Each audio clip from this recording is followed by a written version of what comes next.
Run when the rhythm's right. Go into the night.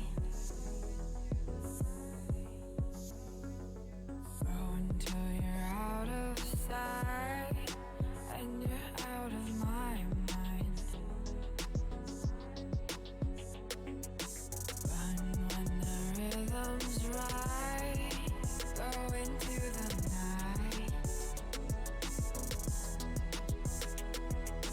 Floating as the river flows, easy as it goes to the ocean. So walk on by, I've got no reason to love you, but I do, I do, I do. So walk on by, I've got no reason to love you, but I do, I do, I do. Show me colors of the sky, but all I see is gray. You lost me when you lied. Promise me, but you never tried. Secrets in your eyes. You go and run, I'll hide. Show me colors of the sky, but all I see is gray. You lost me when you lied. I don't ever wanna be crowned, just another prize. It breaks my heart, heart. Breaks my heart, heart, heart, heart. Breaks my heart, heart, heart, heart. Breaks my heart, heart, heart. Breaks my heart.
Lost in the midnight blue shadows of the moon. Here with open arms for you, feeling something so new. Said with me you'd reach the sun. Oh, but we were so young. Till the summer's done, but keep me in your heart, so I hold on.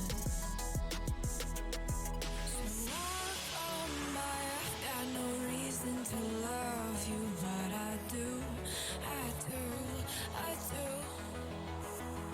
So walk on by, I've got no reason to love you, but I do, I do, I do. Show me colors of the sky, but all I see is gray. You lost me when you lied. Promise me, but you never tried. Secrets in your eyes. You go and run, I'll hide. Show me colors of the sky, but all I see is gray. You lost me when you lied. I don't ever wanna be crowned, just another prize. It breaks my heart. Colors of the sky, breaks my heart. All I see is colors of the sky, but all I see is colors of the sky.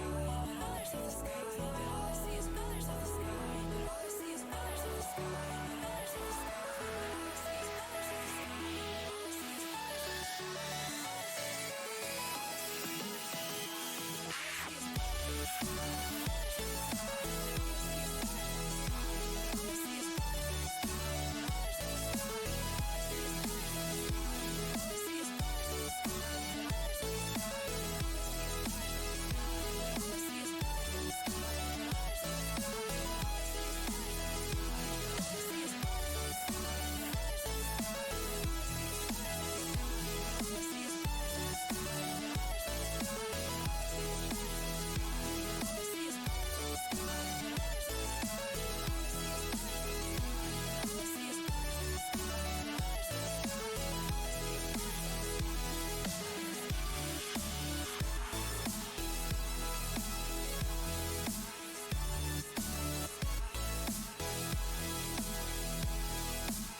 down now, and somehow I feel like you don't know me. Shook me to the ground now, I don't even know how. Brought me to a life that you never showed me. Coming from a locked up ghost of yourself, but you're coming from the light.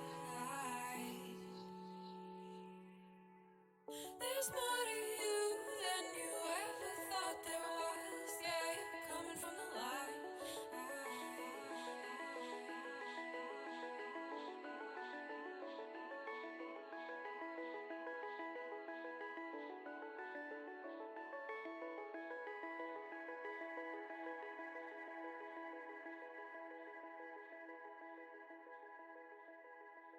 All right. Good morning, good afternoon, good evening, and welcome. My name is Resorty, and to you, one and all, I say my computer restarted overnight. I hope the camera settings are working. Let's see. Oh, I'm yellow. I'm kind of yellow. That's no good. Well, whatever. Good enough for today. We'll figure it out for tomorrow. My little tie's all confused. Oh boy, this is a bit of a disaster. It's fine. We'll get it fixed later. I'm yellow. This is no good. I can't look at myself today. It's really gonna throw me off all the way through. We'll see. Hello to you, Pepper. How's it going? Italian. Always a pleasure. Agility. Thank you for the continuing subscription. Many months. Much appreciation. Keep looking at myself. Will, it's good to see you. Hello, Silent. Hello. Yeah, for some reason, anytime my computer restarts, whether for an update, a simple power down, the power going out suddenly, whatever it is, my webcam looks bad. It looks normal on your end. Does it? Is my screen brightness different then? Whichever way. I'll look at it later, side by side, comparing to a VOD. It looks different to me, but who knows. Hello, Jim. How are we doing today? Pleasure to see you as always, friend. It's a teaching day for me. Happy Wednesday in my neck of the woods. Happy Tuesday probably where you are. I hope your long day of whatever you've done has gone pretty well for you. I'm pretty excited to get into some video games today. You'll recall that yesterday we accomplished a goal we were very much hoping for, namely the Last Count First King of Portugal achievement. Took us 2 attempts to figure it out, and the second time, it went very well. Now today we've decided if 1 achievement is good, surely 4 achievements will be even better. So I thought overnight about which of the major Viking achievements I wanted to try, and while reading through 4 of them, I realized that I believe they can all be done simultaneously if I make some interesting early game choices, but we'll see. It might not be possible, hopefully get at least one of them, but fingers crossed, more on that in a little bit. Hades Pluto, always good seeing you, my friend. How you doing today? What do we have past that? Oh gosh. So we have some positive news and some not so positive news. The not so positive news does not directly affect me, but Noms is stressing a little bit about this one. Every professor has moments in the classroom they're not terribly happy about. They're not terribly proud about. Occasionally I start stuttering in the classroom, and it's not a big deal. I just stop talking for 5 seconds, regain myself, go back talking, no worries. The students are very cool about it. They tend not even to notice it at this point. But when I first started teaching, this was a huge problem. I was like, oh no, I'm so embarrassed. Don't look at me. I never said don't look at me. I felt this way definitely.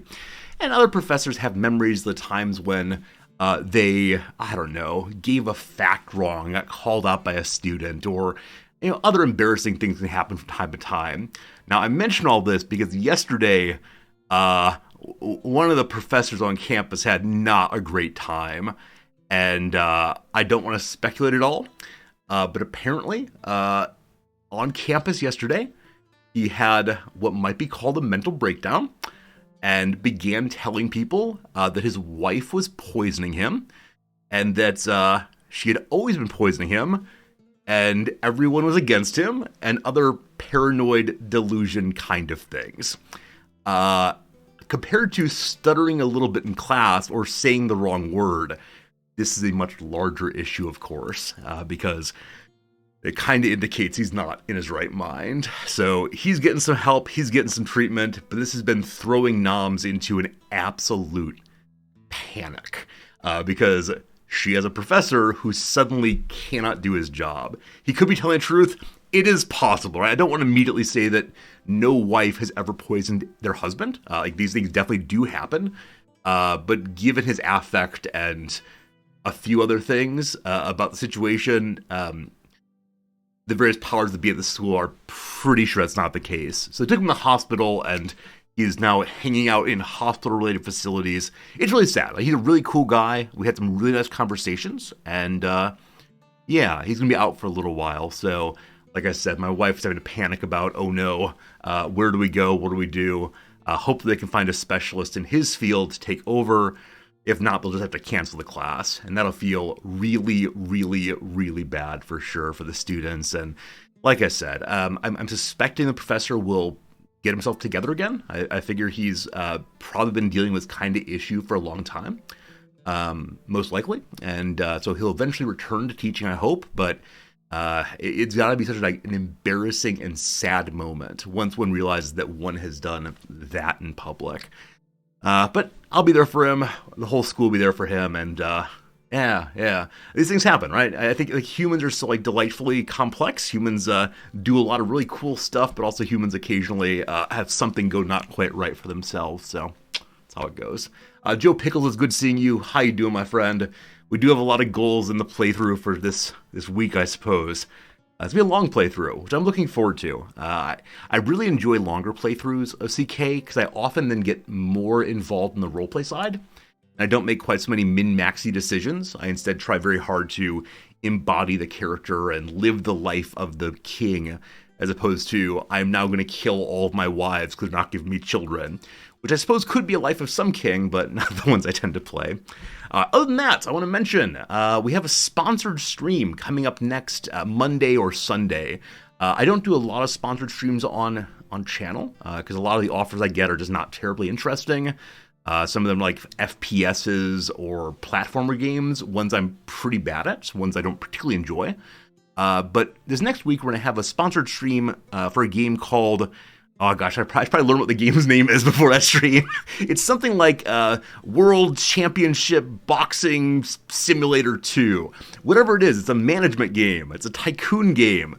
And I got the offer on it, I believe, because we played Football Manager on stream and really enjoyed that.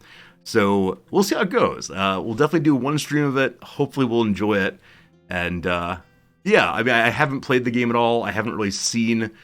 anything about it other than what I've mentioned so far. The thing I'm excited about, though, is the people who have contracted me for this one are a website called Dare Drop, which I'd never heard of before. I think it's a new influencer website, and they have a really innovative way of doing sponsored streams.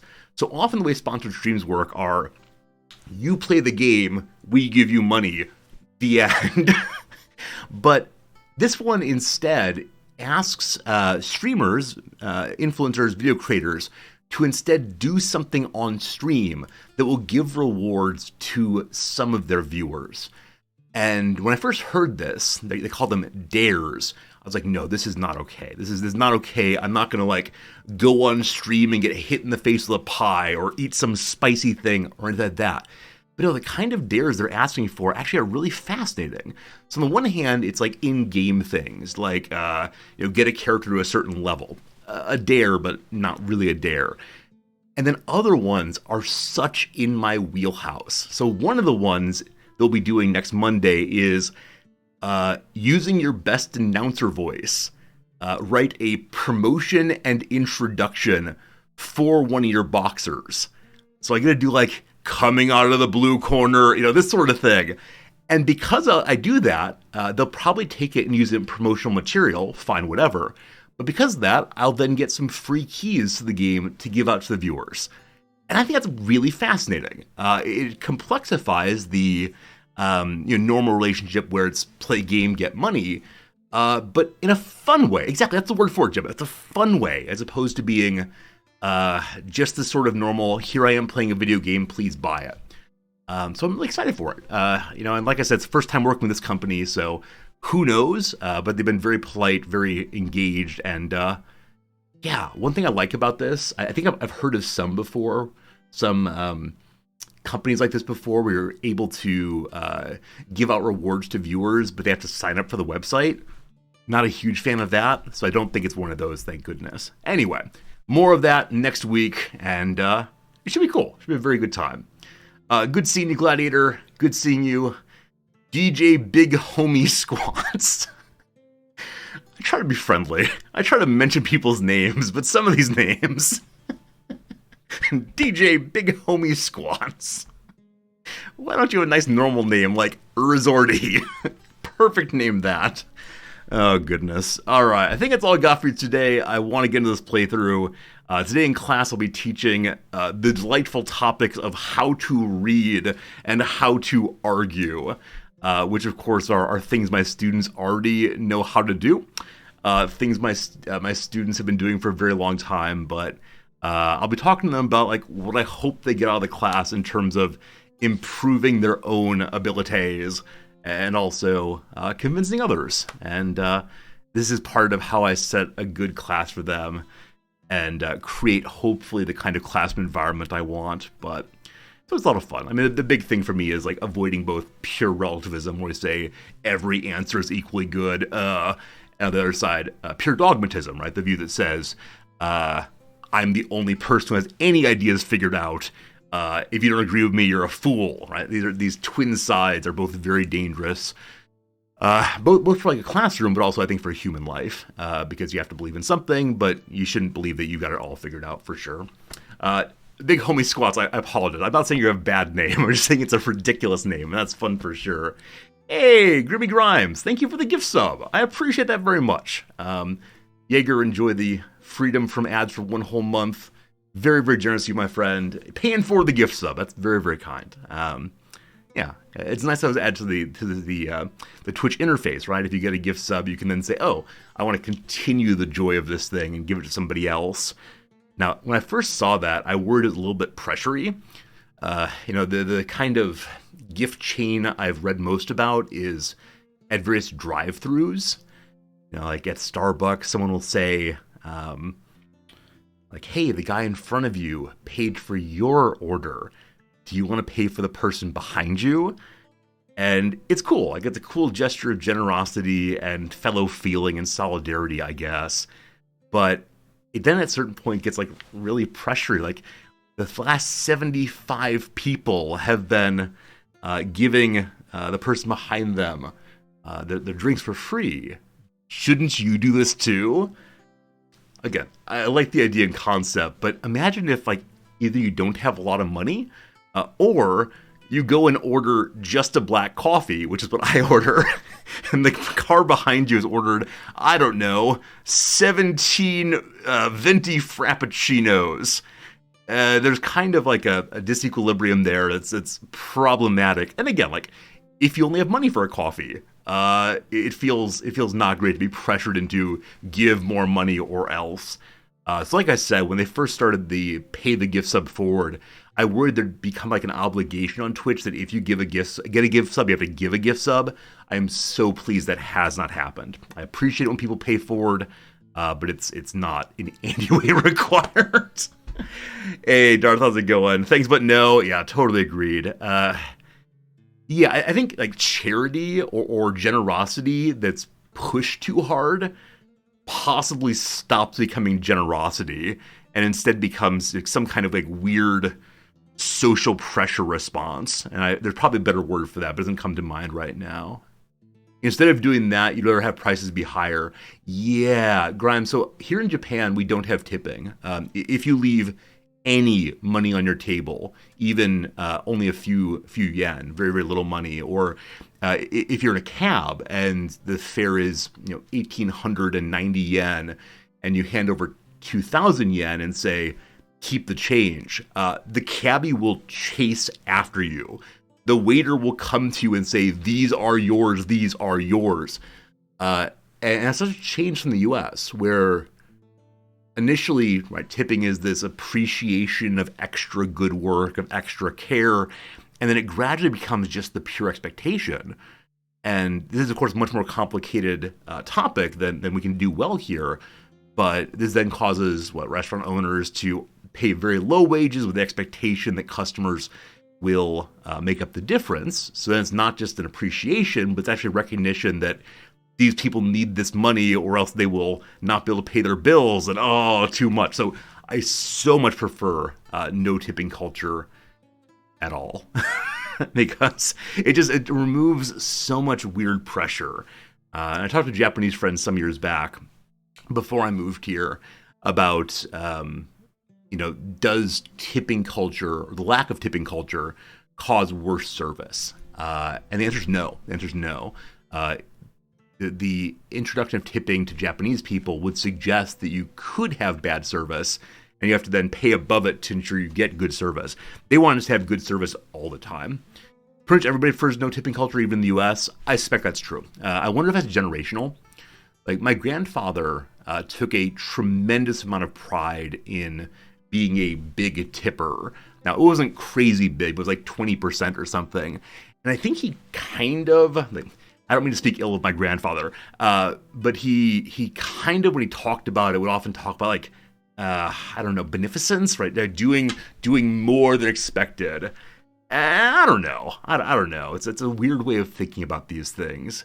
Yeah, and for me, it needs to be like pure generosity, or I just don't like part of it. Anyway, that's my rant about part of the culture today. Hopefully tipping goes away for everyone someday soon. Slivers, what's up? It's good seeing you. Hello. Hope you're having a good day for sure. Okay, I think that's all I got. Gonna teach later. Should be fun. I did mention yesterday morning that I had a student storm out of class on Monday. She did end up dropping, and she did send me a little apologetic email saying the trouble was just that she couldn't keep up with the level of discourse happening in the classroom. I wrote back saying, was I speaking too quickly? And she said, no, I just used too many words she didn't know. And so she's a first-year student. She'll try again in 3 or 4 years, which is the right call. The idea of a student who does not understand the teacher sticking it out, nope. So it always feels a little bad to say, like, you shouldn't be in my class, but she definitely should not be in my class yet. Anyway, hello, Jack. How are we doing today? Welcome. Yeah, apparently once upon a time, this class required a student to be of a certain standing, I think junior standing, and required them to have passed like first year writing and first year other classes, but now you can take it your very first semester. That's a problem for sure. Side discussion, if you take a charity tax credit, is it charity? I mean, this falls into like the question of, is pure altruism possible? Where if you get anything positive out of an interaction, can you say you were doing it for non-self-interested reasons? And I come down pretty hard that yeah, we should evaluate the moral worth of choices and the possibility of altruism based on the intention as opposed to the consequences. But that's, again, a very, very big topic for another day. I mean, the interesting question, of course, is what does charity mean? Charity has a root in the Latin word caritas. Caritas means love. So once upon a time, one of my professors explained it to me this way. If you are giving charitably, you're giving something that you need. You're someone who says, like, I have a sandwich and you're starving, I'll pull my sandwich in half and I'll be a little hungry and you'll be a little full, and that's charity. He then claimed that if you have scads and scads of money, like huge, crazy amounts of money, and you charitably give a much smaller amount to someone who's really suffering, that's not charity, that's justice. And I find that incredibly compelling at the time. And yeah, I mean, I think it's partially just a change in how we understand the relationship between other people, right? It's a question of what does it mean to love the stranger? I think like the Christian tradition has lots of words on this, of course, but in our culture today, we tend to be more individualistic. We say we don't owe other people anything, and so we're freely choosing to give. But that's how that goes. Hello, Saucy. You've done the sticking out thing that's very American.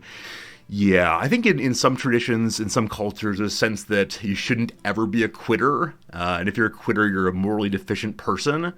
I think that's a great way to beat yourself up, and to think that perhaps you just can't do anything right. I think it's perfectly reasonable to take a break and say, this is not for me, or not for me yet. There's no flaw in knowing your limitations, respecting them, and either trying again next time or just saying, nope, not going to be part of my life. Again, long topic here, but I'd like to get some video gaming in now, so I'm going to stop blathering about this, that, and the other thing, push this little button here, and my tie is too bright. I bought a bright blue tie because I thought it looked good, but too bright. All fine. All right, we're going to begin today's playthrough. As I mentioned, we're doing 4 achievements on this playthrough, and we'll see how that goes. So, for this playthrough, all 4 of the goals we have require us to start as a North German person who is a Viking pagan, and the Viking pagan must remain as a Viking pagan throughout the entire playthrough. None of the 4 need to be done on the starting character, thank goodness. We just need to maintain the same culture and the same religion on our player character all the way through. And so we'll do that. Most important thing is ensure that any tutor, any teacher of our heir is of our culture, of our religion. Very good. As you know, there are lots of possible Viking starts here. Many things you can do of different difficulties, of different possibilities. Ivar the Boneless is super cool because he's able to take a decision fairly early called, elevate the kingdom of man and the Isles. And when you do that, you get yourself so many free troops, event troops. They don't get refilled after they die, but it's a really easy way to boost yourself substantially. That said, I actually want to go with a different character who's, I think, even better suited for the start we're going to do. So no Ivar. Instead, though, I'm going to start with Jarl Heistein over here. And he can do the same thing, and that is the plan for me. So beginning as the Jarl, I'm intending to take Man and the Isles, and see how it goes. So let's read a little bit. Through cunning and courage, Jarl Heistein has become a rich man. After leading a lucrative raid through Mediterranean, which ended with Bjorn Ironside, Heistein is settled in Brittany. You'll recognize I have no idea how to say this man's name. It'd be H and then some sounds. The Franks have coffers ready for the picking, and mighty Viking warriors make a great ally in times of political turmoil. Fortune, though, does not come without enemies. Will Heistein's greed get the better of him, or will his dynasty prosper under my guidance? So this is, as you see, an easy start. We will make it into a more challenging playthrough very quickly, though. So we'll do that, and then we'll discuss what is going on. All DLCs activated, Iron Man on, achievements possible. Here we go. What year? It's 867. It is the earliest of times. Maybe this will finally be the playthrough where we get the achievement for playing the whole game. I suspect not, but we'll see. Hey, Moop, how's it going today, my friend? Hope you're having a good one for sure. Also, yesterday, the game was occasionally locking up in a way I had not seen ever before. And I don't quite know what was causing that. The computer restarted overnight, so I'm hoping that will resolve it. But if the game continues to hang, we'll figure something else out. Because it's always very shocking to me when we're moving around or saving the game and it just locks up entirely. Can we try to be Rollo? Is Rollo the boyo of this guy? Ragnar Heistein. Who is Rollo? I think Rollo is the fellow who takes his territory here. Is that correct? I'm sorry, my knowledge of all things 867 are very questionable. All right, before we do anything else, I want to go ahead and talk through the 4 achievements that I'd like to accomplish in this playthrough, and talk a little bit about how it might go. Do ever play Stellaris? Infrequently. I like it just fine, just one of the many games I play. I saw there is a new Stellaris DLC coming out eventually, and it looks interesting for sure, but I think of the big Paradox games, I'm probably least attracted to Stellaris. Actually, EU4 I'm least attracted to, but for me, CK3 is my favorite, but yeah, Stellaris is good too. All right, quickly, the 4 achievements we're going to do on this playthrough go like this. So, I'll start at the very top and work our way down. This is where I want to start. King of all the Isles. Starting as staying as a northern Germanic Astron, of any kind completely control everything in the islands of the Atlantic and Mediterranean region without ever having over 80 realm size. So it's not get real big and then go smash people to get what they have. It's instead, while staying of medium size or lower, try real hard to seize a whole bunch of islands. Now, I click here and then close this. Does it highlight the islands? It does. It's a little hard to see them, but we need these islands, and this island up here, and this island there. And then we go down this way, these islands down here, and then into the Mediterranean, this, and this, and this, and this, and this, and this. Right. So, of the many, many, many islands we need, the most problematic ones are the ones that are owned by the Byzantine Empire, because they are big, and they are strong, and they're just in the way. That said, the Byzantines often have fights, either from their neighbors or internally, so we'll need to focus on grabbing their territory at a time when they're distracted. So part of this playthrough is me just constantly looking back to see what's going on, and constantly ensuring that we're ready to launch when they have troubles. The other folks, not nearly as strong. We should be able to grab a tile, not too bad. Isle of Man also. Yeah, you have to have the Isle of Man in here. We'll be starting with that, actually, I think. So, number one, a whole bunch of islands. Cool. Number two, other achievement I would like to do, pulled up again, is not a very hard one, but merely a hard one. And also in the Baltic, there's a lot of stuff. There's a lot of stuff. It's going to take a while. Number two, after accomplishing that, or perhaps simultaneously doing so, I would like to do Faster Than the Fox. So Faster Than the Fox here, the Fox one is here. Yeah, Wily as the Fox is begin as Robert the Fox, go control all of Sicily, and some other stuff too. Fast as the Fox says, by 1047, go grab Sicily before he can do so. And that would, that'd be nice. But this one has a time limit. No other achievement today we're doing does. This one, though, by 1047, we have to have Sicily locked down. Now, you'll recall that Sicily is on the way to accomplishing all the islands. So that should be great. How's it going, say, Klaus? It's good seeing you again. Nice seeing you over in Shen's channel. We can also do strategic marriage with claims of the Byzantines. Absolutely right. There are multiple ways to skin this cat, to make this omelet, and one of them is marriage for sure. So those two, and then also this one, which I'm not quite sure how to pronounce, but Miklog Arthuriki. Sure. So once again, starting and staying as our kind of people, totally control all of Thessalonica, there we go, and hold an empire that's not the Byzantines. Once again, whenever the Byzantines are struggling, we hope we can grab that. We may have to take from the Byzantines bite by bite, instead of doing it all at once. That's fine. And then lastly, and this is the one that I'm actually most delighted to do, it's not nearly as hard as the others, but it's very, very silly, which is starting again as our kind, move the realm capital to an island in the Indian Ocean.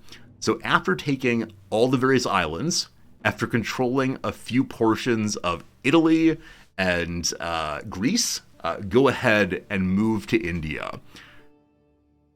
Those are the official goals. Now, that said, I have one more idea, and I'm not sure we should do this one. There's also an achievement to, while playing as a Hindu character, control all of the holy sites of the Hindus. And there are 7 of them, I believe. It might be the case that after we move over here, we'll become a Hindu, hopefully on a character that's sufficiently popular that he will not immediately be attacked by all of his vassals, and then try to take over all of India. Now, should we do these all in one playthrough? Probably not. Will it be fun to try? Probably so. Okay, a couple other quick things here. Like I said, there's a decision you can take fairly early on if you're the Count of the Isle of Man. Does it show up already or no? No, it does not. So I think we need to go take the Isle of Man first to see this one. And what it is if you have the Isle of Man and your character who is a living legend, I believe, and I think those may be the only requirements, might be something else, then you're able to elevate the island and the isles into a kingdom. And again, you get so many troops for doing so, and that would be very cool. But we begin with so much less than our ultimate goal. Uh-oh. Okay, whew. I thought the game had locked up. I just didn't push the right button to scroll in. We begin with so much less than our ultimate goal. We have indeed just one county. There we are. It goes via male preference Confederate partition, of course. So as long as we have but one son, we're just fine. So Ragnar here, our boy, we'll see how that goes. He's currently 52. His wife is currently 32, so babies are still possible. Sure do hope we don't end up with too many, lest things get kind of complicated kind of quickly. One thing to say, of course, is Hosteen here is an absolutely amazing martial character. He'll be very, very good leading his own armies as we go.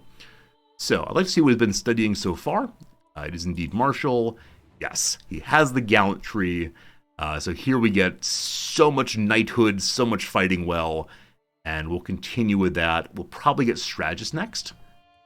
And I think for right now, I'm going to use him as our commander. So we're going to go with chivalry on him just for maximum fighting possibilities. Now, we begin with 3,000 troops. That's a tremendous number.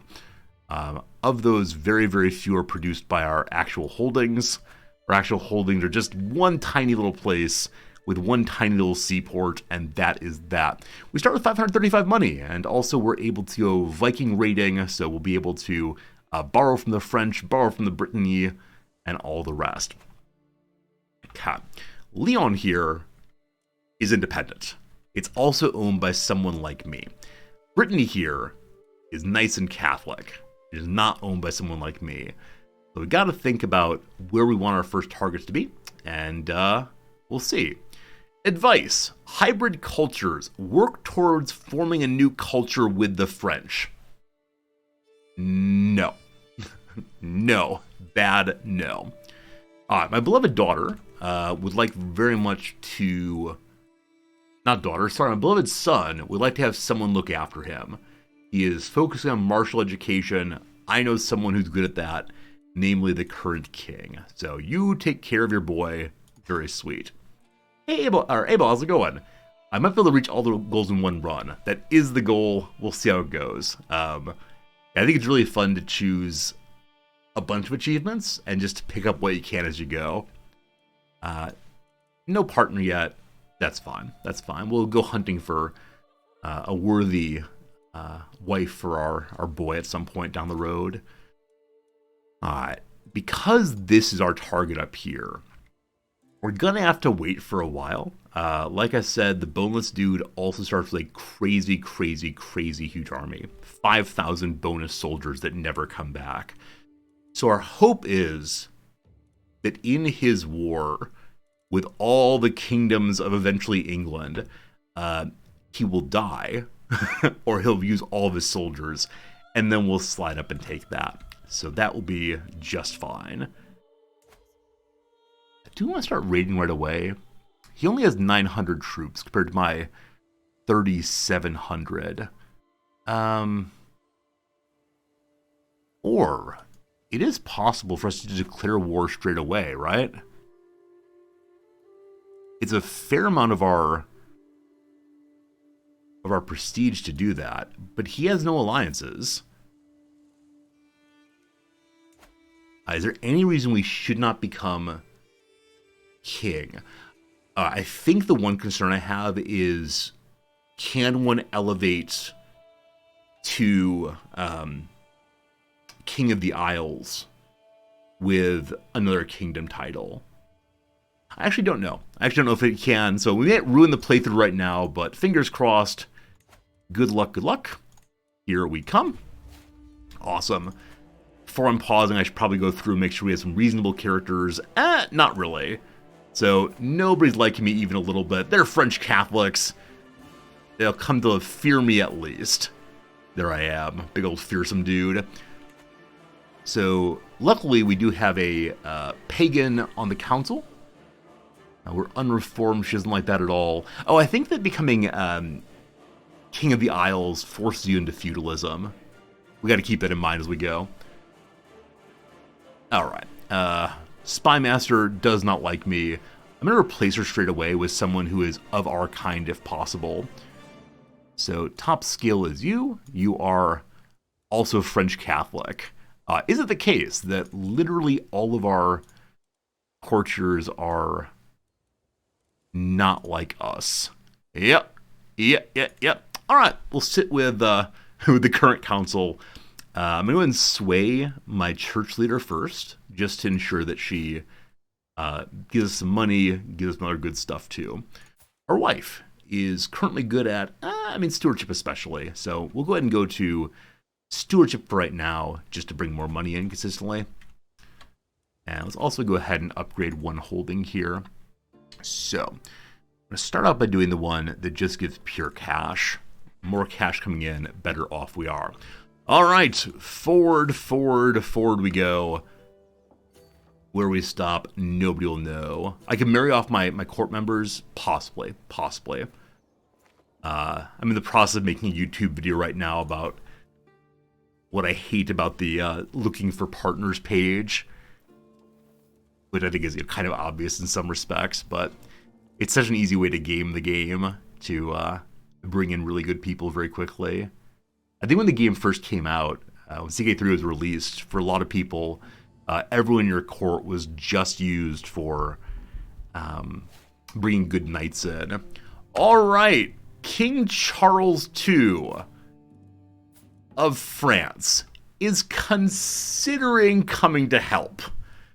This is what we call not especially ideal. So,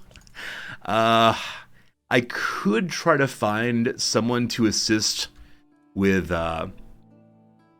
this war by marriage. So we got some earldoms who might join us, and that's just not going to be good enough. All right, so big Viking friends include this guy, but I need to take his territory. And then over here is a bit of a mess, but you're pretty large in charge. You do have a daughter. She's already married, though, unfortunately. So we're going to go it alone. We're going to see what happens. So far, France has not come. We're going to increase the game speed by 1. Make sure my current commander is indeed my mighty king with a 41 advantage. Indeed he is. And yes, here comes King Charles. Have we made a very slight oopsie-doopsie? So possibly. Now, if we'd finished that siege, it would have been glorious. We would then have a defensive bonus. We're going to lose now. Oh, are we? The fighting back? Nope, no good. All right, you didn't see that? Nothing happened here. All right, one more time, this time with victory. Back to 867, back to here. Just a test run, just to see what happens. Bunch of jokes, bunch of laughs. All right. Everything is fine. Okay. I believe we said we were playing. Oh, no gallant this time. All right. This is me being correctly punished. So this time we're all on strategist, which is good also, but I so much just want pure combat on him. So we go chivalry, fine. And we want to go ahead and educate our boy. Good. We then began to sway our... Yep, everybody hates me. Begin to sway you again. Cool. That was so close. Yeah, had we managed to finish the siege, it would then be defensive war, and we'd probably win it then. I can't decide if we're going to try again. We'll see. So this time our wife is not nearly as strong in terms of overall abilities. I'm going to throw her still on Managed Domain. I should move her into Chivalry once we go to war, though. Don't care about that. Few champions. Is there anybody around right now who would like to be a knight? Yeah, we're just missing everybody. Got enough money that we could go ahead and invite more. You don't think I would have won the defensive war? I want to believe. I just gotta believe. So 3 people will come visit us. We could sit politely for a while and wait till West Francia gets involved with somebody else instead. I do want to strike while the iron's hot, but... Huh! Last playthrough, we started with a free, what's it called, a free trade port. This time we do not start with a trade port. I never quite know what all is random in the start. This is one more thing that is. So, trade port it is. Very good. Welcome, Suni. Hello, Suni. You're going to be a fine fighter. 35 money, no problems. He is a lovely gay person. Let's look a little farther afield to people who will not get France involved. So again, you're nice and weak. You're nice and weak there. Though it is possible they'll bring in other folks. All right, Cornwall, you wanna do this? I think the reason I'm okay attacking Cornwall is because the other powers nearby are already busy being attacked from the north. So this will work out fine. Actually, what I should do is look at men at arms. We have one group of Bondi, one group of Vigmen also. Let's go ahead and embiggen one of them for now. And it'd probably be good for us to get some, I was going to say siege weapons, but that's not a thing at this point in history, unfortunately. Embiggen you also. Good to good. Wait till those fill up entirely, and then we'll go ahead and go to war. Making an alliance with North Civ. No, we're going alone. Alright, Guthmunder is here. Welcome, 14. Wow, brave and deceitful. You'll surely serve my team well. Some of the people coming in may end up liking me more than my current council does. It might be worth trading out. Also, you probably just saw there that my my chancellor made a blunder and gave away a claim. Good to good. Raid the Britain for now. I think you're probably right. That won't call an alliance problem in. So yeah, let's go ahead and just bring ourselves a pile of Vikings. So this pile of Vikings does not include my special soldiers. Raid or trade? As my troops and I prepare to sack the land of Nantes, our first scouts report back. It seems the local towns are rich, but many are heavily fortified, and we could well be caught out by vengeful armies before we can break into the juiciest targets. All is not lost. The art of good raiding is all in exploiting opportunity, and we could perhaps arrange trade and tribute in exchange for staying our blades. We could say, do you want to give me money? 10 loot only. Or I can raid, or I can pillage and refuse to think about trading ever again. Clearly, we are not a fighter. You see how fast that went? That was crazy. So, though we were attacked by his defensive army, what just happened there? We had 70 losses. They had 700. Show me the knights. Show me the champions. Yep. Pretty good stuff. That went very well. We took some prisoners. A guest. Hello. It's a nice Jewish fellow. Very good at intelligence. Decent physician. I need a physician, so I'm interested in seeing, will you join me for physician stuff? Hello, Vera Johnson. How goes Viking achievements? We just got started. Yeah, just got started at all. We'll lose some dread. We'll get more back very soon. So, demand conversion, recruit. They'll be cranky, but then they'll be okay after a little while. Okay. Other person in the prison, Rion. So has some claims. We don't really need these claims, but has some claims. Again, big smarty there, but nothing especially good. So, are you worth money to someone? Wow!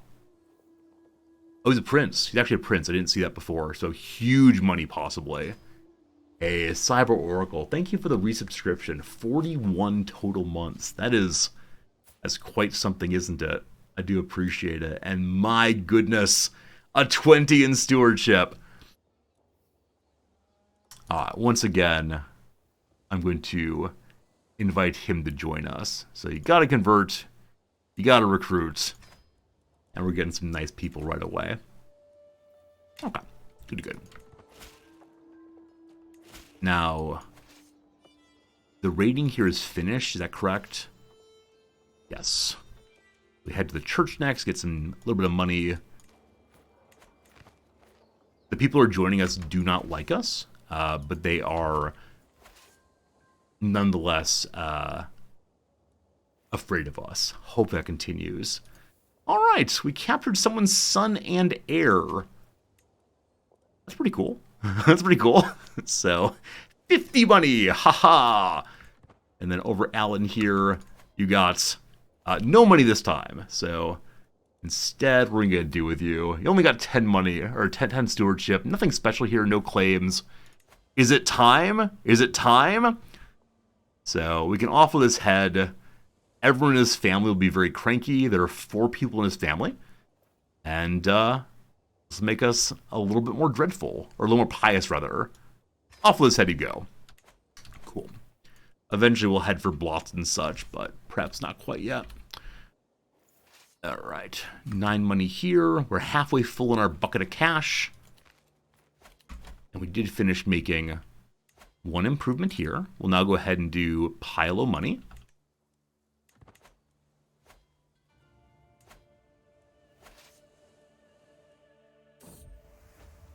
Declaration of Love. So the nice Jewish lady we recruited. Find 2 armored warriors engaged in clumsy sparring match. I try not to cringe as one of them stumbles after an unnecessarily forceful swing. With a final reckless assault, one of the fighters disarms the other. To my surprise, she kneels before me and takes off her helmet. It's our courtier, Matrona. I dedicate this victory to you, my count. Cool. He says solemnly, bringing you honor is my only desire. He? I could say you flatter me, my lady, or you go away. I believe we're allowed to have concubines. So I believe, cool. Make her fall in love with us and then invite her to the business of concubining. Here comes the army of Brittany again. They're tiny. That is fine. We'll probably stay away from them. 17 money over there. 19 money over there. A marshal already. Okay, we're done with strategists entirely. More dread, more good. Though increased knights is probably where I want to go for the time being. Just to strengthen our troops. So we'll get a little bit of attrition here. But I'll take the money for it. Oh, you want to fight first? We're going to take the attrition penalty, unfortunately. And there's no guarantees we'll win this.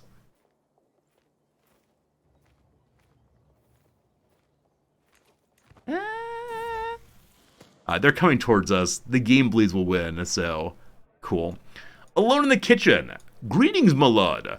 One of my cooks says, I have your son Ragnar here with me. He promised to clean the pots in the cookery, you see? But he gobbled down every sweet he could find, like a little pig, oink, oink, oink, oink. Now he's all sweaty and red from exerting himself eating. Ragnar could never resist sweet things, but this might be taking it a little bit too far. Alright, so Ragnar is now a glutton. Definitely not ideal for our Viking leader. So I can say, no one tells you what you eat, your choice. Or I instead make him lazy. or I instead insist he should be compassionate. Alright, which of these is most compatible with Vikingdom? I believe it's gluttony. Because lazy is... Yeah. Yeah, compassionate Vikings? I think not. Alright, big boy. Eat up. Yum yum yum.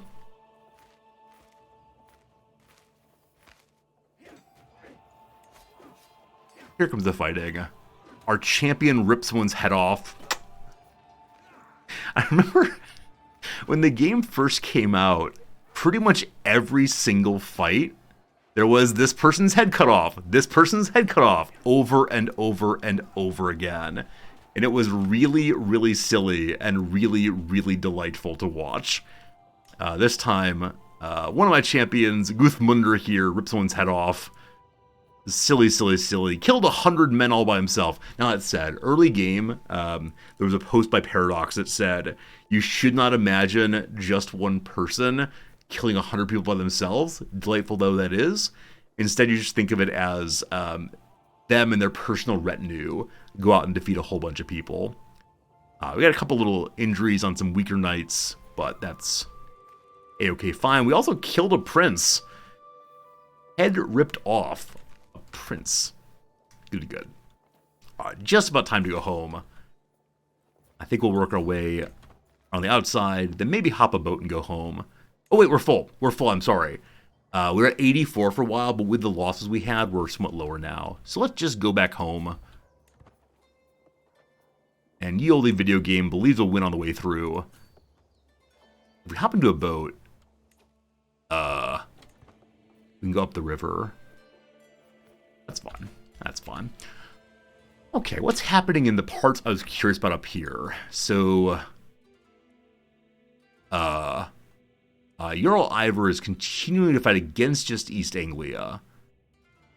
And has lost pretty much all of his special soldiers. So he is now substantially weaker, which means we'll be increasingly ready to go take the Isles from him. Okay.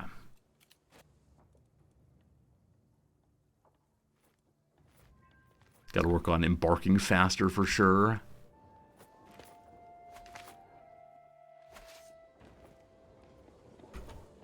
Okay, so now it's the case that our religious person likes us more than 0. She's now giving us literally nothing. Goody good. Raid loot delivered, but unfortunately did not get... I was going to say we didn't get the Viking perk. We already have it, so that's fine. Alright, I would like to go ahead and concubine Matrona, who's trying to fall in love with me. Now, is it possible she will come and stab me? Absolutely. But that's okay. She's now my woman. Hello, woman. Just a little happier because of that, for sure. Proof of devotion. My now concubine comes forward, kneeling and saying, my only desires bring you honor and happiness. How can I prove my love for you? So we know she did a pretty nice fight against someone earlier. She fights well with a sword. We can ask for a wolf pelt, which gives us prestige, I believe. We can ask for a pet cat or dog, and that leads to joy and then heartbreak. We ask for a fancy orchid, more learning, more prestige. So I think the correct call right now is to get the wolf pelt. Though, clearly as a player, I would like to have the cat or dog, so wolf pelt, please. She brings me a wolf pelt. It's good for the next 20 years. More prestige, more good. I got me a girl. All right, look here, you. I'm afraid you might be correct that I got me a girl. The Leviathan. It behooves a cat. If you missed yesterday's intro, one of my students before class insisted, repeatedly said, I got a girl, and I asked him what this meant, and he insisted he did not say it, and he did not know what it meant, and it was amazing. It behooves a count to spend time at sea with the salty air in his face and a fine vessel beneath his feet. Today's season my personal craft and a small escorting squadron out for drills, practice, and pleasure. The short voyage has been an exhilarating change of pace from life at court when we spot it. A distant plume of water, followed by a small island of wine-dark flesh rolling out of the waves. The greatest beast of all the deeps. A whale. Alright, so we can say, get me the harhoons. Fetch me the harhoons. We're almost certainly to win. We can be big lazy and stay out of the way. Or we can let it go away. Like some sort of Greenpeace person. Time to get stabbing at Hell's Heart. Or from Hell's Heart to Hell's Heart. I stab at thee. We slaughter the whale, halt the shore. More money, more good. Goody good. Goody good. How's it going, Quick Ben? Good seeing ya. He's continuing to lose troops very, very quickly. Now, if I wanted to attack him, I could go for just the Earl of Man.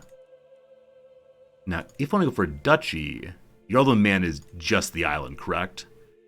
So there's no particular reason not to go for just the count there. Soon. How fluent am I in Japanese? Anytime anyone asks me that, I want to lie.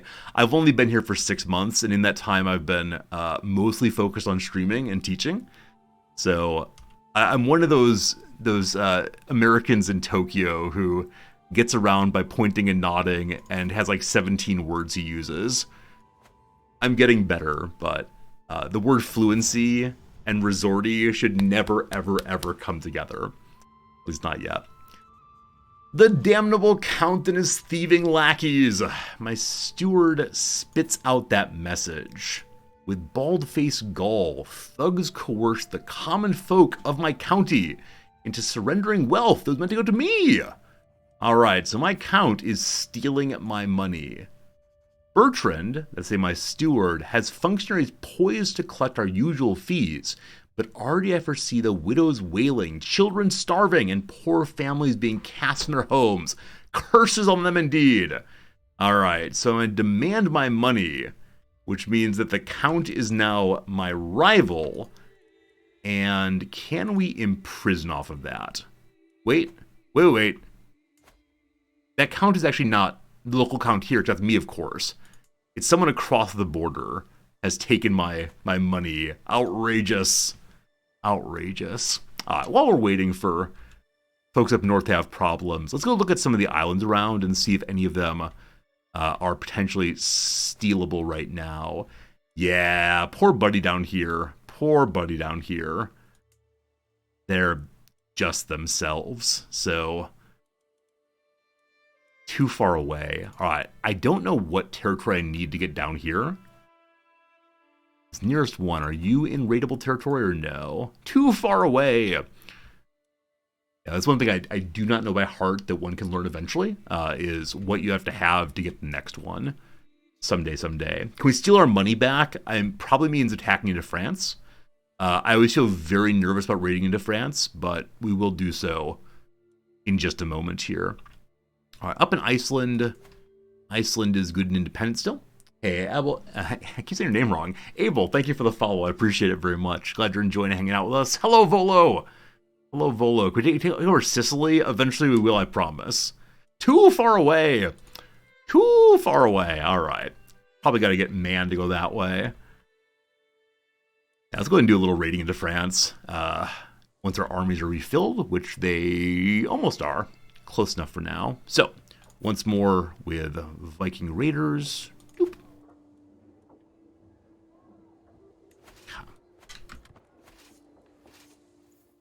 For Iceland, only the Shetland Islands. Okay, yeah, we'll gradually get there someday.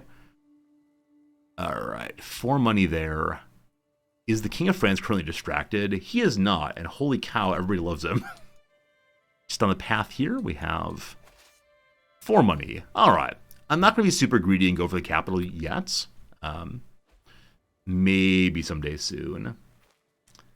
It's a friendly stream. You're not going to make it too often because you're German. Yeah, I feel so bad for any European viewers. I used to stream at a very European-friendly time, and then I moved to Japan, and I just can't because it's the middle of the night. All right, so the army's already against us. We're going to run away like big old cowards. Yeah, if we stayed and finished this, I think they'd catch us. Uh-oh, they're coming. And the game thinks I'll win? Wait, really? Really? Okay, I have doubts.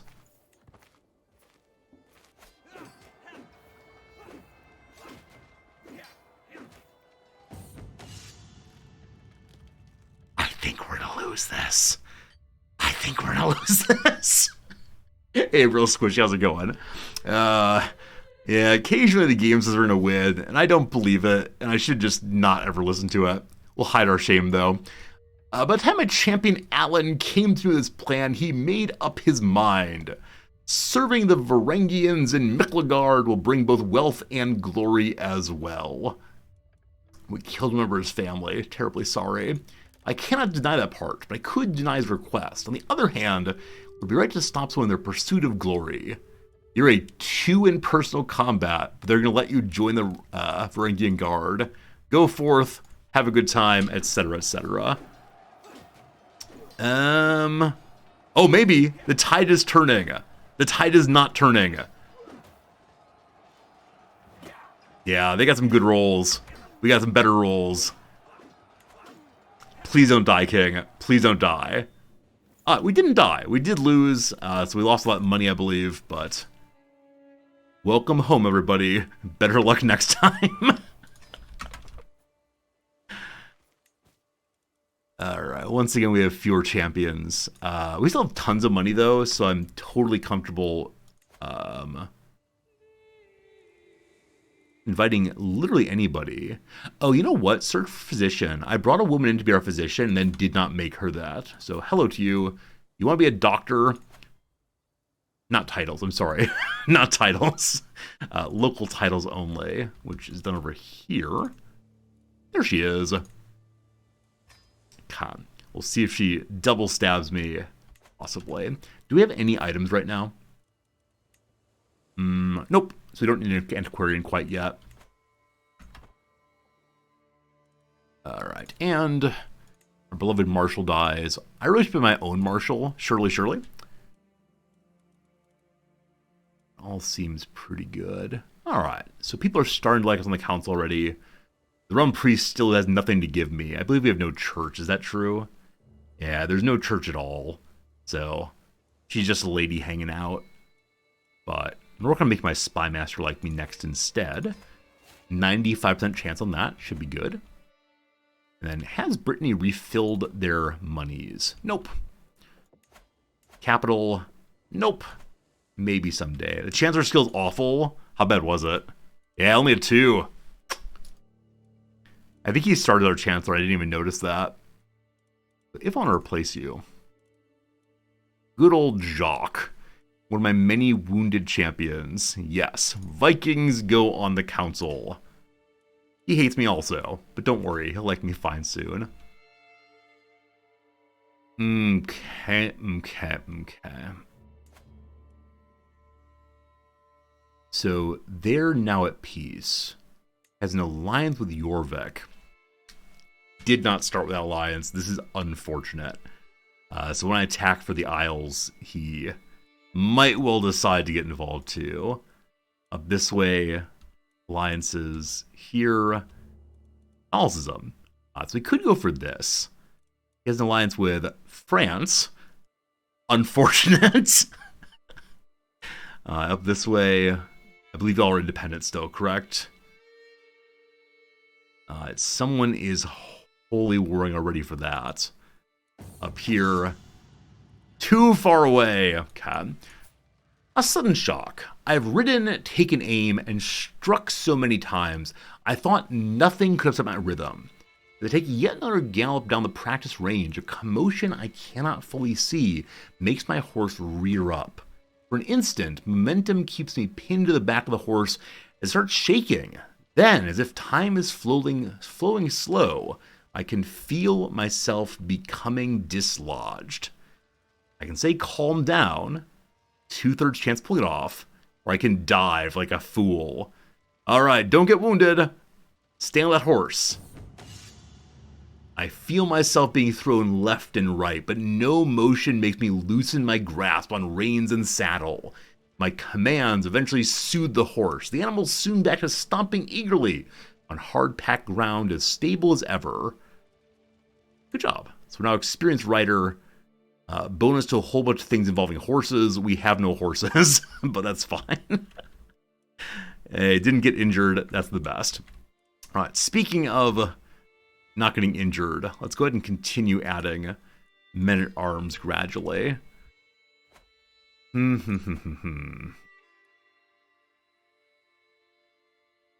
So you have an alliance with Skane, which is over here, I believe.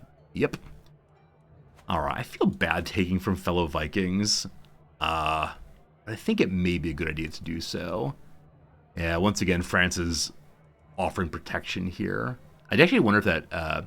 no, they don't start with that alliance, right? That alliance he negotiated midway through last war. He's aware, though, that he does hang in the balance between me and my ambitions. Alright, hello, Alvor. Greetings, my lord. Alvor, one of the cooks, says. Wait, you're already a glutton. He's also strong. Look at that. He picked that up during this playthrough. He began as just quick and strong now. Nice. Nice. I have your son Ragnar here with me. He nibbled all the food like a little rat. Not a pig this time, a little rat. And fell asleep on the flour sack. He's due a hiding if you ask me, but I'll leave them with you, do what you see fit. The child is so unmotivated and lethargic, you can confuse him for a corpse. So we can make him lazy. We can lock that one in. Or make him compassionate.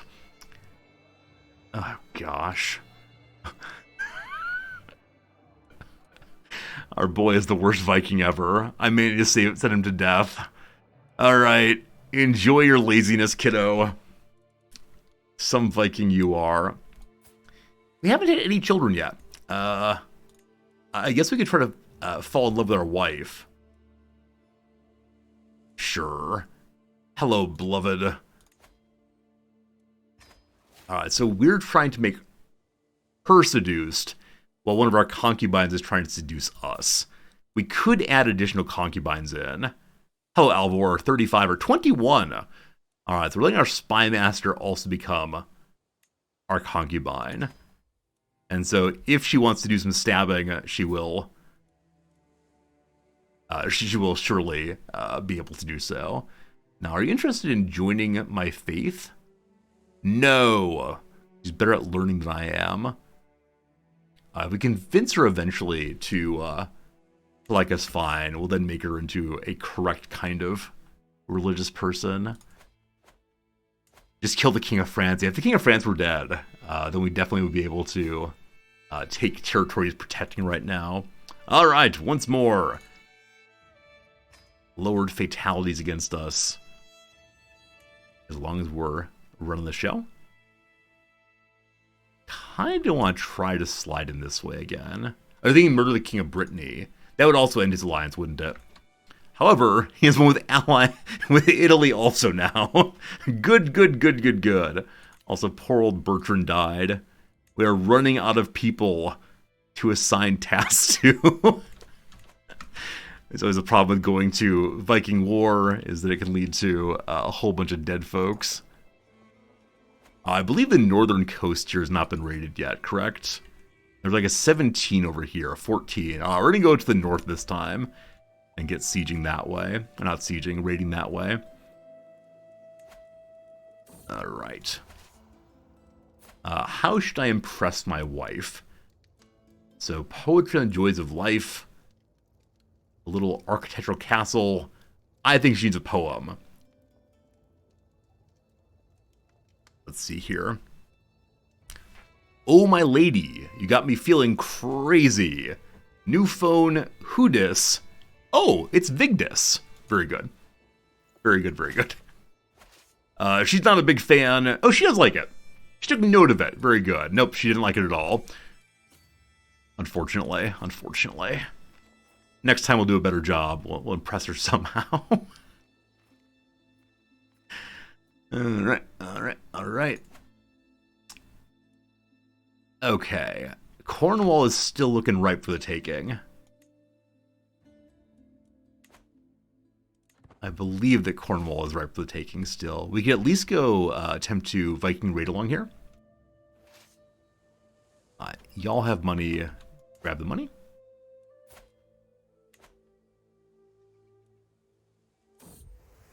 Is it love? I can't remember what life was like before I met my concubine. I cannot help but worry. Am I throwing away my only prophet of true love? It cannot be, can it? Alright, so we can become soulmates. She'd appreciate that. Give her a little smooch, or order that she goes away. Alright, we're now soulmates with a concubine. How does our wife feel about that? She don't care. She don't care. Crash! Where am I? What's going on? I peer into the darkness, my eyes adjusting. Odin. I see Odin. There's someone by the bedroom window. I scramble out of bed, reaching for my dagger. Intruder grabs my arm, tugs. I spin around, sinking the blade deep into her stomach. She looks at me for an endlessly long moment, her lips moving without sound. Then she falls to the ground. Austin, are you all right? By the window stands none other than Matrona, blade in hand, ready to defend me. I throw myself into her arms. She holds me tight. Have a little smooch. It keeps us nice and alive. Good stuff, good stuff, good stuff. So if he attacks here, I think we can win. Presumably. Yep, looking good. His king is here also. If we capture his king, I'm probably going to kill him, actually. No luck, unfortunately. But yeah, if we were able to capture him, then we'd kill him to get rid of his alliances and attack immediately on whoever's left. We'll see if he comes at us again. We're able to hold on to 92 money. That's a fine amount. We'll probably go visit Lyon also. So sad, is she okay? So the person we killed was not our lover, thank goodness. The person we killed was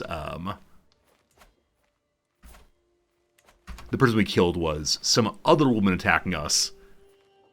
And our lover was also there ready to protect me.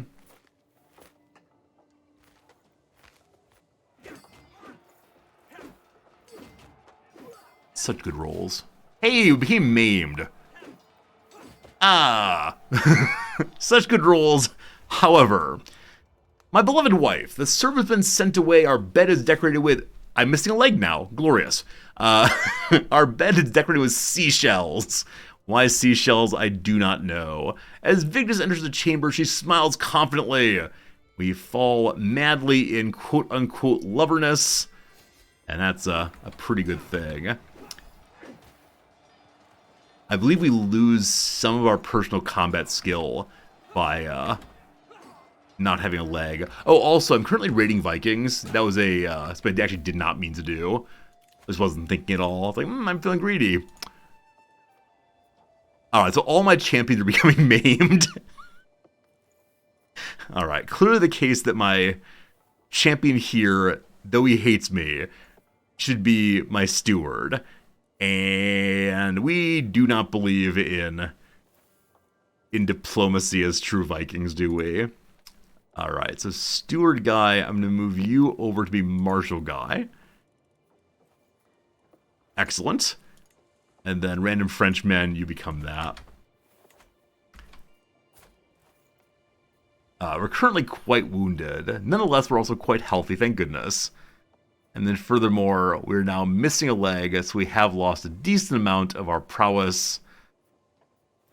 We're also ugly. Also, everyone's afraid of us. However, or no one's afraid of us. However, we do seem like a pirate. Thank goodness for that.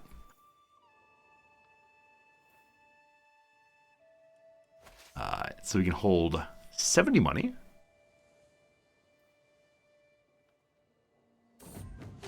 Fire and blood. The settlement of Brest, which is the best, an important stronghold in Greater Lyon, has fallen to my raiders. We have the run of vast tracts of land, and many of the quivering subjects and shining treasures of Count Olafur to choose from. The troops stand ready, awaiting my command to give them direction. So we can get some skilled slaves. They won't like it at all. Bring me bounteous treasure, 30 more loot, and then we can go home. Or, we don't want anything else. I don't care about their development too much. Improving our own development could be cool. Yeah, I'll take the slaves. We can continue getting money just by continuing along the coast here. So we also captured someone's son. A son of the Count. Nobody special. More money, more good. Thanks much. So the folks here have no money left. It's mine. The crop fields are done. Glorious. So next up, something that benefits skirmishers. I believe I have skirmishers in my men-at-arms. Spearmen, archers. Wrong about that. Okay, so spearmen are bonused by what kind of holding, if anything? The answer may be, unfortunately, literally nothing. Oh, spearmen, yep. All right, cool. Barracks we go. Nice improvements. Hey, my wife is pregnant. Hope we don't die anytime soon. We only have the one county, though, so nothing will explode if our king dies. Okay, unfortunately, there's still alliances happening up this way. Cursed France. So Alba, Scotland currently has no allies. They're currently having desertions in their army. Can I interact with you? I can.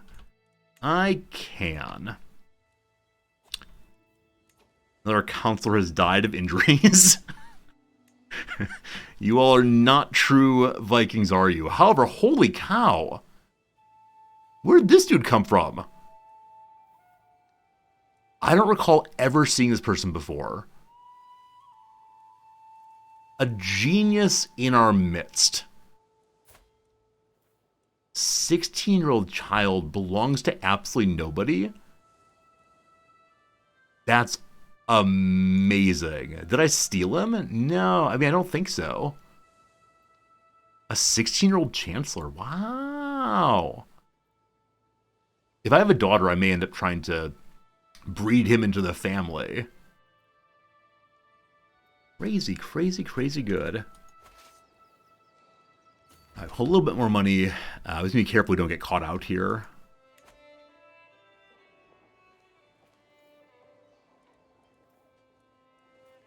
Okay. I think this is fine. I think we'll win this. Even missing a leg, we're better than any Breton person in the world.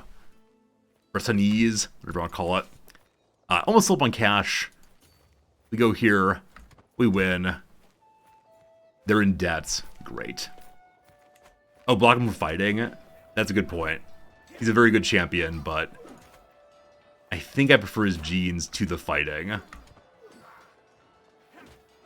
Good victory, well done. Didn't capture a king again. Oops, last siege and then we'll go away. I'd like to keep him around as a breeding partner eventually. Hey, it's a guest. You want to join me? Sure you do. So you, my friend, not allowed to fight. Oh, I thought he was actually halfway decent at fighting. He's not. I'm sorry. He's not at all. He's good at martial, but not at the actual doing of battle. Money buckets. Full enough for now.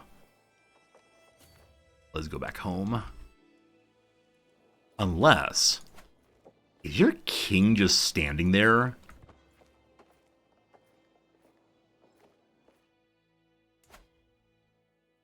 I think your king is standing in command of your army. He is. What do you say? What do you say? No captured king, unfortunately. Fine, fine, fine, fine, fine.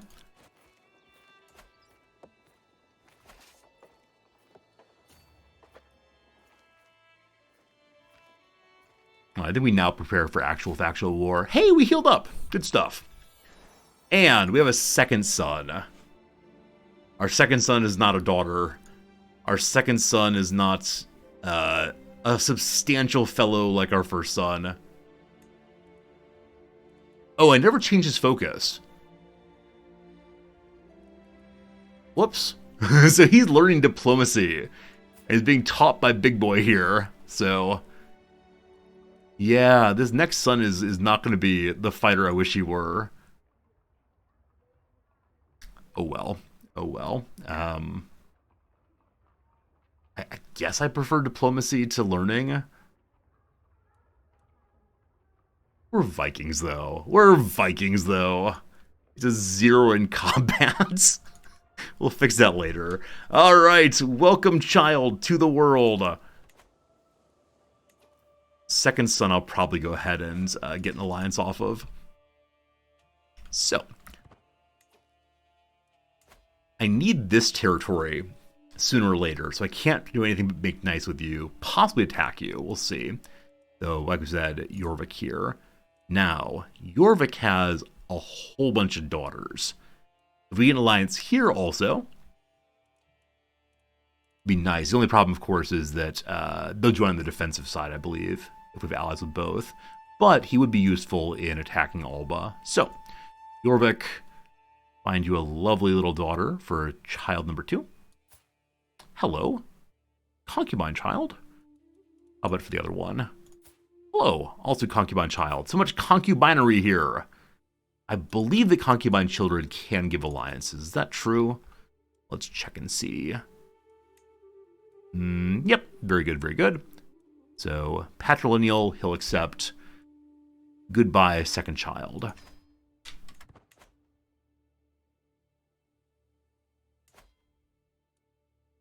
We're going Cornwall, and then up north, I believe.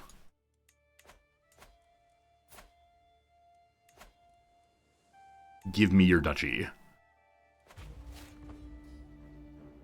And we'll see if we need the,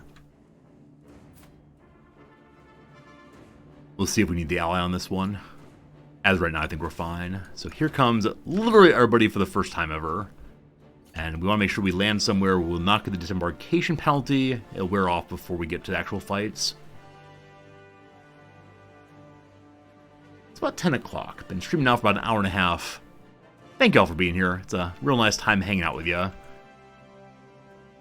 This will give us access to more possible islands.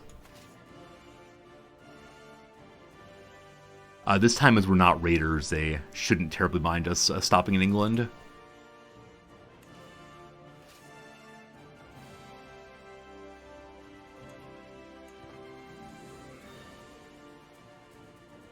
Begin the disembarkation countdown. We got 30 days once we land.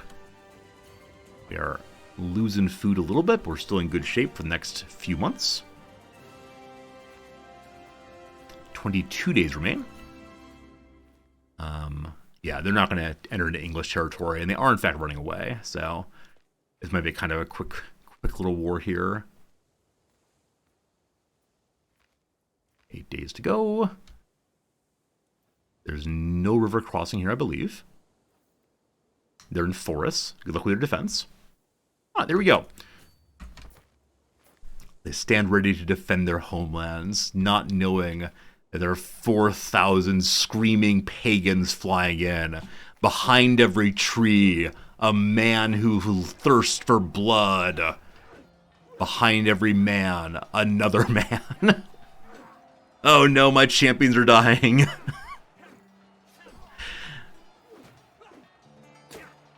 Who needs champions, though, as long as the king lives yet? Alright. That was a pretty good steward, wasn't it? I choose you.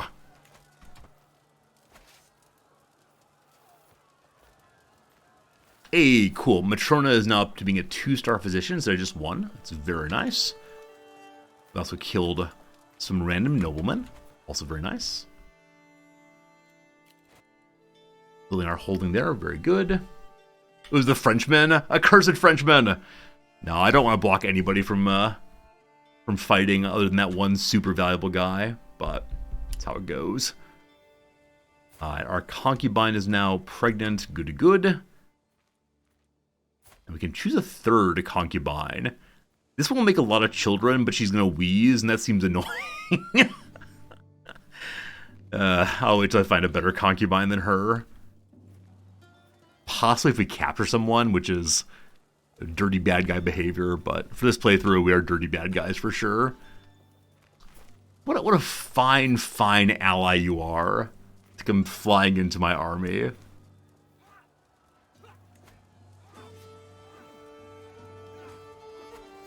Alright. So we're now up to being a faithful servant of our fine faith. We did capture the Marshal of the Petty King. He is nobody special. I doubt he's worth any money to anybody.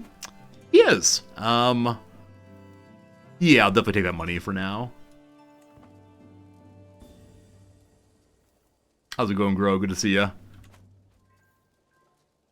There's some money. Soon you're going to meet your kingdom also. And then we can get, our wife loves us more. We get bonus skills, so improvement to what our counselors do. Or 4 more knights. Now this special, or at this point rather, 4 more knights is actually not super useful because we don't have enough people alive. So I'm going to go with loyalty and respect and then pop on over to household guard once we get some people. Oh, Gro, it's absolutely fine. I'm sorry for my slow response to your message over on Discord. I'm just busy with stuff, but it's nothing about you at all. Alright. Got a spy master. Insular Irish fellow, no claims or anything. Oh, you're a lady person. You're a lady person.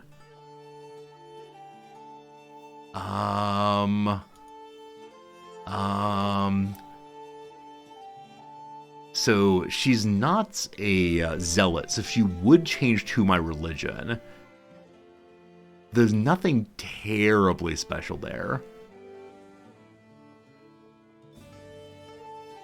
Alright, you worth some money to anybody? Nope. You are of this family with 17 people in it. So this will upset the Irish folks quite a bit, but the Irish were fine. Off with the head. Bye. Bye. Other prisoner here is young Alan. Young Alan is the son of a chancellor. Worth 10 money. Thank you, thank you. Now, if they're going to attack in, I'll wait for that to get done. What do you say? I'll wait till they lock in and I'll move up that way. Cool. Though we're at 93% war score already, I will go ahead and grab these just for possibility of artifacts and such. And to more fully humiliate my enemies here. We captured young Cormac. Also, the Lord of Jorvik has died, and so there's been a sundering of his realm. Jarl Guthrith got part of it. Jarl Halfdanson got the other. Fancy. So 2 sons got the territory. The reason this is especially fancy is the fellow who holds the Isles has no major allies. He has an ally from out this way, but no one local. So I think we'll be going for this as soon as the current war is gone.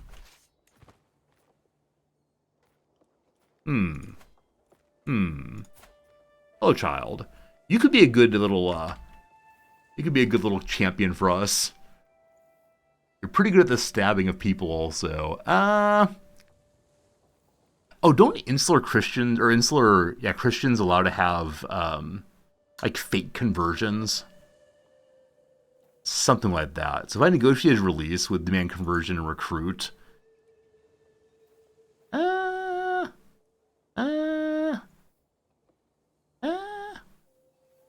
and we'll send him right to the battlefield. Yeah, it's fine. It's all fine.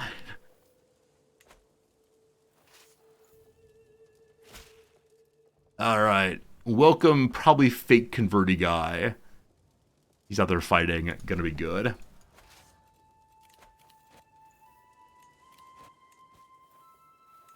I can challenge someone to a trial by combat. Is this a rival? Is that what's going on here? Huh. Huh. Why can I do this suddenly? So you run this way over here. Some random man is throwing out challenges. He's a 12 in personal combat compared to my 16. I am missing a leg, etc., but I don't know. Dueling seems like a younger man's game, probably. Maybe try to be a fornicator. Alright, so somewhere in the world, there's someone engaged in sinful deeds. And we're gonna beat the dickens out of him for it.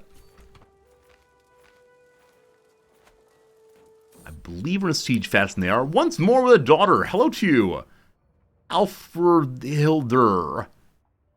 Welcome.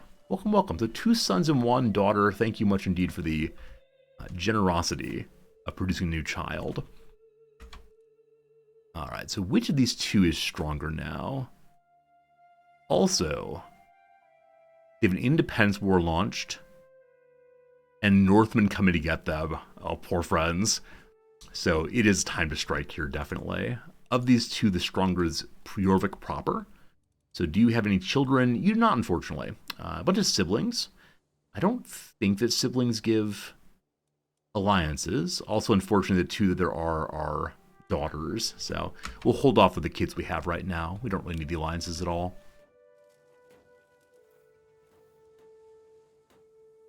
This last siege here. Okay. What I'm going to do here is leave behind a sieging army that we trust will do well and fight. And the remaining we move forward to fight and then come back. This group is led by, by the Petty King, I believe. I actually can't see in that mode, but led by their Petty King, who we have captured. All right, so on the one hand, we could just take his money. On the other hand,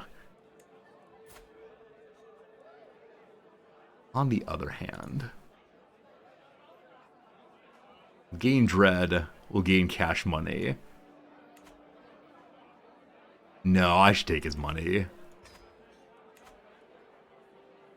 We might be a Viking, but we're a thoughtful business person first and foremost. My son came to the last feast and had a good time. Got along well with everybody, even the adult guests. I can say it's nice to make friends, become good and gregarious. More diplomacy, more good. I could instead say become greedy, like the old man is. Or I could say, I saw how you look at a servant, become lustful. So lust would help with having children, and that'd be, of course, delightful. But he's already heavily into diplomacy. Going even more into diplomacy could be cool. But I'm not sure how much that actually benefits us with only a couple counties. What does greedy do again? Yeah, more money, a slight hit to diplomacy. I'm going to go ahead and do that just to increase our overall money production. I also forgot that greedy gives you more money if you get more stressed out. So I kind of want to have our king go to stress level 1 just to ensure that he's maximizing the money. Stress level 1's not so bad.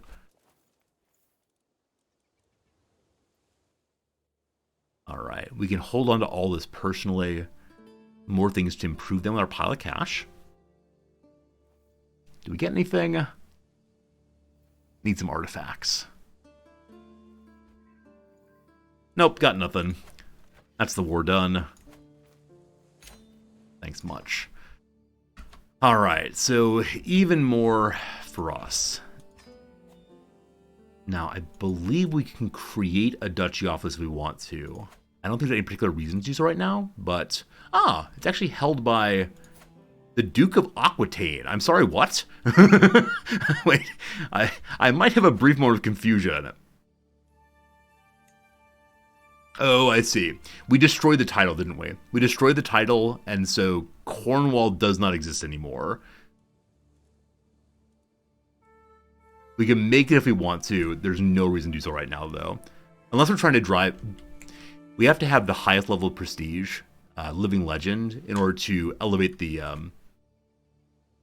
kingdom here. And so creating tiles for prestige might be worth doing at some point. We also get prestige for Viking raiding, though, so we'll definitely keep that up. Okay.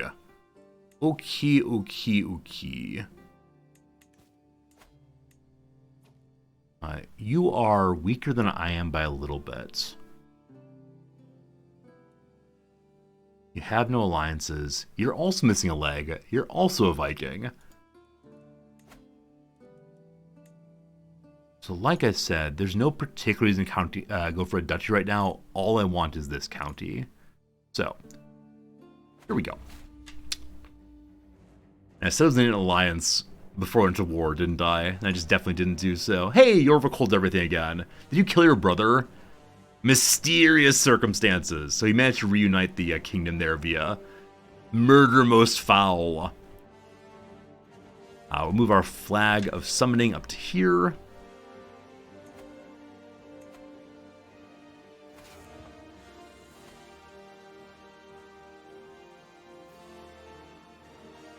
And then we'll hop into the boats. So this fellow from over here is coming along. That said, he's already attacking someone. So it's likely the case he will not get here before we win big. Possibly. Lots of whales to be taken. It's kind of broken still. They don't really have alliances at all, so might be a nice way to go. Also, I probably need to deploy my, what's it called? My marshal to improve relationships here. I start also converting faith. So we're properly the faith down there. Actually, no, it's all Catholic, isn't it?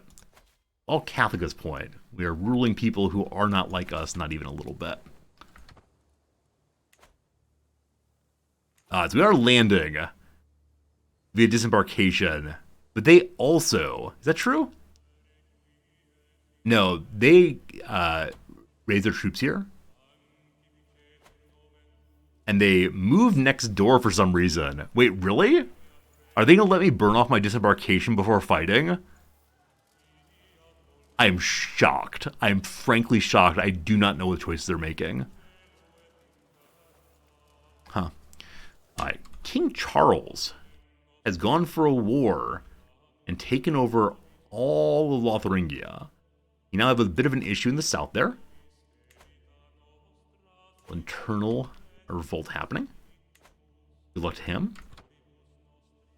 Insofar as he's busy, it might be a sensible time for us to try to attack territory that he's allied to. But got other problems right now. So the only reason I could think of why they would wait here is in hopes of getting their friends to join them. And I don't know if their friends are coming. I think they're still busy with their war, probably, so most likely they're not. Alright, that is all ours now. I guess I'm just going to go straight for their capital. You land next door to it. Here? Caught someone's daughter. Coward. Probably worth some money, though, as someone's daughter. Yep.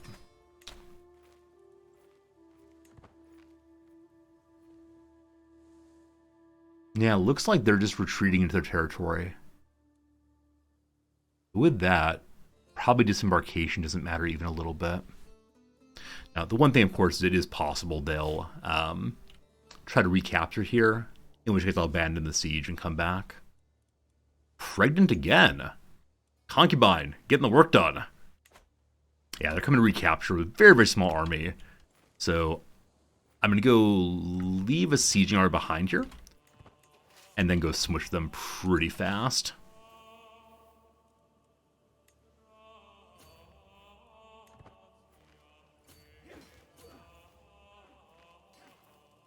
And just got to keep an eye out that there's no army coming to stop the siege, But they were over here, so I think we'll be okay. Our neighbor King Charles has won yet another war. A Northman army conquest the territory up here. Better luck next time for sure, for sure. All right, here they come. They want to fight on soil here, perhaps. Once again, we are going to be in a pretty strong position. Okay, they just moved through very quickly. And we should probably chase them down instead of letting them potentially bother our troops. So we'll catch them there. First roll in our favor, so is the second one. One wounded champion. But all good. Okay. We'll then go ahead and head in here again. I actually don't see their army. I'm super curious where that army went. And I did see a pop-up about my home county has some rabble against me. Hello, rabble. It was just some peasants from here. They think that we're evil, so we're gradually converting them to the true faith. I wonder if sending my marshal there would help at all. Nope. Send my marshal to increase control in county on, unlanded of. That's my favorite vacation county. When I'm feeling a little bit low about myself, I definitely go to the county on, unlanded of. Oh boy. Oh boy. I think its control may already be full, is what it's telling me. Is that true? Yeah, so control's full there. If I click it though, my dude still tries to go there. I thought this kind of bug would have been absolutely resolved before the game had been released, but seemingly not. I just gotta follow this group around. Chase them wherever they go. And I guess we can see something next door while we're waiting. Oh, like this. This is a... we're not fighting them, my apologies. We're fighting these people. Our food stacks are getting a little bit lower and lower, so we'll start attritioning more and more as time goes by. Our rival lost a county. We liked that.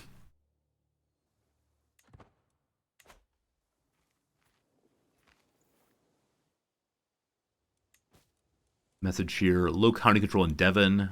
We're currently working next door, so how it goes. Powerful vassal would like to be on the council. More sons! More sons, more sons. Okay, so this is the part where a ducal level title is probably a very good idea to ensure that we don't have a sundering of our realm. There are many, many, many sons. I have 3 of them now. So the ducal title I can make right now. Also, look at that. We got an item. We stole an item from the Temple of Uppsala. I shouldn't have this, right? This is an item I should not belong. I should not own. I think we're getting in trouble for having this one. Let's see. Court artifact. Branch of the sacred tree at the Temple of Uppsala. A common-looking branch of great religious value. It's voiced to come from nothing less than a sacred tree back home. Wow, it's illustrious and beautiful. Unfortunately, we're not a king, so we can't have a court. Or do you get a court when you're a duke? I can't quite remember. Yeah, you gotta be a king.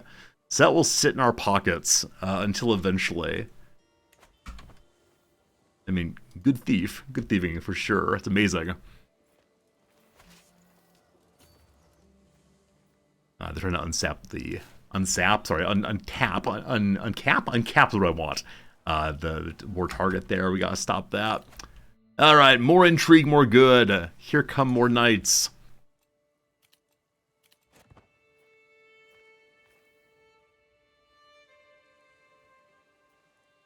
I was gonna say I'm gonna leave behind a sieging army here, but I believe we'll finish this and get over there before they can fully uncap it. We also may manage to hit war goal here. We'll see, we'll see, we'll see. As I often say, like, the early gameplay is so fun in this game. Like, we could have gone more or less anywhere. We chose this way, and it worked pretty well. Alright, so we didn't hit 100%, unfortunately. So, we'll go land here. Even with the disembarkation penalty, we should be fine. Repatriate the stick? No! I'm using it. I'm busy looking at it. It doesn't belong in your museum, it belongs in my museum.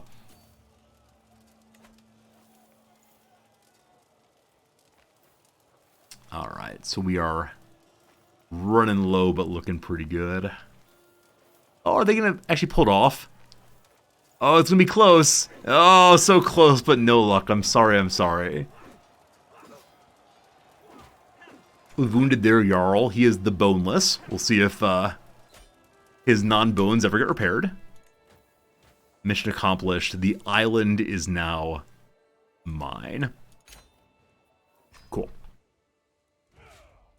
Like I said, though I'm hoping my king lives a very, very long time, he's looking like he should, it is sensible for me to go ahead and create a duchy level title now in order to guarantee that if the king were to die, it all stays together. I keep on my king, the duke were to die. So the other possibility would be Brittany. Up to 65 years old. Stress level 2, constant headaches. I kind of want to set a better safe than sorry, and also I need some more prestige still to accomplish my goal there. So, yeah, I'm gonna go ahead and create Cornwall.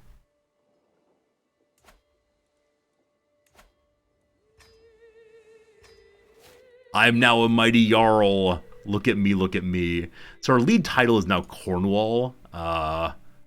Don't much like that as a title, so I think we're gonna change it over to, I don't know, what's a good name for our ongoing playthrough? And I mean, I'll sit on Cornwall for right now, and then once we elevate the Isles, we'll see what goes. We can feudalize a tribal holding. As a non-tribal character, are we already feudal? I actually didn't realize we were already feudal. Of course we are.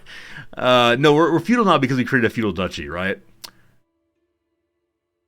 think that's what I may have just done. Is that what I just did? It's possible I just did that. Or have we been feudal all the way through? Is this a castle here? It is a castle here. So no, we've been feudal all the way through. Never mind. It's encouraging me to feudalize these fine folks here. I'd like to do that. Make it a proper castle. We don't have city planning yet, so we can't do that. Do not have tribal government. Can't do that. Where's the feudalize button? It was... There it is. 500 money. Yeah, maybe someday. So we are mere points away from being Exalt Rung Men. And does that then unlock the decision? There it is. Okay. The Isle of Man is uniquely placed to act as a haven for Norse raiders, with easy access to not just the British Isles, but all of Western Europe. All it needs is someone to show all good Vikings the way to realize potential and pave the island with gold and fortune. So if we pull this thing off, we'll become pirates for 100 years. Love it. We'll get ourselves a proper, larger kingdom and duchy. We get a new realm capital. 7,500 dudes. Holy moly. So we gotta be a living legend. We have to have the title of man as a duchy. Oh, maybe I should have created the title of man instead of creating the title of Cornwall. I forgot again that it was a one county title. Would have been good. As a reminder, one of my goals is to have my capital in Indian Ocean. So archetype is probably my very last goal. We are doing 4 achievements, but as of right now, I can't interact with anybody who's not fairly close by. So to get over here would take a very long time. But yeah, it will probably take Sri Lanka eventually. But again, that's the last goal. If I move my capital over there, it would be kind of rough at this point. So our other goals are to pick up various islands as we go. Alright, to create this duchy here, which again I should have done first, we need a little bit more money. Nonetheless, that will give us additional prestige, and we need 2,000 prestige plus the next level up, so maybe creating them all is a good idea. All I'm saying, Jarl Hofstein, is that skis are fun even without hunting. It shouldn't be unusual to ski for the joy of it, not utility. Drones on my Stuart. I feel like I've been in the conversation my entire life. The man's just obsessed. We should give it a try now, while the snow is thick and fresh. There's a steep hill not too far away. I'll bet I can reach the bottom before you, and we'll both have a great time. I say how unusual. 60% chance of pulling it off. If we do that, we'll gain some prestige and some friendship. I can cheat. Maybe more likely I'll win. Or competitive skiing, no thank you. He's suggesting to one-legged man, it's true. Let's try and see what happens. We win! Ha-ha! One-legged skiing, good to good. I've seen one-legged skiing in the Olympics, right? Or the Paralympics. It's a person who has, like, all their weight balanced on one leg. It's only one ski. We did perfectly. Alright. Well. Our boyo is now a Mano. Though he is very, very good at fighting, we do not want him as our other champion. And we kind of do, right? Kind of want to be like Viking hero. I may go for that in a bit, we'll see. We talked about diplomacy. It didn't go terribly well. So he really is just some guy right now. And we should go ahead and find him just some kind of wife, probably. Okay. Cool. So, trying to think about wives right now. Quick is congenital, strong is not. Strong he built up in early youth.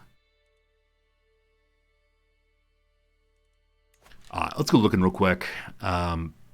Possible alliances. Nothing huge is showing up as possible alliances. Now, Jorvik here still has no family. He's at age 30 now. I think he took over at age, like, I don't know, 25, 24? I'm surprised no kids at all. Maybe they're not into each other, unfortunately. Alright, Alba, not the right religion. Strathclyde, not the right religion. Back to the homeland. Hey, Sweden exists! I did not expect him to exist quite yet. Sweden has 2 children. Unfortunately, wow. Intelligent and strong. Wonderful. Unfortunately, definitely good and married. Now, your primary heir is this dude. Kingdom of Sweden is still no preference Confederate partition. So as long as this dude does not die, he will be king. And he has children. So, a 5-year-old granddaughter will not give us alliance unless his father or her father ends up on the throne. Now, we could try for claims eventually. Let me look at that real quick. So these fine folks here have a daughter who's already betrothed, unfortunately. Yeah, I need this territory sooner or later. We're probably going for the Orkneys all by ourselves. They're currently defending against a holy war. I might offer to defend this guy just so I can steal his land later. Probably going to do that. These fine folks, no allies. Good. I can't offer him vassalage while he's at war, correct? No, and he definitely will not. We're too far away. That'll be good. Okay, like I said, an alliance with Sweden would be very helpful as we continue along. We'll deal with the other things about, like, taking the islands down here once we're in a slightly stronger position. So, Oh, also, we have a bit of a timer going right now. We need to have taken all of Sicily by 10 something. So still more than 100 years on, but got to keep it in mind. Your heir, your daughter, arranged marriage with our heir. It is patrilineal, they accept. So 5-year-old and 16-year-old, this is fine. Everyone gains some lovely prestige, is good. Well, Pit Lord, do I have class today? No, unfortunately not. I've got class in this afternoon. It's only 10:30 a.m. here. I teach at 3:20 p.m. So, got some time for sure.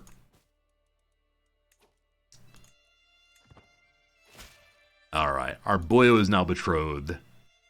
Fine.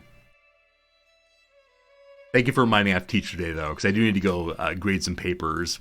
Not really papers. On the first day of class, I asked the students to do a very brief writing assignment, just so I can see how their English competency is in writing form, and also how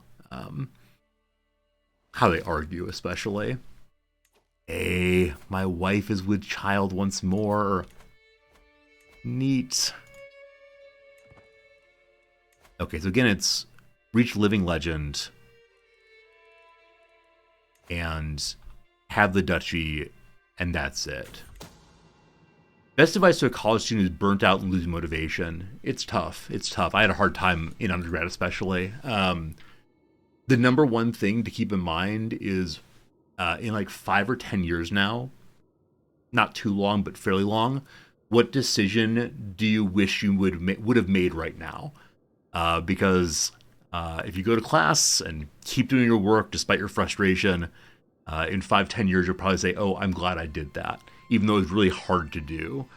Now, on the other hand, if you don't go to class, if you drop out, whatever it is, you might look back and say, hey, glad I made that decision. It freed me to da-da-da-da. But often from that perspective of what do I hope I can say to myself, you'll see what you should say to yourself now. Now, with that said, it's really tough. And so if you decide it's not for you, that makes sense. But yeah, the end goal is absolutely right, Architect. There's a reason you went to school at the first time. And a lot of people in chat have some good ideas here. But for me, it's always, like, when I was working my dissertation, it seemed absolutely hopeless the whole way through. Like, I'm never going to finish my PhD. I'm a loser. I should go, I don't know, stack boxes for the rest of my life. And I'm really glad I talked to myself about what decision do I wish I made. So, there you go. Anonymous Gifter. Thank you for gifting a sub to Klaus. There you go. That's where your motivation comes from. It's from the anonymous gifters of this channel. Very generous. Very much appreciated. Thank you for being a friend. Something is weird about my champion Eustace. Eustace. Might be my imagination. Something is keeping me up at night.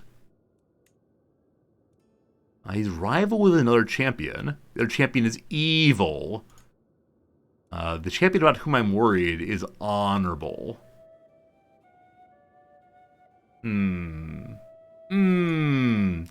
I can check it out and see what's what. I can demand to know, or I can say that I shouldn't worry so much. He's certainly not poisoning me. I'm gonna go ahead and invite my wife to help me. Hello, baby doll. Let's go sneak into this guy's house together. And then after that's done, we'll change back over to stewardship. As you should. Okay, we've got lots of money. If we create a second duchy, we then have the second duchy problem, which is the 2 duchies will go to separate boys. Can't have that. So I'm going to hold off on creating this duchy until we have sufficient everything else to launch the event. Also, we can raise a runestone. Here we go. I've uncovered the proof of his guilt. He's having intimate relationships with Bjorg. Bjorg. She's a fornicator. Oh no. He's not. Shame, shame, shame. So we have some secrets now. Probably not super helpful, but fine to know anyway. We'll go ahead and move her back to domain again. That fixes this problem. And now, a runestone, which will give us a bunch more prestige. It's customary among the Norse to erect carved monuments to commemorate important events. the death of a loved one, the settling of a dispute, the acquisition of land, and so on. Maybe we can benefit from raising such a rock. So it's really, really cool here. In this playthrough, this is a good way to get a bunch of prestige fairly quickly. However, we need to keep the territory or else. Now, with that said, there actually is an achievement also for making 30 runestones in one playthrough, I believe. So should we go for a 5th goal in this playthrough? I think we should. All right. So, every runestone tells a story. We can talk about how terrible Jarl Ivor is. We can say how great it is to be on the throne of Cornwell. Clearly, we hate our friend. All right, where should it go? So because I'm going to become the king of Man and the Isles, I do enjoy the idea of being the king of Man. I'm interested in putting it on the Isle of Man itself. So, constant reminder of a war's glorious end. Good to be placed in an area that requires encouragement to cooperate. There you go. So, runestone's up. I thought you could see it here. There it is. Yeah, so we get bonus control growth. I do want to check and see how many we need for the achievement. I'm, again, relatively sure it's 30. It's one of the many achievements I've not gotten recently. Oh, speaking of which, there are a bunch of fairly easy achievements I don't tend to do because they don't really fit my playstyle. However, yesterday off of stream, I decided to develop a strong hook against my head of faith. So I had my little spy master go look at the Pope, and apparently he was both a murderer and a fornicator and involved in gay relations. So it was a little bit overwhelming just how, from perspective of Catholicism, sinful the Pope was. We had no problem accomplishing this one very, very quickly. It was good. It was good for us. But there are still a bunch of other ones that we will need to get at some point, because I intend to 100% this game eventually before CK4 comes out. Where is the Rhinestone Cowboy? Had the Dynasty erect 100 runestones? Is that what I was thinking of? I really thought there was 30 in one playthrough. But maybe not. Have child be inbred. No good. Norman Yoke. I so wish this one were more colorful, so I could say, yes, I got that one. Now, because it's in the white here as opposed to the gray, we did get it. But every time I'm like, oh gosh, why didn't we get that one? It's fine. Okay, I think I'm wrong. I think I'm actually wrong. There's not the achievement I thought there was. So we need to get 100 of them in one playthrough. Cool. So that means I need to have other people of my dynasty out and about in the world, ruling territory and producing runestones. Check possible. Yeah, possible's great for sure. That does limit the ones that show up. There we go. We'd be a witch. We could join the Crusade of the Catholics by switching to Christian, of course. Fame throne, not going to happen. Lover spouse. Yep, 100 runestones. That is the only one about runestones. Yeah, still a lot more. Oh, here's the 30. 30 inspirations. So help people in your royal court to create nice items 30 times. I knew there was something that was 30. So we'll go for this also. And check through quite a bit. Cool. Now, from here, we can launch a war up this direction. As I said, though, he's being attacked. He's actually winning? I'm sorry? You have 453 dudes compared to their 889. Huh. I was planning to go offer to protect them, just to ensure that they didn't get taken over by Scotland, but never you mind. So you don't want to vassalize. Here comes Resorty. We'll once again shift our summoning flag north. I should probably also go do more Viking nonsense, but I want territory because I'm greedy. Oh, speaking of greedy, we don't want our son fighting. There he is. God. We can still have a bunch more champions, so hopefully we find some people to recruit fairly soon. Now, I think the decision to recruit people, yeah, is not available right now. We get claimants, always helpful, but champions is still on cooldown for another year or so. It's low control still going here. Same over here. Low control here has meant fewer taxes, slower growth, and everybody hates me. That's fine. That's fine. Wow, 300 martial lifestyle. Just 'cause our wife said nice words to us. I wish I learned how to fight. My wife coming talking to me. It's like, come on, Resorty, swing to the left, punch to the right. Oh, we're also not improving our holdings at all. Yeah, definitely got to do that once we're not at war anymore. I love we have so many possible wars. It's absurd. Yep. Soon we'll be a pirate king. Hey, it's another son. I don't want this. This is not desirable to me by any means. But hello, other child. So I think we want to go through now and focus our children on different things. So though it's the case that boy number 1 is going to be a fine diplomat and our king with these stats, the other children should learn to do other things. Now this one's charming. So possibly he could become a spy master to his brother. The only concern as always is, will he stab his brother to take over all the titles? So probably better we focus him on something else. Diplomacy is fine. Now, the daughter will skip for now. Other son here has no stats at all yet. We're going to ask him to focus on the fighting. And on this one, I will train him. Educate, there it is. We have 2 wards assigned now. Actually, only 1, because the other one aged out. And our other son, this one rightly of our family, is a little bonus to diplomacy and fertility. Will also become a true Viking fighter. More education, more good. So our 2 ward slots are now taken. I believe we have 2 ward slots, right? Yeah, I think that's all. Okay, as far as marriage goes, we have 1 daughter we should probably offer out before too terribly long. Jorvik.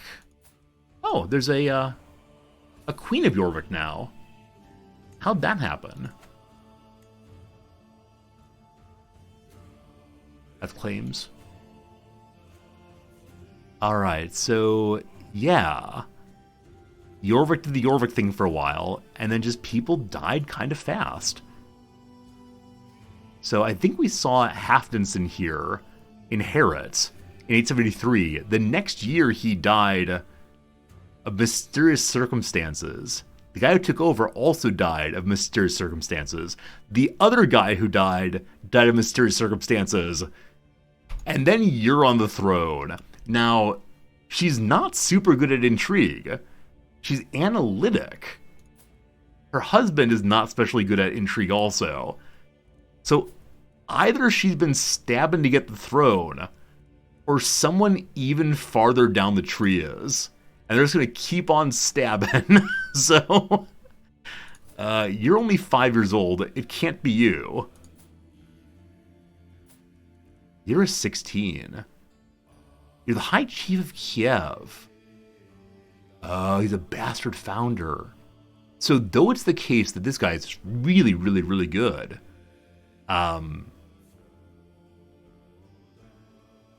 yeah, he can't actually get the title of Jorvik. His own special line. Speaking of geniuses, we have a genius in our court who is previously one of our champions. I should marry him to my daughter. So where is the other forbidden guy? It's our chancellor, 20 years old, unfortunately homosexual.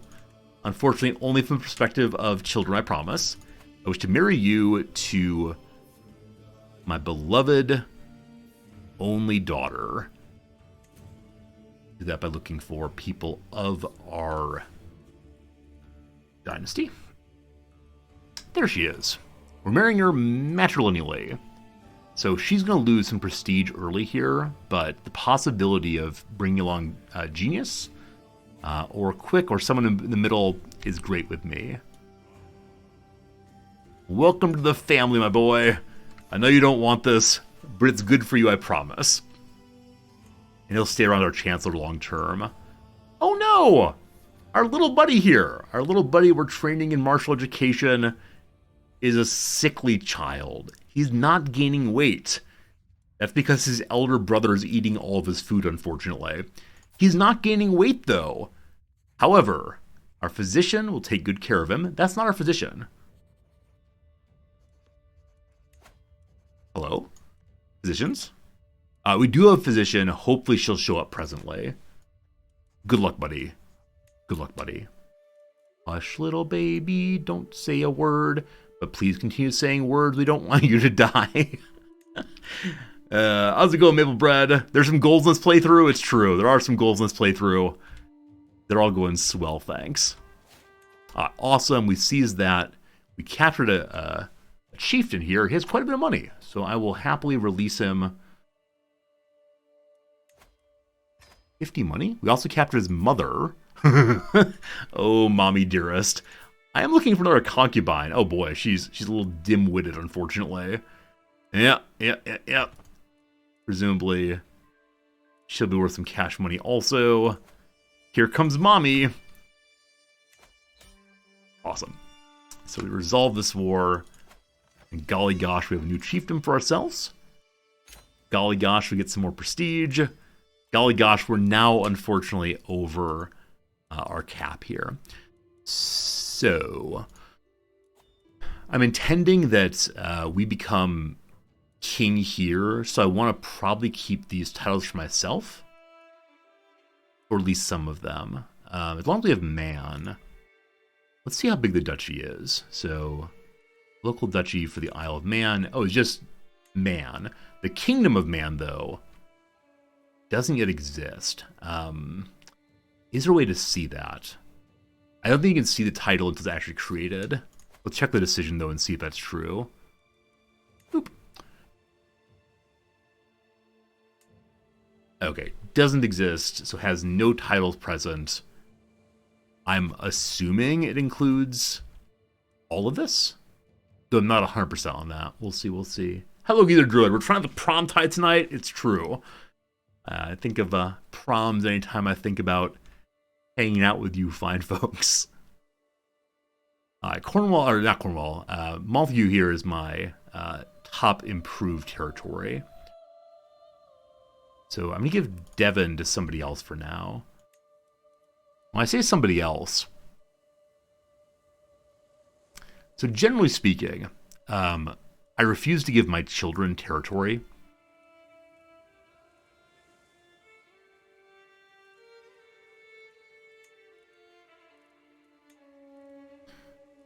Generally speaking, I refuse to give my kids territory.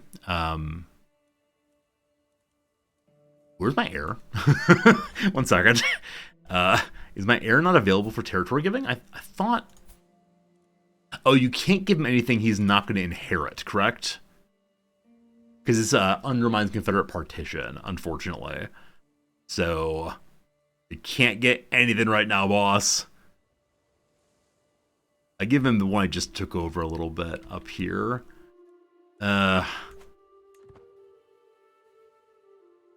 Okay. So I want to find someone else of my dynasty to give this to, who is not the #1 son, and hopefully is an adult already. So what's that?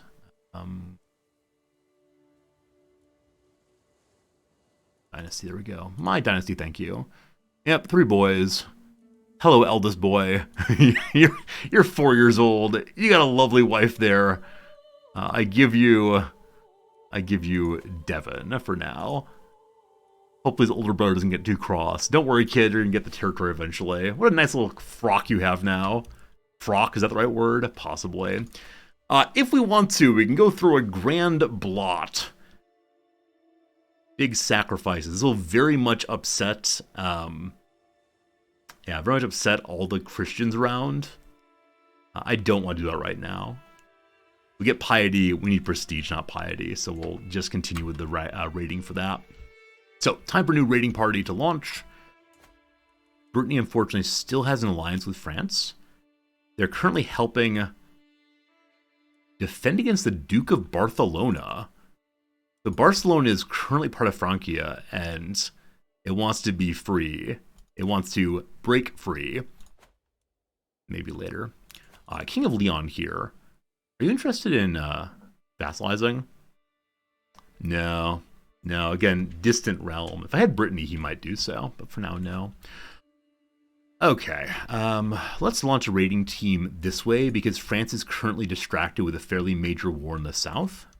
We may be able to grab Paris real quick, which is always the best of possible things. So, move our Staff of Summoning back to here again. Those of you who play this game, do you play with more than one rally points? I tend to always have, a whole bunch of, or only one rally point until eventually I decide, oh, I need a whole bunch of them. So it's a little slow going, though. Hey, old beard, you don't like this game? That's fine, no worries at all. It's good seeing you, though, for sure. Hope you're having a good day. Look at this! We're a peacemaker! Blessed are the... We can end wars a little bit faster. You use them everywhere? Yeah. It's really smart to use a bunch of them to make sure you raise your armies in the correct place, but I very much tend to just do the one over and over again and have my death stack rolling around. 1 to 2? Yeah, yeah. Fire and blood! Settlement of Tours, I assume. An important stronghold in Greater Tours, I assume, has fallen to the raiders. Huge tracts of land and shining treasures, too. So, more slaves, more good. Or more money, more good. We can currently hold 122 cash money. I'm going to be giving this up before too long, so its development is not terribly important to me. So I'm going to just take the cash money for now, in part because I did see an army raising here, and I don't quite know how big it is, so more money for running away a little faster would be good. Lots of wars. We can change someone's contract with our boy. No, I'm not going to force our boy to pay excessive taxation right now. That said, time to start improving. Oh, I can't. Well, all right, I'll go ahead and do this. Was it 500 money? I was going to say I want to feudalize my beloved earldom here, but no, it's way more cash than I have, and so it's probably not a good call. We are going to hold on to this for a while longer at least, so let's go for a combination of money, money, money, and fort. So big walls, big good. France is still at war. I think I may be even too far south for this. Like, I should be totally on the northern border. Alright. I'm going to cut through the middle now, along the lovely river, until we're up there. I hope we don't overfill our raid loop before we get to Paris. Yeah, there's so many very, very wealthy baronies and churches as we go.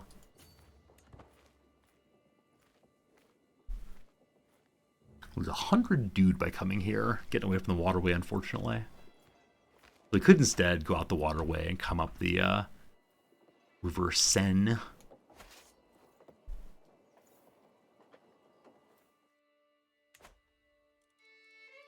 Are there any other decisions that would give us prestige? So going on a hunt will definitely do so.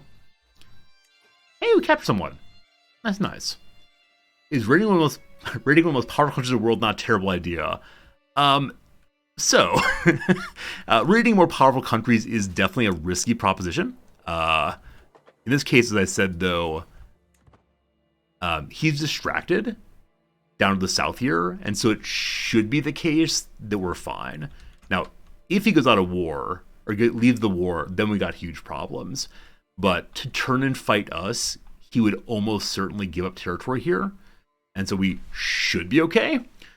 But yeah, so normally, if he were not in war, I would try to just grab things on the coast and then retreat to the boats before he can come from Paris. Our counselor has died of asphyxiation during a violent coughing attack. Wheezing, infirm, melancholic. Poor buddy. However, we have a new, beloved leader of the church. He's a content gentleman. He kind of dislikes me. We're going to go ahead and sway him to our side. Okay. We took some prisoners. A spy master and a countess.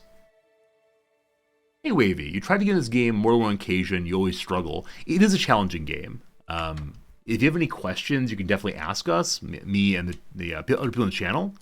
We're always happy. Always happy to help new players. It definitely is a game that is very rewarding once you can figure it out. But holy cow, this countess is ridiculously good at understanding strategy. I kind of want to capture her just so that I'm able to have her educate my children. Now, that said, we are the same thing, so we're fine. All right, give me money, please. And then Aziz here. Very good doctor. Holy cow, 30 learning. If I can forgive his sins...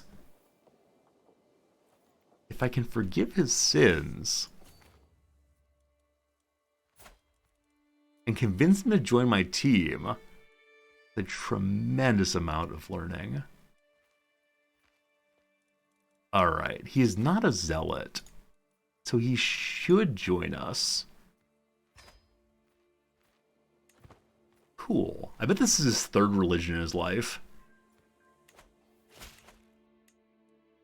He doesn't like me very much. He'll get over it eventually. I think I would like to... How much money does he want to like me? It's probably a low amount. Yeah, it is 70. This gets us closer to the second level, or first level of stress, which I actually do want for money production. Plus 42 opinion, so he'll still be kind of bummed out. But, nah, he wouldn't dare stabbing me. Stabbing? He wouldn't dare stabbing. That's right. We are overloaded on money now. Nonetheless, we're going for Paris. Just in hope that I get some fancy item. And then we'll go back home, I promise. Oh, we can't. We can't raid while we're full, can we? Ah, I forgot. I forgot about that. Alright. Let's go home. We'll attrition our way all the way through the city. Or all the way to the kingdom, rather, and then we'll rightly go home. At the age of 42! Pregnancy once more. And Solomon just won a war against a wandering Viking fellow who's trying to take his territory. Unfortunately, the war in Barcelona is nearly done. So France is going to start paying attention to me again. And then Brittany is going to attack and help with an Italian claim on Francia. Yeah, so both Italy...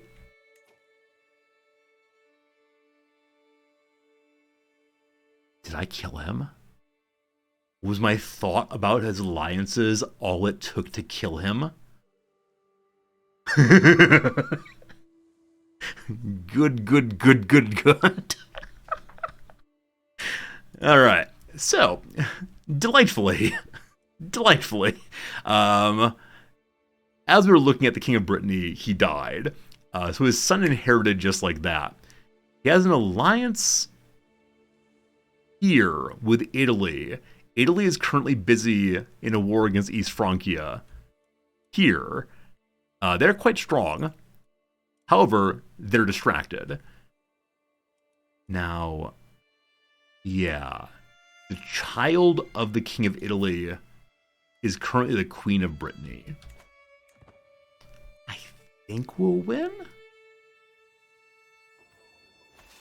Yeah, as long as Italy's distracted, we'll be okay.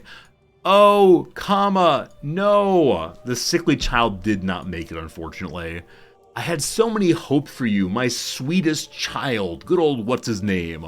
All the things you'd learn, like how to fight. All the things you experience, like fighting. All the things to do, you know, going on fights. So many possibilities of Viking slaughter, but now, none of them. Little more stress. Little more stress, a little more stress. Raiders return home. Goody good. Good. Okay, there are a couple things I was thinking about. One is that I want to go on a hunt. Now, hunts do lower stress, which is kind of the wrong direction for me, but they also give prestige, and that is the right direction for now. We could also invite champions again and get some better troops. Was that the younger son starving to death? Probably so, yes. He wasn't gaining weight at all. All right, let's go for that. And then invite some champions along also, which does cost prestige, but where our underlying is still improving. And probably raiding is the best way to keep on building up more and more prestige. I just need the old dude to live until he hits living legend. The hunting trip has been less than fruitful so far. Some of the party appear to have given up completely, or attempting at making the best of a lovely day outside. But what on earth is Order doing? He's crouched on the ground, humming cheerfully. My lord, look! There are many useful herbs and flowers here. This one soothes aches, while this one aids in the recovery of broken tibia, and this one is said to ward off leprosy. He keeps blabbing on about the plants he collected, instead of being on the lookout for prey. Alright, so we could order him to continue hunting. He won't like that at all, but we gain prestige. We can ask about flowers, or we can insult him and say he's a witch. The one that gives most prestige is get back on the horse. That all seems most appropriate for the roleplay of the Viking. No flowers, only killing. We're waiting now till our soldier pile refills. Take quite a while. And then in the prison we have nobody. We need people for the blot. Alright, we went back home, hunting nothing, but more prestige, more good. Gnupa has arrived. Hello, Gnupa. Already a Viking berserker. He's ripped the head off a man. He truly believes in those stories about Odin and Thor and so on. And he wants 55 cash money. Cool. It's going to be a very sad thing when the king dies. We should call random people a witch. How do we know she's a witch? So Brittany does not yet have... a little problem there. Brittany does not yet have an alliance with France, so if we're in attack, now it's time to attack. However, simultaneously, the peasants are cranky in my main capital, Andon, and also up here in the Isle of Man. Alright, so the marshal's trying his level best. He's a 6. Weren't you a better marshal once upon a time? Do you have some penalties?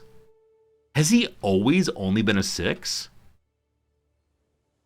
Like, he's a crazy good fighter, but... Huh. Clearly not the correct call there on marshals. So, this vassal wants to be on the council. He's much, much better. He likes flowers. That's a good change there. Alright, so... he'll get over it eventually, but that'll help with the... control going much faster. Still 10 years to go, though. More factions. Rabble.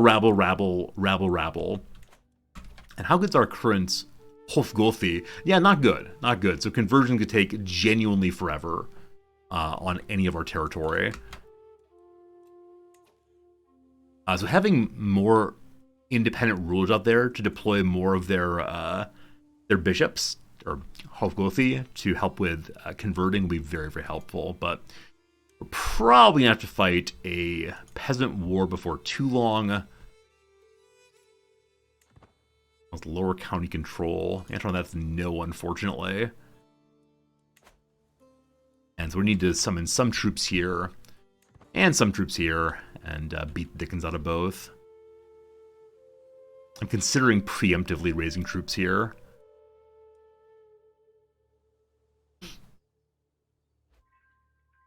Hey, some more money, good. One thing we could do is accept that this has not been fully made at peace, but it's better. It's still not good, though. Can we settle down the Isle of Man? It's a smaller territory, so my marshals should be able to keep it under control longer. More daughters. This one's name is Golf. I don't know what that means, but I love it. Hello, daughter. So probably we should set up another alliance via daughtering. Again, someday... Nope, not you. You're the genius. Someday I get an alliance via one of my daughters. You? No, same one as before. You? 1 second. Has something gone wrong here? So that's the...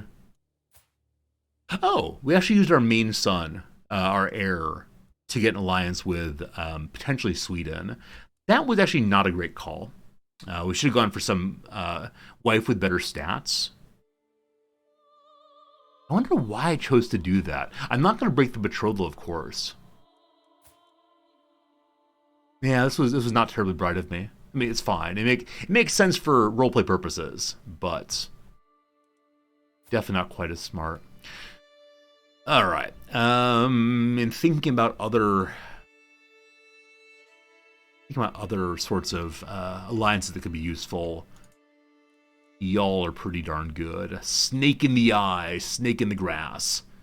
So we have a daughter and a son. So your little boy here is scaly skinned. Daughter already betrothed. This son does not have the scaly skin, so that seems better for me. Hello, daughter. Gives an alliance.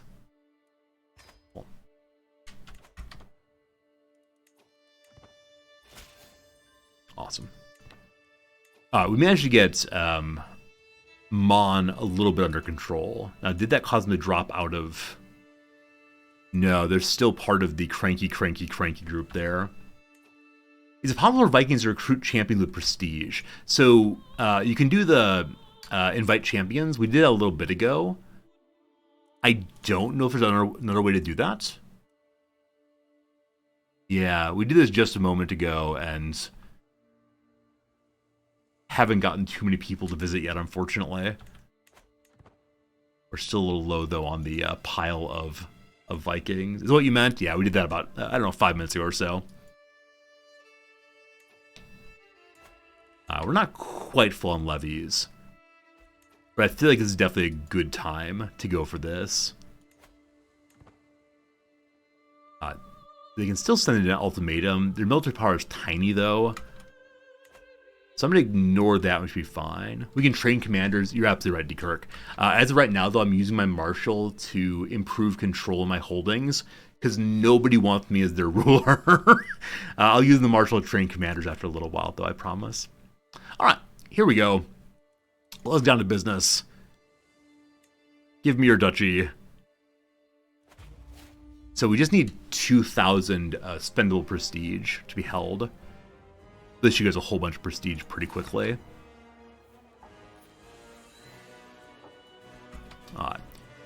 Italy did join. That's fine, because Italy is still distracted fighting here. Now, poor East Francia also has a bit of Bavaria in the middle already. We'll see how that goes. So East Francia has 3,000 troops. Italy has 4,000. I suspect they're stuck there. It is possible that Italy will swing around. If they do, I'll then call my allies in. But until then, we're good to go. All right. Forward, forward, forward. Just siege as we go. Hey, Fosty's here. Hello, Fosty. 21 in fighting, 60 years old. How much money you want? 80 money. Oh boy, you better not die immediately. That kind of cash. My wife is on Make Me Money, correct? Yes.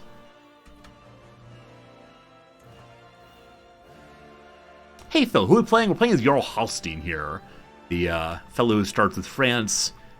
We have a whole bunch of goals to go for, but we're gradually taking over territory just to have a strong enough base for us to be able to start taking over the northern islands here, and then so much else. If you do the gold command, you probably saw we have a ton of gold we're going for this playthrough, and it's going to be a probably multi-day, I mean definitely multi-day, possibly multi-week playthrough to pull it all off.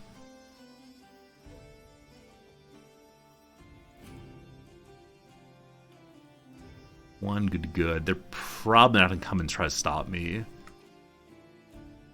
Italy is still fighting in the south. Good. And so right to the capital. Have I hired a striker to get my goals met? We'll only talk that way in a few days here. No football on any day but Football Manager Thursday. We're being raided. Outrageous. Where are you from, man? Whom are you? Through or something. If I weren't busy, I'd go destroy you immediately. Alright, he's one of the relatively minor powers in Scandinavia. He's taking money from my precious Cornwall. It's only 4 money though, so we're okay. The Hofgothi is now +5 to us. So it is endorsing, though once again we have no church holding, so endorsement doesn't really matter at all. It will someday though. I'm considering leaving a sieging army and going up to stop them. The only problem with that is that they do have sufficient enough troops here to potentially stop us. So, nope, not both of y'all. Is it control click to get you? There we go. So you go there. The other group, 513 of them, stays here and finishes the siege. Did I just send the wrong one? Nope, send the right one. Good.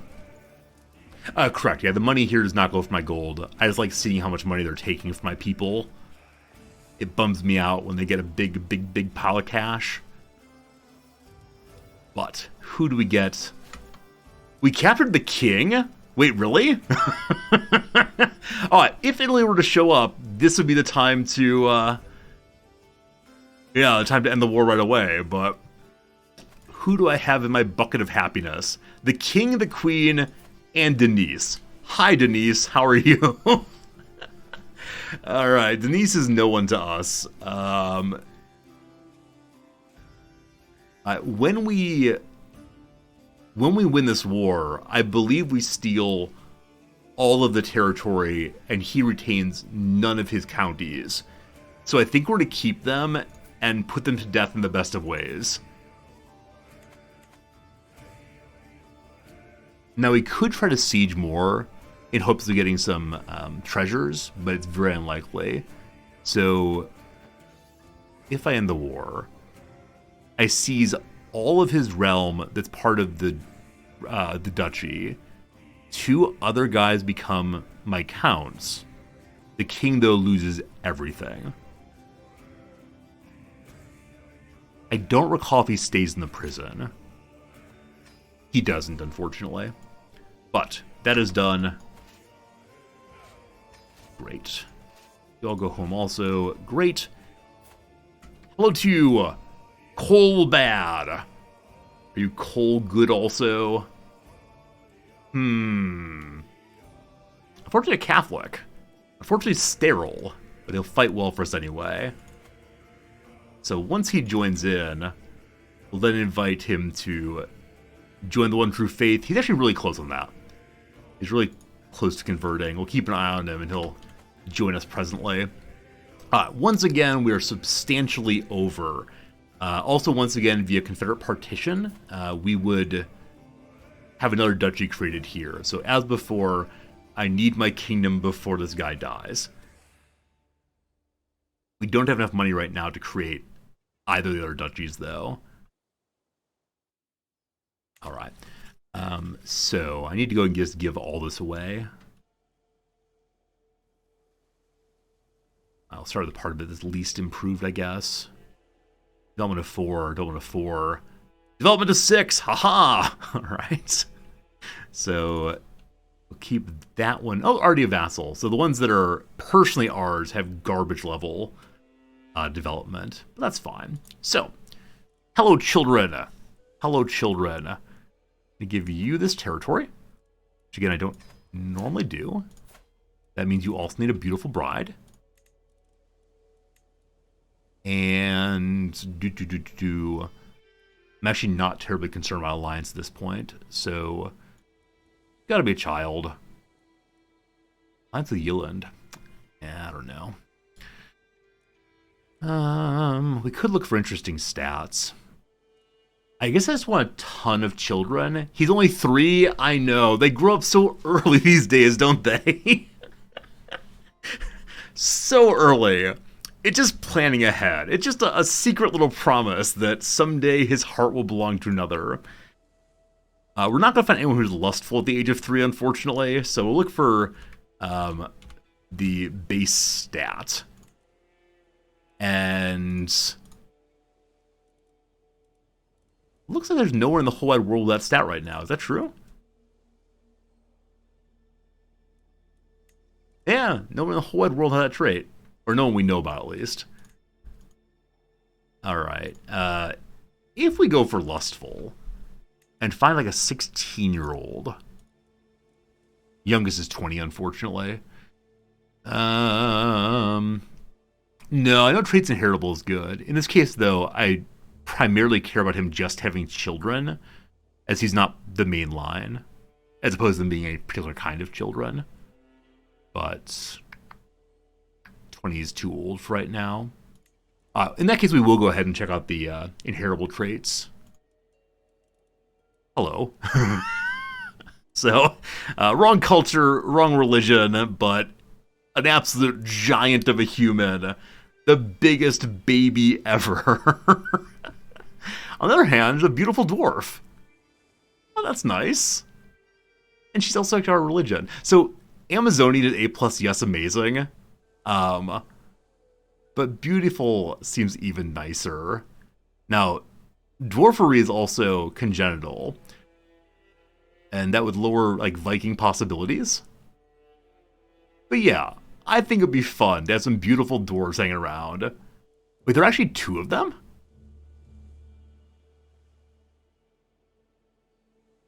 Of go with the Ingjor. Oh, so this beautiful dwarf is the mother of this beautiful dwarf.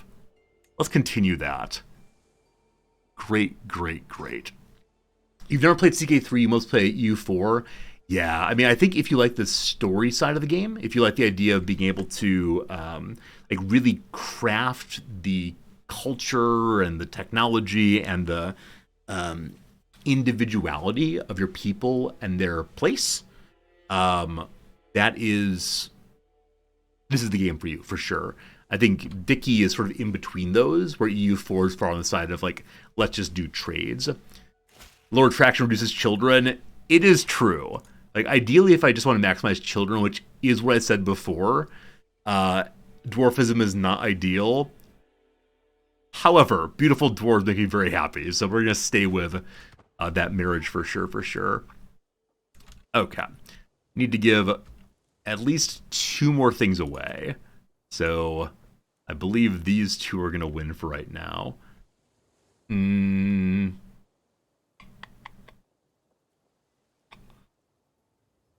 Okay. So, unfortunately, both of my other sons already have some territory. So I'm going to give this one instead to someone randomly my culture and see what happens. How big are their vassals? They're 1 county each. I'd prefer to have all the vassals on just 1 county to ensure that they don't cause problems. Now, we definitely could improve crown authority or engage in some kind of tyranny to take his title from him, throw him in prison and so on. But I don't want to be a tyrant quite yet, I don't think. All right, 1 more to go. And once again, random noble. Count Snorri. Good night, buddy. Sleep tight. Wow. Strong and already married. That's good. Oh, might take his son's county. That's a good point. Definitely a good point. Okay, here comes Hatred at the Taxman. So, this tiny baby group led by this man, currently in my capital, wants lower taxes. I think not. I think not. Oh, look how cute they are. Look at you little cuties. Is their commander any good at anything? Yeah, someday he might be a good marshal or a good chancellor. Or seem good when put to death as part of the grand blot. Yeah. So I want to summon our troopers. Button over here. Peasants. Peasants.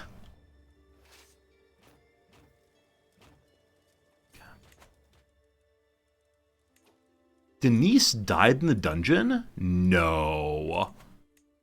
Unfortunately, the wife of the prior king is the only person still in the dungeon. As before, I kind of want to go for a blot, but if I do that, it will lead to a whole bunch of angry Catholics, so I'm not going to do that right now. However, we are now a gallant.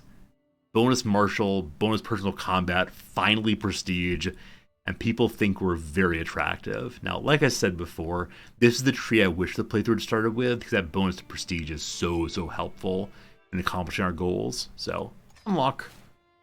Very good. Okay. At this point, our dude is in his late 60s. We're not going to complete Overseer in his lifetime. And I don't think we necessarily need any of this, except that it would be useful for improving control kind of quickly.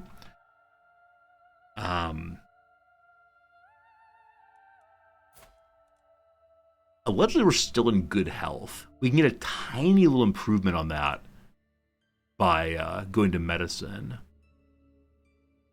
If we go to medicine, these two are available. We don't need either of those really. Is there anything on an early tier I want? I mean, Groom to Rule is pretty great. It gives your children a nice little bonus. And might make our terrible heir slightly better. More prestige per dread would also be very strong for what we're wanting to do. Okay, I'm going to move on to this right now. Get the bonus prestige. Once we're a little bit less well off physically, we'll then move to the health one. I think that makes sense. Gelizard, it's good seeing you. Hope you're having a good day today. For sure. And I fully suspect, as I'm talking all these grand strategies, he's just going to die randomly all at once.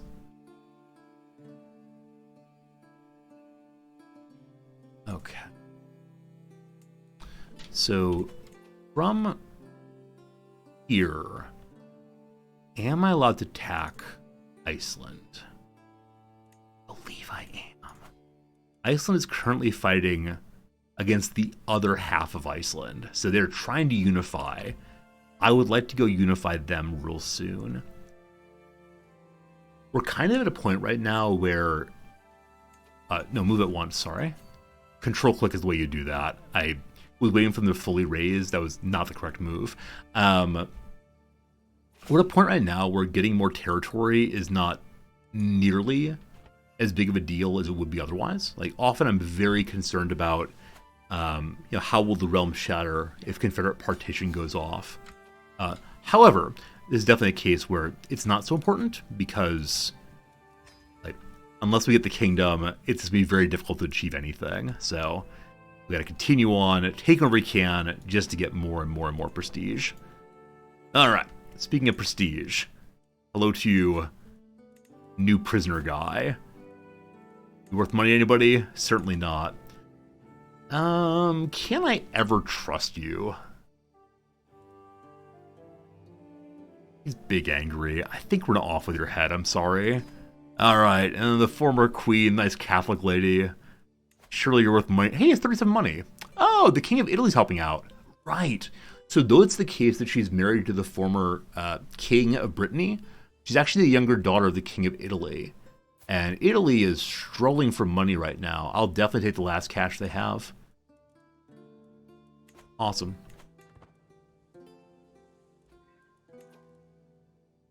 And speaking of money, is it time to go shopping in France again? France got some cash. We could go head down to Sicily and see what's what. 26 money there. So France. Oh, wow. Some Italy is now inside of France. How did that happen? I assume it's a whole duchy. It's a split duchy. Okay, so the Prince of France got some titles. Neufchâteau? How?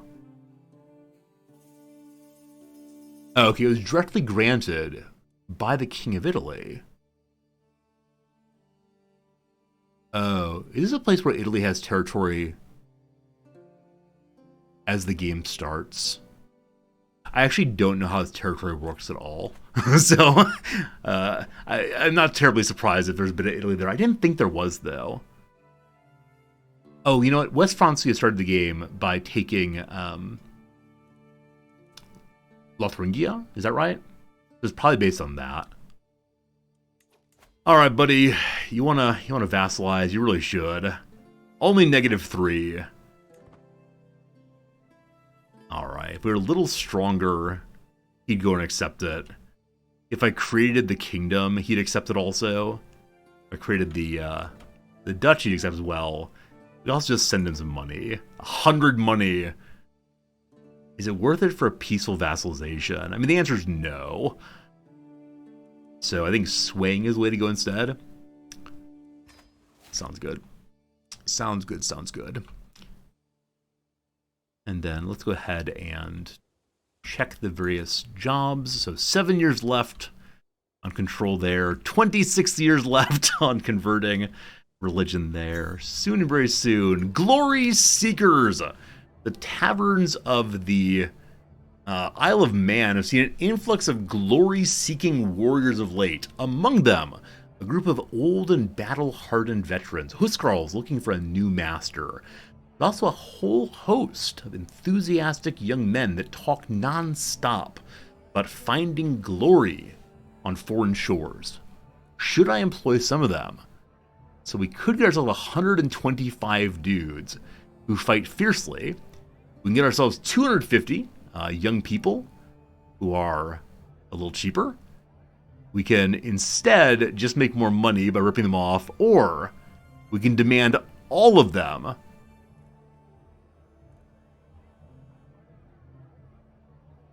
Because we're a Viking. Yeah, clearly. Clearly. We head closer and closer to level 1 stress. Excellent. So those spawned... Which kingdoms can we form? So as of right now, the only kingdom we can form is the Kingdom of Brittany, I believe. Is that true? We may have to be the Duke of that first. Yeah, so if we have the Duchy of Brittany, we become King of Brittany. I'm not going for that, though. Instead, I'm going for that if the king suddenly gets very sick. The actual goal, though, is Kingdom of the Isles. And for that, I need to be Living Legend. So we are working on that gradually. Speaking of which, time to attack France once more. Who's not distracted, but surely he won't notice. So I just go take a little tiny snack. Okay.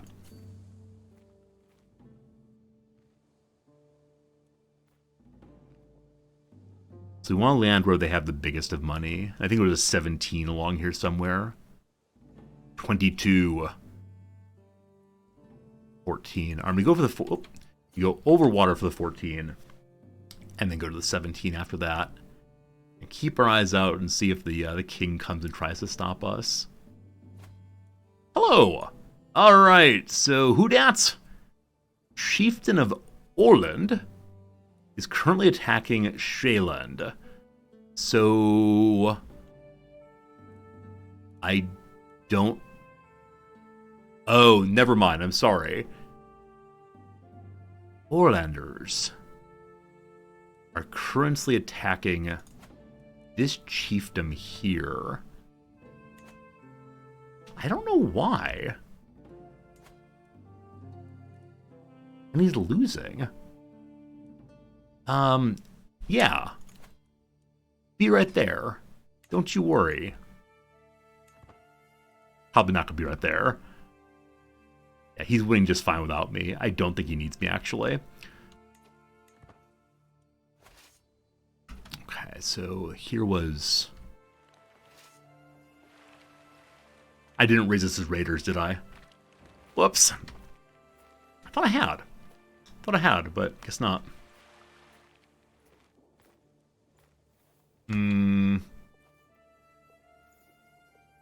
Are you raised as raiders?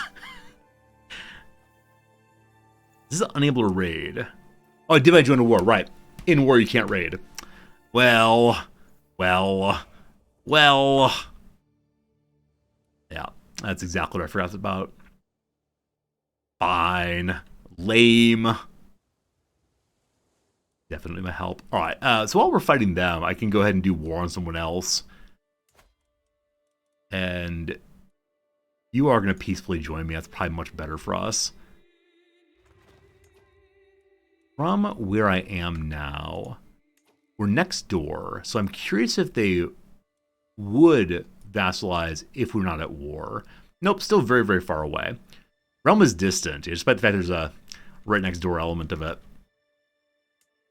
But they're fighting, and once again, he's going to hold out successfully. 152 dudes versus this guy's 987. How on earth are you holding out here? I don't think you are, actually. Oh, not enough soldiers. He can't successfully take over Dude Man's holding. Unfortunately, I'm going to have to come take your territory. Frankly, I feel bad about this. Like, I was hoping we could convince all of the nearby Viking folks to just join up politely. Well, apparently there is no politeness when it comes to fighting here. And so we're definitely have a disembarkation penalty. We'll be fine, though, I think.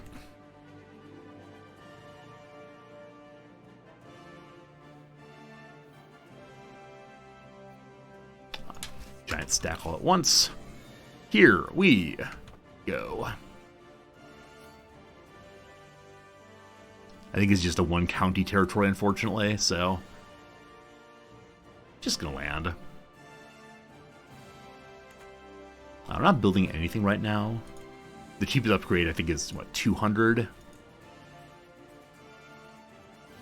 The Cornish conquest failed because a war ended inconclusively. Oh. So I was actually slightly wrong there. I thought he was not successfully sieging, but then suddenly he did. Well, that's kind of lame. We're gonna have to fight Scotland to get that. Alright, put the troops away. We spent money, unfortunately, on hiring a boat. There's always a problem with going to war while someone else is at war. The possibility of having it invalidated very quickly. How you doing over here? Yeah, you definitely don't need me at all. Did you hire mercenaries, maybe? Nope, not at all. So we can't do Viking stuff. How about y'all? You think we're touching? You do not. You have no allies. Sorry, buddy. You own an island. The island is mine. Once again.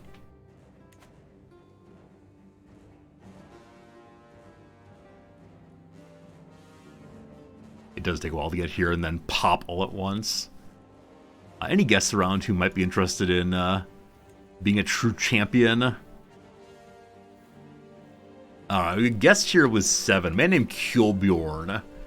He's a zealot poet. Need to give him some heroism to write about.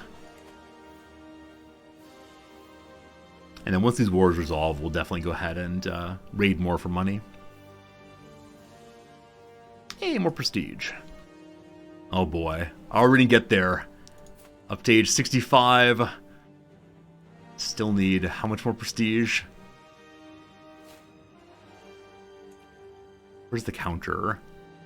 We need 15,000. We're at 1,500 right now. Soon and very soon. Speaking of prestige, more babies, more good.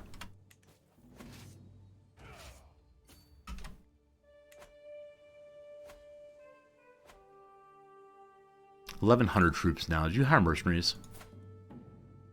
Nope. He must have developed men-at-arms quickly, possibly. I don't know. Was Killborn a character in Hands of Fate 2? I have absolutely no idea. I'm so bad at remembering the games I play. Anything involving a story I forget about all at once. Also, happy Holland Day, everyone. Happy Holland Day to you. I believe they became independent just recently. An adorable little 9-year-old kiddo running in the Netherlands. Able to have a good night. Thanks for hanging out. Sleep well. We'll be back again tomorrow. We're here 6 days a week at roughly the same time. Each time. But thanks for hanging with us. It's lovely.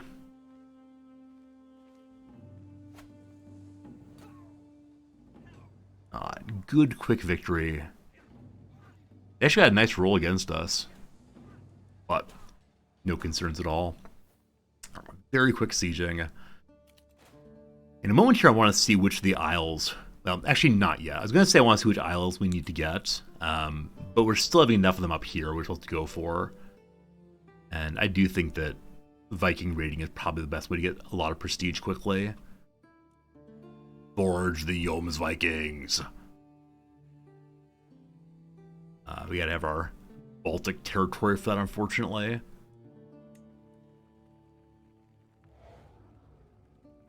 Yeah. Gotta get to the highest level there.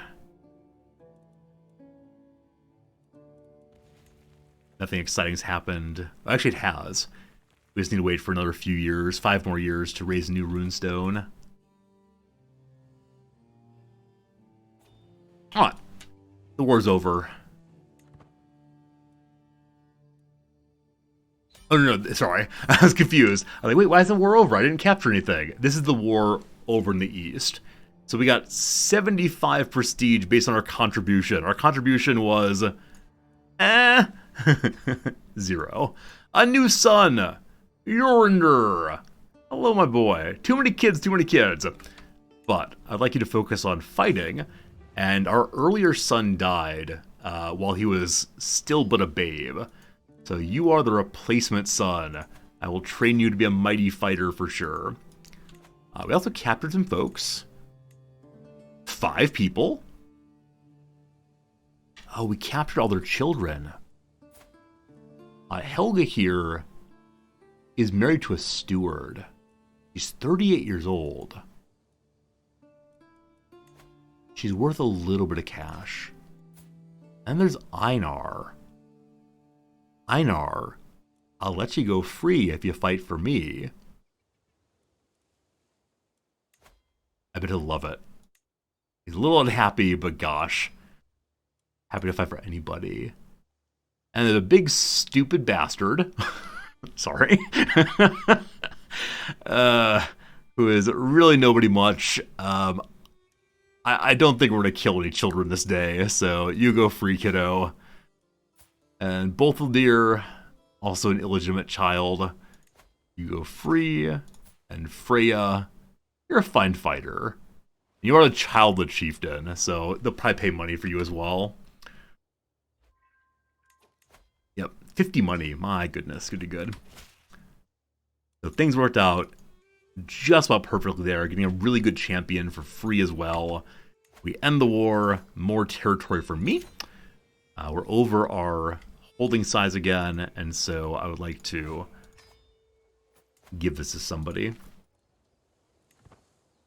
Our newest boy, our newest boy has no territory yet.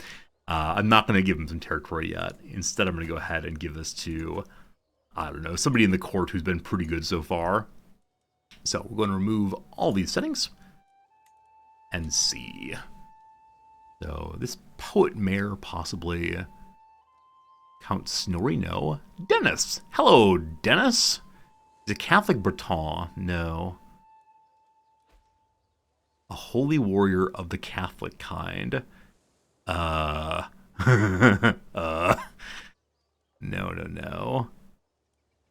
Got a lot of Catholics here. This is not working out. So you gotta be Norse instead. Let me get to my Chancellor. He is also the one who's going to be marrying my daughter eventually. Cool. And he is going to stay on the council. Going to stay married to the daughter. And hopefully he enjoys his time up the island there. I may have to help him with feudalizing. Oh, he actually is building himself. He's going to stay tribal then. Check out my spy master. What's going on with him? Or her? Oh, gosh, she's really bad.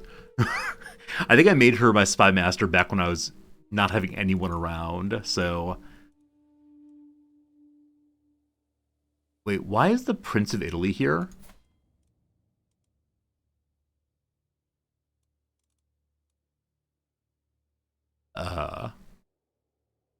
Hello?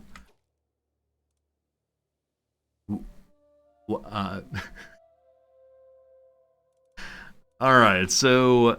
The brother of the King of Italy is hanging out. I have no idea why he's here.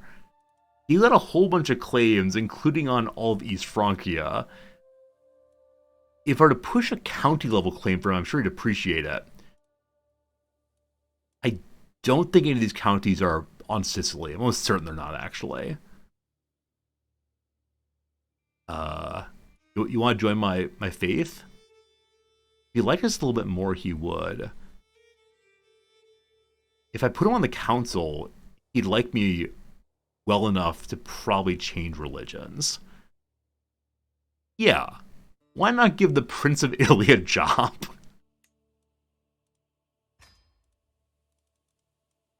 -6 still, unfortunately. Even with the on-council bonus. Or lustful is the problem. Sin. How much money to get you to chill out, man? $50. And hey, level 1 stress, awesome. So yes, over my stress, very good. Please convert. Very good. Very good. Very good. So, level 1 in stress. Oh, comma, no. Ruling has been such exhausting work as of late. It is like no subject Cornwall can wipe their arse without asking for my help. I was in the middle of planning a small getaway to a local brothel, where I intend to remain until I'm chafed and aching, when a servant comes up to me babbling about some trivial catastrophe. So we want to stay in level 1.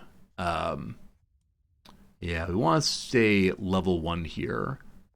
And so I could gain 42 more stress, which means I'll have another mental break. The mental break could possibly lead to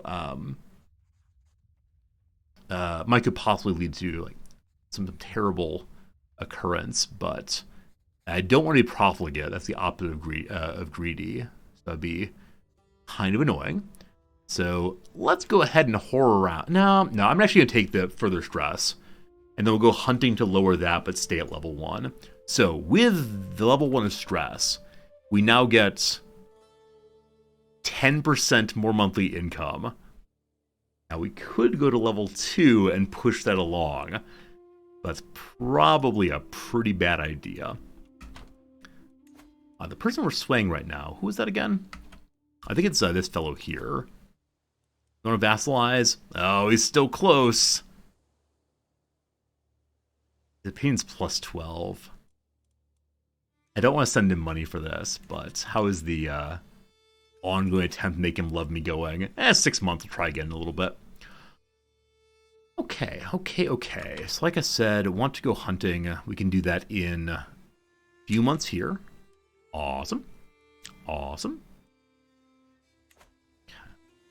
Oh, we can choose a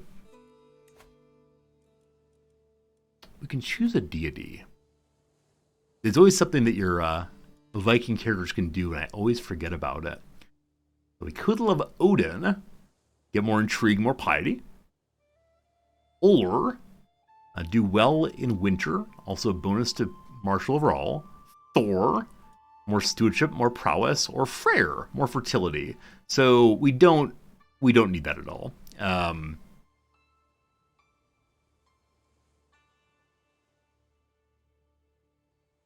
think we're going for Thor.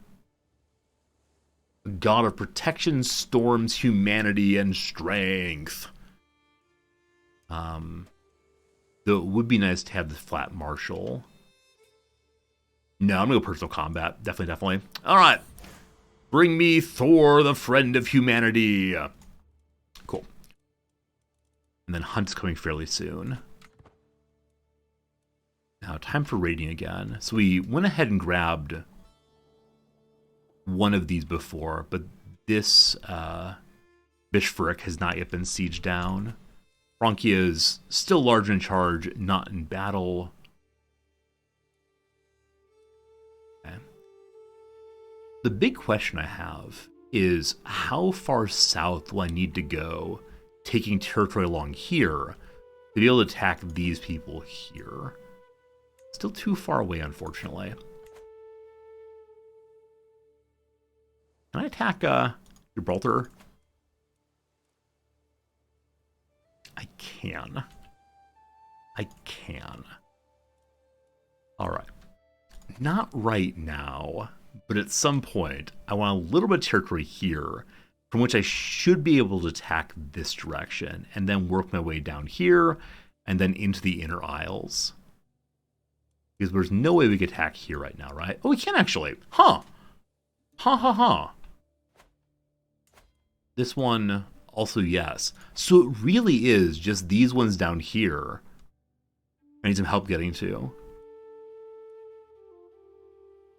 Diplomatic distance is confusing to me. Now, if I go all the way in to here, yeah, this is too far away again. As is that. Maybe it's straight line, so from here to here is kind of close by, or from here to here is equivalent distance as from here to here. Yeah, too far away. I think it might be straight line, actually. So I guess we'll hop from here over to Majorca. As right now, Majorca has lines with Barcelona, of all places. At some point. Hello, Johnny. Thanks for the follow. I appreciate it. Okay, so the war between East Iceland and West Iceland continues. I kind of want to go clean it up before anything else happens. So this side is winning with their 353 dudes. I have to conquer a duchy. They'll burn some more spendable prestige, but that is fine. Okay. I really need to be raiding for money. Also, Shaylin wants us to come help with the chiefdom. Right on the way, I promise. This is the second time in a row I've tried to do something, and my allies called for me once I began doing it. No good, no good, no good.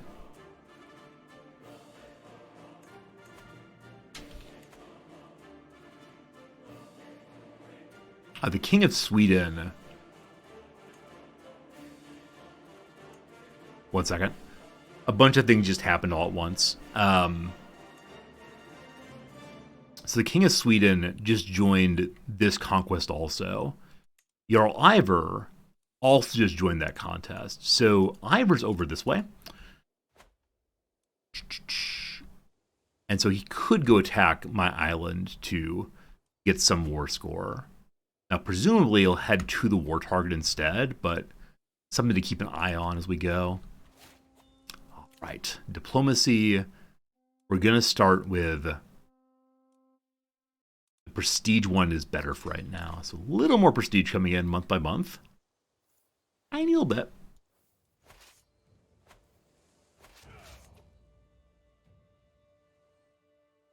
Like I said, I want to take this side first to ensure that they don't win the war. Unfortunately, in the same moment I attacked, they appear to have been fully capped. I chose the wrong side to attack, unfortunately. Well, we already have our armies raised. Let's head down here and at least get some fun points for our excellent sieging. How did that happen again? Because when we looked, they were at positive 3 or 4. Then with negative 100 very, very fast. All right, my spouse has some ideas to improve the old council. I have enough kids right now, so I probably don't want to stay with her. It would lower our stress a little bit more. We're currently at how much? 150. So we'll lose some amount, I don't remember how much right now, from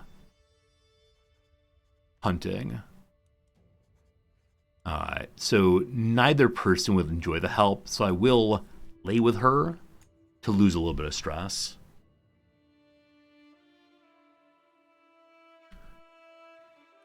Alright, has this folk stopped at my territory? No. No. Is there a war happening simultaneously? Yeah. So he's also involved in attacking the chiefdom of Lubais.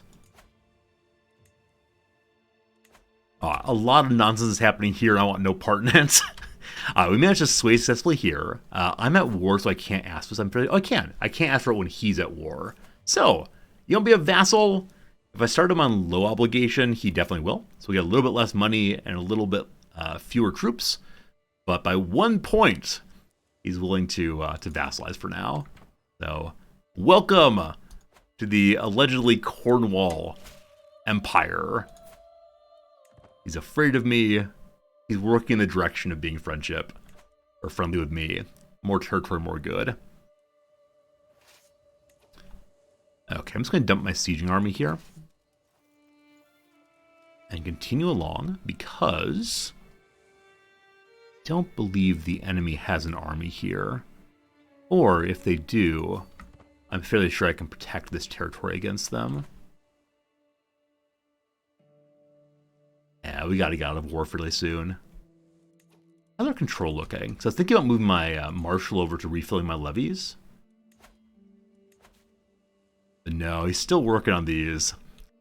Been in Devon for a while, I believe. So 4 years to go, soon and very soon. Old man has just dropped from good health to fine health, so it is roughly time for us to move over to the health one. Now, with that said, I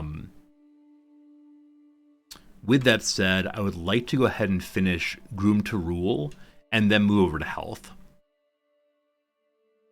That does make sense, I think. Hey, Tutu, how's it going? Have I established a Viking kingdom on Sicily yet? No, that is one of the goals of the playthrough.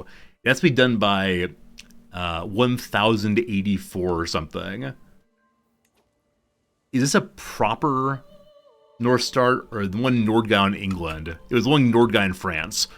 So it's intentionally a fairly easy start because the goals of the playthrough are somewhat absurdly difficult.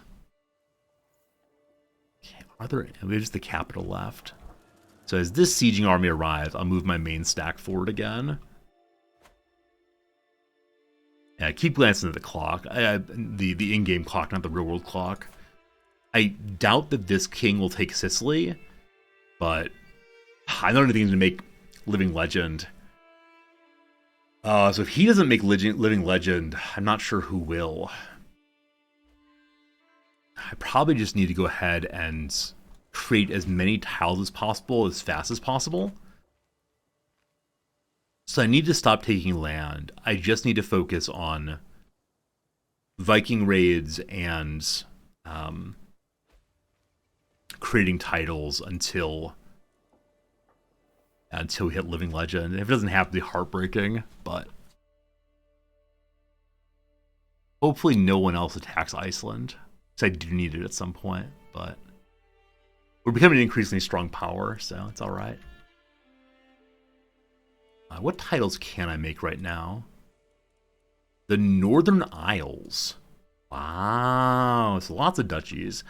As before, if all of these duchies are created, I mean, the game will auto-create them if we die with all the heirs we have currently, and I don't want to disinherit them, I think. I prefer to create them myself to ensure that the we get the prestige for it. Helungu, you just mantle the papacy in your game? Awesome. Am I both getting payments for hooks for the extra gold? We do have a decent number of hooks right now. Sure, here actually. So we could get some money off of this.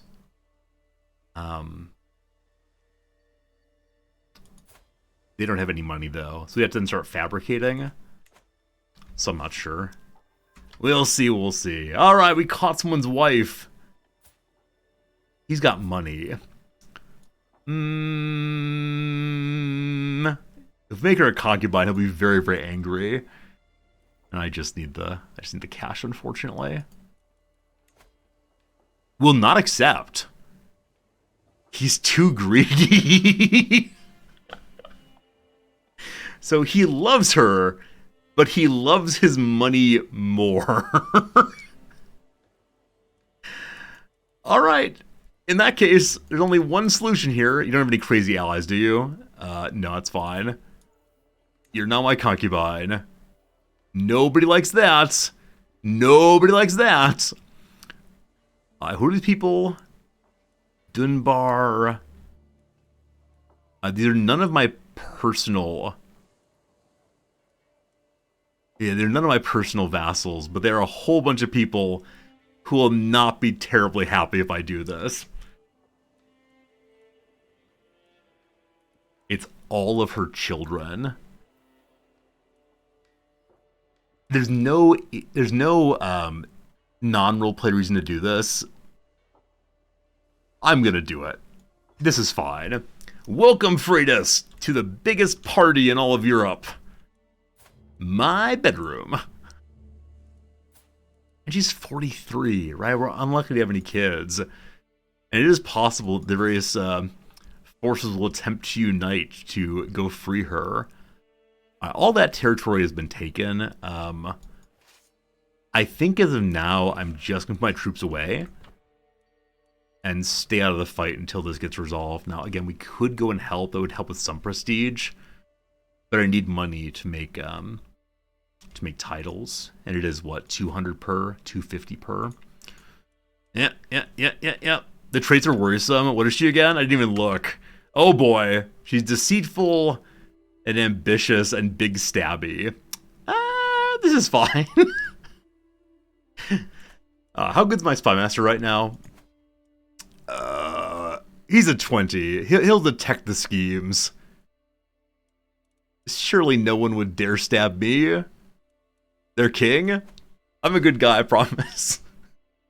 Well, last achievement we tried to do, we had to start twice. Maybe the same thing will happen here. Oh, man. Yeah, Kingdom of Man is just a single duchy here. The only problem, though, is unfortunately I have to... The Kingdom of Man I want, we also have to be a living legend. We're working on it. Hey, hello, how's it going? Is it a common problem if you have an army that's around 150,000 people, your game lags? Yeah, definitely the later in the game you get and the bigger your troops are, the more the game will lag. And definitely, like, even on fairly good computers, the game does start lagging sometimes, especially at faster speeds. Yeah, the game gets pretty complex pretty quickly. Is there a better steward? Why is my steward if he's that bad? Again, this is a result of that earlier nonsense in which we didn't have anybody who's any good at anything. Alright, so Snorri here would be much, much better. Fine. Yeah, at one point earlier we did not have... Like, we had 3 people in our entire team. Now, the Hove Gothi actually serves the pleasure of the king. So I can have my physician and woman and everybody else go ahead and do just that. She'll go a little faster. And she immediately endorses me. The advantage of having a concubine. There, we get a tiny bit of money. Teeny tiny bit of money and a few troops. That'll work. Stark is really annoying. Yeah, if you play the game at a lower speed, the lag will be less noticeable. But it will still be there. It gets really silly if you have huge armies. The blob of death strategy is often called. Hey! Somehow, I'm known as a deeply pious man. Surely my devotion to Odin should be a good thing in this life too, not only the next. There are a number of people who should know that Odin sure does love me. I need prestige, please. So we can burn prestige, or burn piety to get prestige. We can get some money, or we can say I'm a pious liege. And that just makes the church people like me more. Clearly, I want prestige, thank you.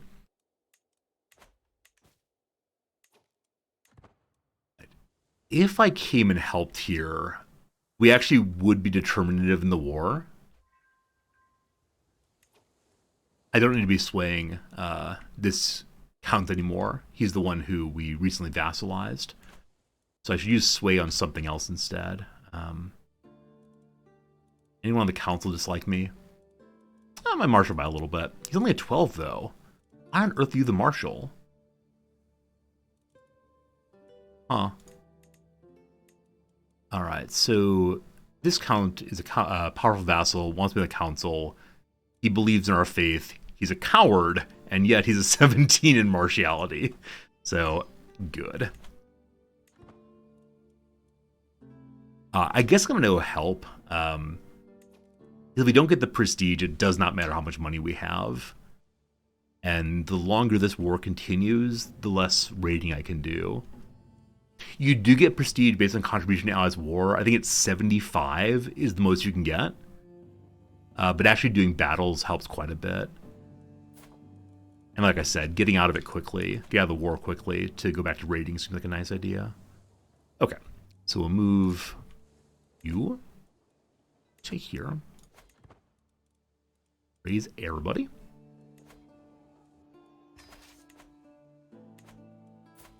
Oh, now it's our 70th birthday.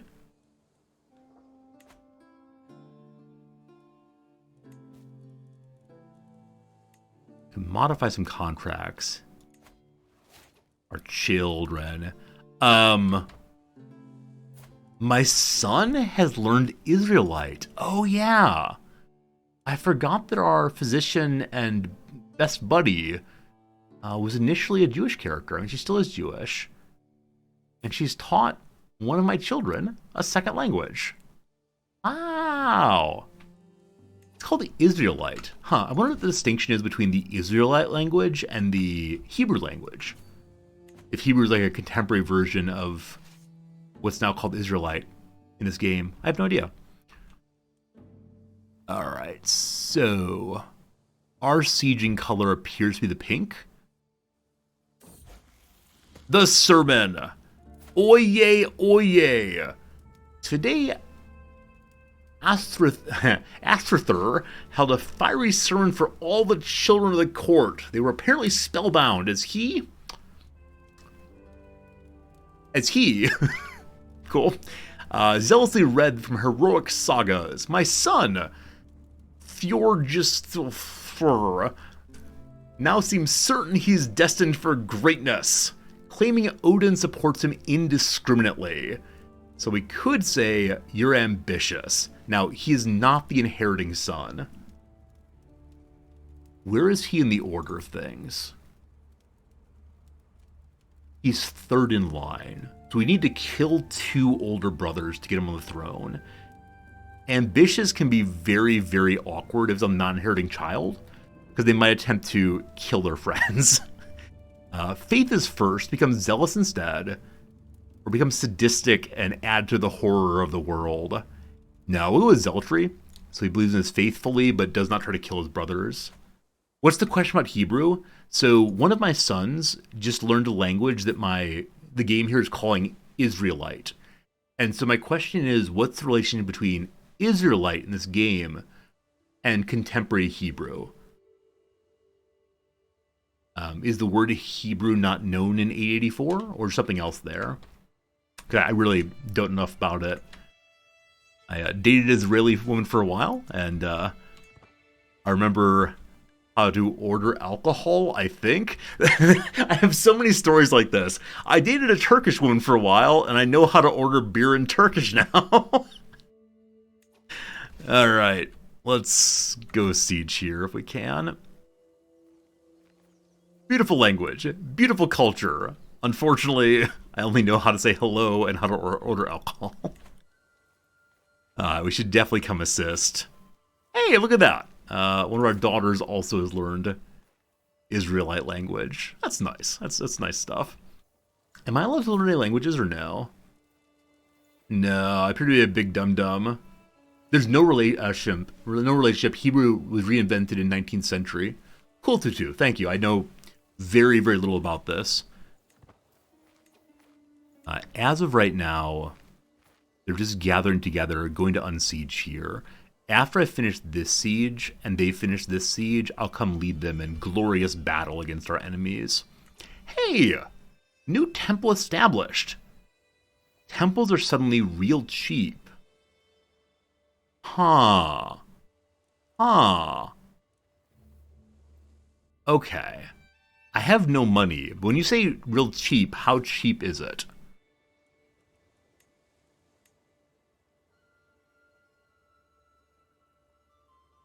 Okay, so a couple problems.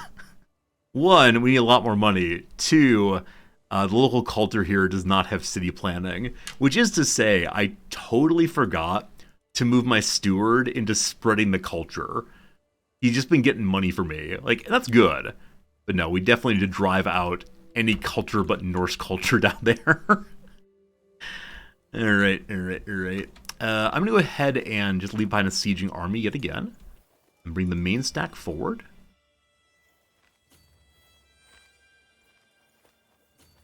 And see what I can do to encourage us all to go attack their stacks.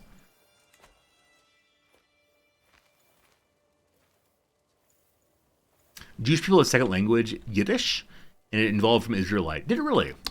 So what I know about Yiddish is only that it's, I thought it was originated from German, actually, which is why a lot of German speakers can understand Yiddish to a certain degree.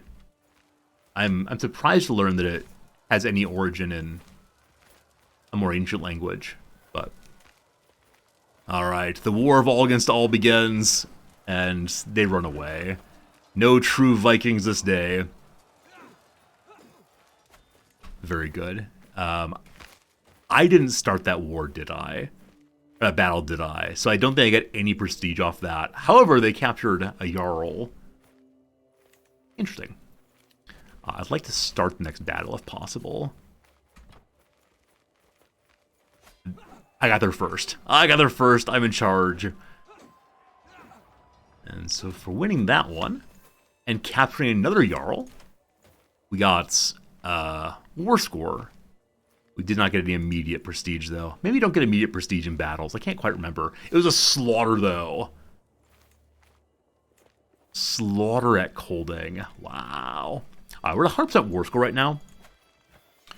Of that, the war leader being captured is the biggest deal there.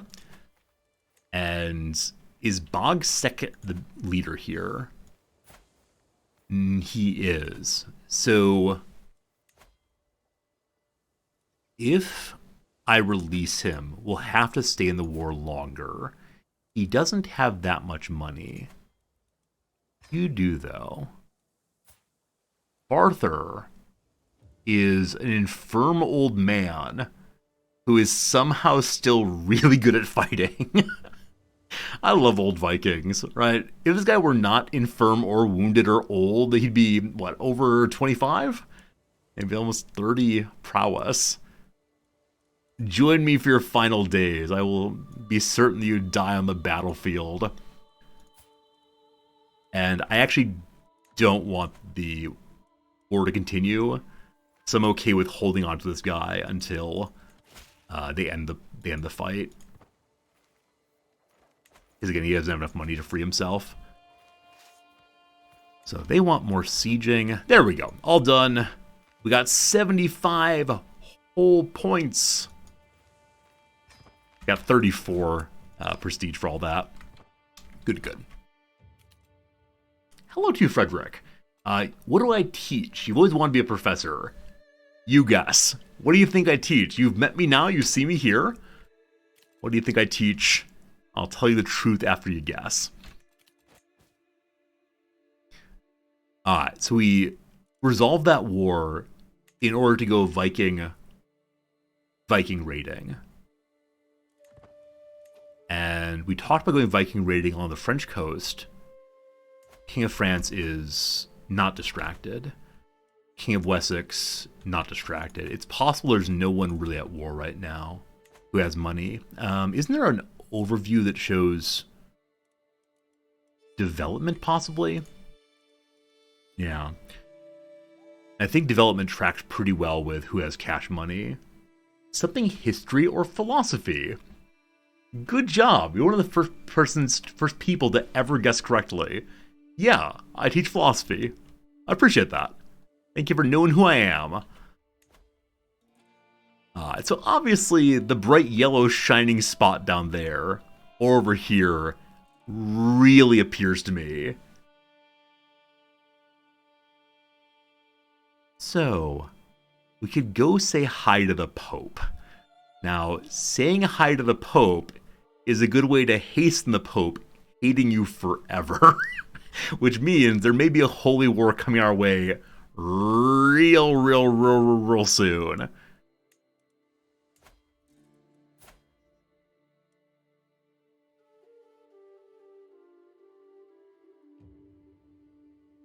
I'm feeling it. I'm feeling it. We're going to do it.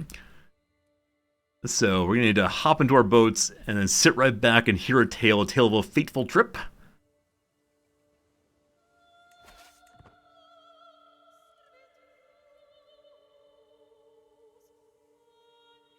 We can only carry 155 money. I mean, France is the easier one to hit, of course. They have 30 money there. But I think it's more fun to go attack the Pope. And on the way back, we'll stop and grab some other smaller people. Benevento. Pope wants that badly, as always. It will take a while to get there. And as always, the worst of it is... the worst of it is if we have to go to war while we're very far away. A question of loyalty. My woman, who is married to no one, is that right? Yes, this is the one I stole from Jarl Ivar. Ha ha ha. Is with child. I should be overjoyed. However, I worry that someone else is the father. We can confront her directly. We can be sneaky snake and try to find out. Or we can insist. I'll look into it secretly. And see, was she unfaithful to me? The best guy around. Alright, groom to rule. So all of our children now get skill points. We'll look at our son in just a moment. And now, as mentioned, we move over to medicine focus. Just for a health boost for the rest of this playthrough. Rest of the king's life, rather. Alright, bonus stewardship. Bonus intrigue. Bonus martial, only 1 point there. Bonus intrigue, getting towards the top. Bonus diplomacy, and then the heir. 2 more diplomacy. So you get 10 diplomacy as you get started. That's okay. No kids yet, because his intended bride is only 14. Still don't want to break that betrothal because it's we good old Sweden over there. My fears are unfounded. My wife has surely been, or not wife, my concubine has surely been faithful.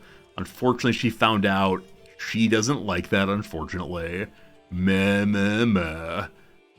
She likes it nearly as badly as the fact that I forced her into concubiness. You want some money? That'd be stress level 2. With that, we'd get 20% gold instead of 10% gold, but that'd be a real bad idea. I need to hunt still. Can't forget that. In an army. Shoot. Shoot. I should have done that while we were at home. I think we have about 3 years until our next mental break.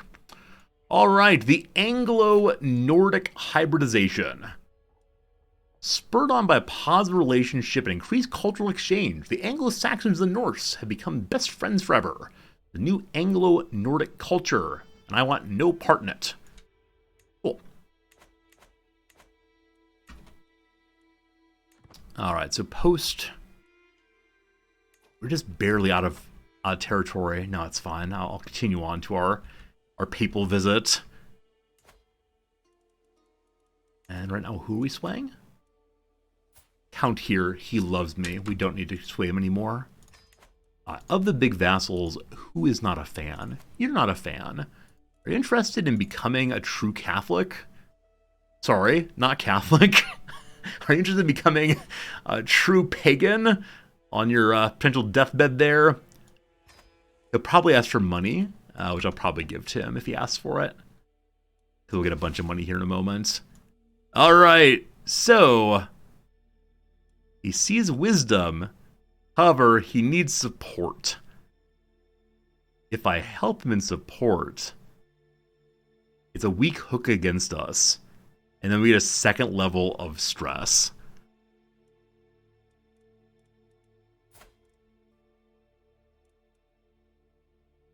Our health is fine. It's just fine. How? Okay, the trade-off between 10% more money a month and possibly heading in the direction of like terrible events that happen with higher stress.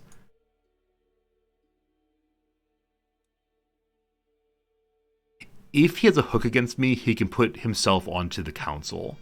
That wouldn't be great. Is it worth for a person on his deathbed? No, probably not. Just don't come attack me, please. Who else is unhappy with me these days? You are. You gonna convert? Maybe just. I'm gonna go ahead and try to sway him for now. And once he likes me, fine, we'll work on that. All right, we have arriven. We've arrived. The Pope has a big old army, including siege weapons.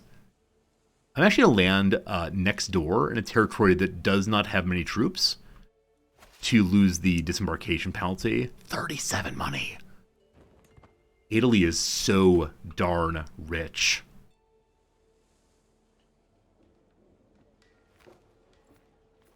It's just silly. Like, it was a real long time to get here. It's mighty silly how much money you can get, though. So we're going to be able to make our next duchy in just a moment here. All right. Good siege, good fun. Great. Fire and blood. We captured someone's champion named Jonas. All right. More slaves back home or more money. So we already have 25 money. We get to 55 money just like that. And 75 more prestige. So prestige is the name of the game. You then head farther to north. Hello, friend. So you're deceitful Catholic. I'd love to have you as a fighter, but All right, I'm gonna continue inviting people to join us, just so we have as many possible champions as we can. This fine fellow, holy warrior, not worth money. Oh, he's worth money actually, but his leader is too greedy. Same with this guy, not good at fighting. All right, off with his head. Party of 10 people. I think that's fine. You're from this family. 7 people. Off with his head. Very good. Very, very good. If only we were, what, cruel or sadistic, then we'd be able to, a little more quickly, lower our stress some. Can I see when the next mental break is coming? I don't think we can, unfortunately.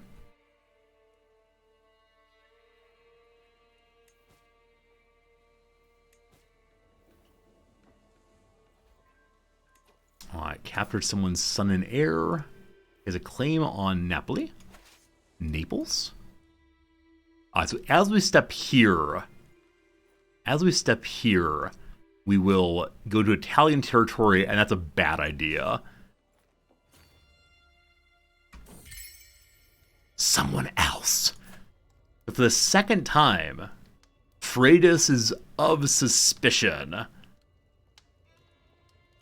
I'm going to ask her directly if she's been cheating on me. How dare you say that? All right, fine. So she hates me even more. She'll at least give us a child very soon. All right, you buddy. I'd just like some cash. Thanks.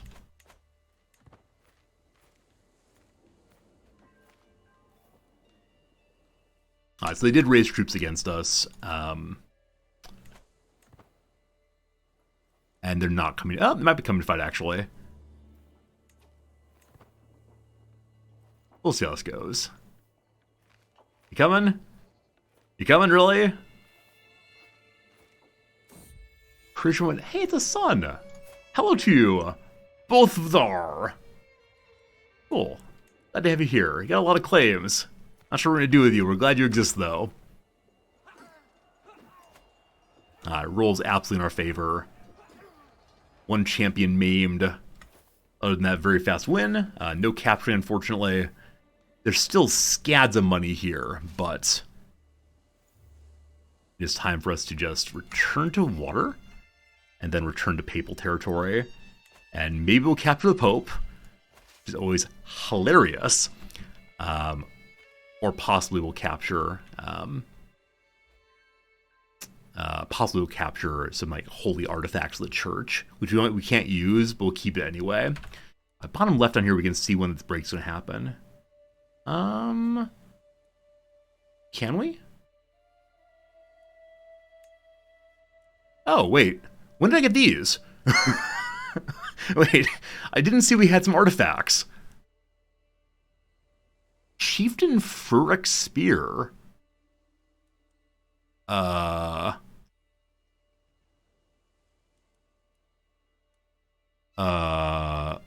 Where's... Wait, Viborg's over in the east. I have no idea how we got this.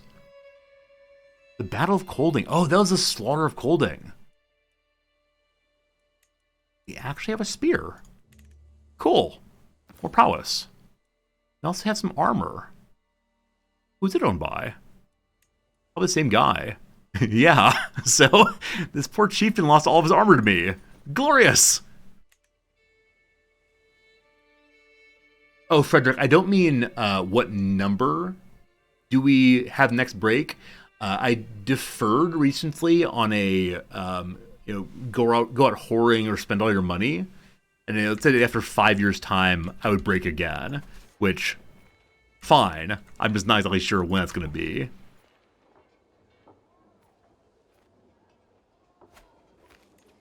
Back home, cranky faction, angry counts. I do have allies, correct? Yes. Yes, I do. One is my own vassals, no big deal there. Let's go ahead and do a quick check of my children and figure out which of them can get me an alliance out of this thing. Hello, Jew boy.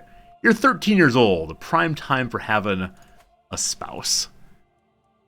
So sort by alliance power. One on top there. Barony of Tinkagel. That's really all.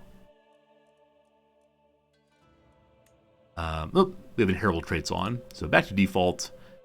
Duchy of Roska. Where is that? It's over in Eastern Europe. So the number of times I've taken random alliances in Eastern Europe and they get called into endless wars here has been quite high. How good was she again, though? Or he again?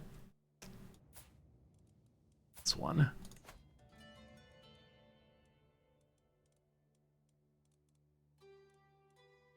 Alright, this Jarldom is more sensible given who we are and what we are.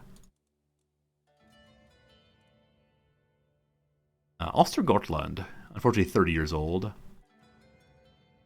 I'm going to go for the one that is reasonable for my folks, which is this here. So she is a just person.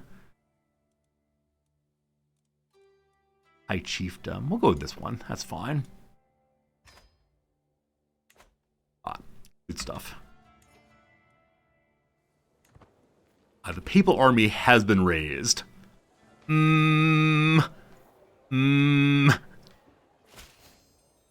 new alliance. Very good.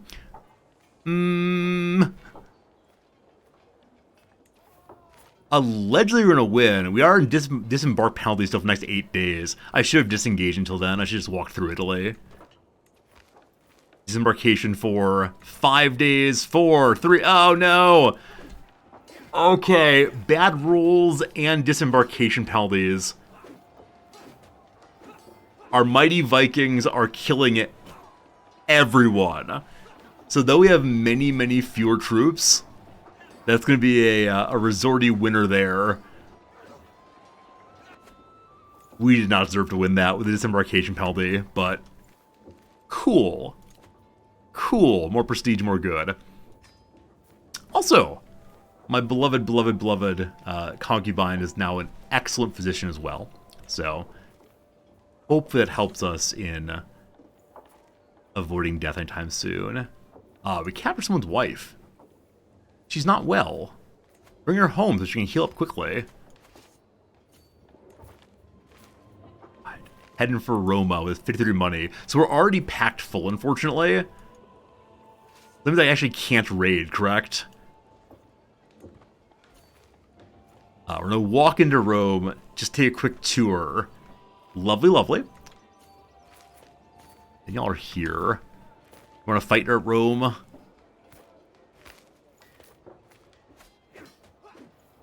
One less battle, plus 44 commander advantage.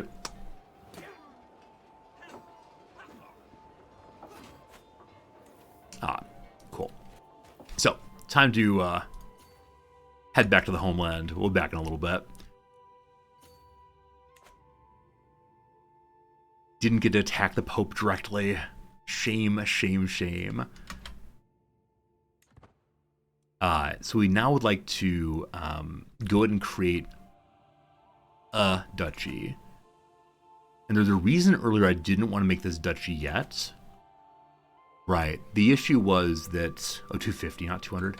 The issue was that having multiple duchies would cause my lands to sunder on the king's death, the duke's death.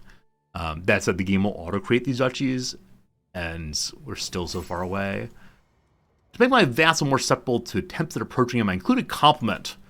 All I can say is he has soaring ambition. Cynical, gluttonous, fickle. Ambition to eat all the sandwiches. Perfect. Yeah, you're absolutely right, Dediquist. I should have just gone straight for the papacy. I was trying to avoid disembarkation, and then I got disembarkation again. So, it was not my smartest of moments, unfortunately. It might be worth heading to here for next siege, or next raid. How's the old dude looking? Feeling fine still. Alright. Our son can marry the granddaughter of the King of Sweden. Cool. What other ways are there to get a bunch of prestige quickly? I mean, that's 118. It's not nothing, but it may as well be. While we're here, we can go to a hunt. That will help somewhat.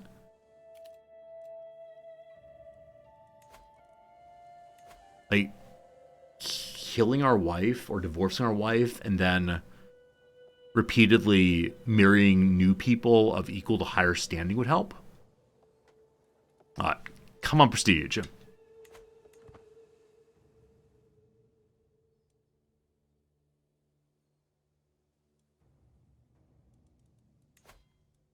The council doing? Oh wow, my counselor managed to finish control somewhere. No. Finished it in the Island of Man. Cool. Let's return to our capital and get its control back up again. Only 2 years to do that. Awesome.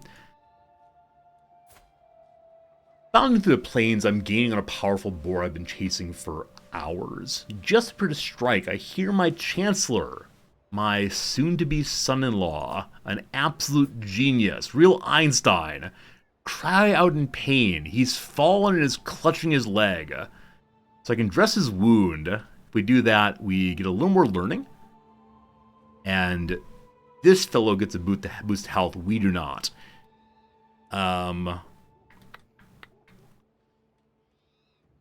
Whichever way, he's injured. I need the prestige, so I'm going to chase the boar. And my apologies to the daughter if... my apologies to the daughter if her her betrothed dies. Defeating the Pope in combat is a boost to religion spread. It probably is. As of right now, really all I care about is prestige. The hunt is over. Got 300 prestige, just like that. I think it's just time to head out again. So feasts can give prestige and opinion. They can also cause you to lose prestige.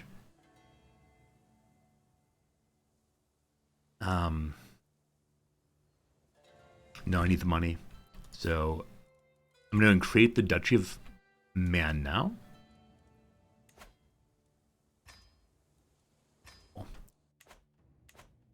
More duchies, more good. I think we then want to go Viking raid more or less right away. And we haven't done Paris in a while. They're not at war. Here, they're not at war. Oh, they're doing Iberian Struggle. Yeah, I had that DLC on, so fun nonsense occurs down this way. We'll see who ends up winning, or if it ends up being a detente, or what exactly. Nice to see, though. All right. Wessex, lots of troops as well. Now, Ireland, I think, is relatively impoverished. If we pull up the development page, we can see where they're best. And yeah, there's just not much up there at all. Any of their churches would have potentially some money, but it's not going to be nearly as good as going down here, up here. The other powers that be, so London is the big possibility, of course. It has 20 money to steal. East Anglia is smaller, not as strong. So we might go for East Anglia. And maybe the side of Mercia also. Go for Holland. Oh, that's a good point. Holland is independent. You're absolutely right there. And we easily beat them. The development's not crazy, but we get some money there for sure. Have I ever played Fallout 4? Yeah, we tried it on stream. I got stuck in just endlessly making more and more and more, what are they called? Like outposts, and trying to do things the little sheriff guy asked for. And as a result of that, I didn't really advance the storyline at all. Oh. So, Alba, what is Scotland, has elective tanistry. They must have just started that. And this territory here is rightfully part of Scotland. And so I get a vote on who I want to be King of Scotland. I have absolutely no idea. So this guy named Domhnall has 5 right now. I have 1 vote, correct?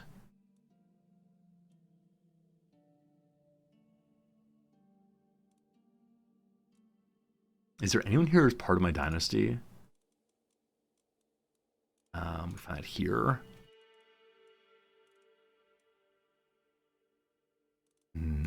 Dynasty mine. Yeah, genuinely no one. So, they try to get a good marriage, then vote one in. Again, I only have the 1 vote, unfortunately, so it probably does not matter what I choose.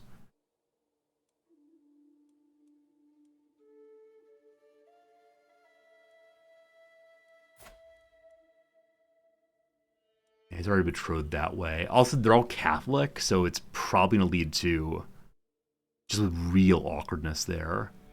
Yeah, we could try to vote for someone non-Christian, but again, I think my votes are too insignificant to really matter. No, they're all Christians.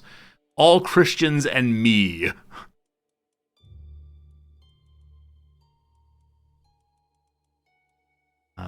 Okay, so this guy's a coward. That might be useful. I'm just going to vote for the guy who's winning. The non-insular seems right. Go for a bad king. Here, this kid's 10 years old. Have a good time, bucko.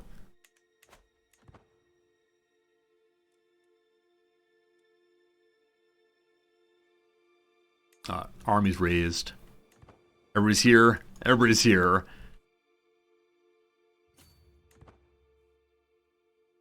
go up this way first and then back around.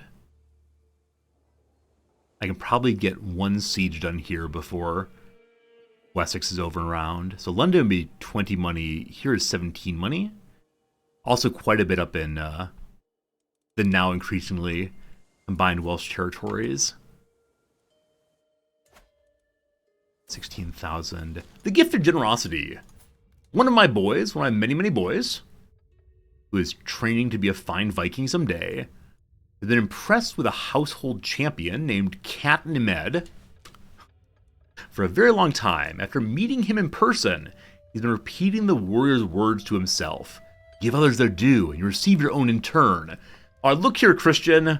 Look here, Christian. So we can allow him to be generous, which... Does that affect martiality at all? I can't remember, actually. No.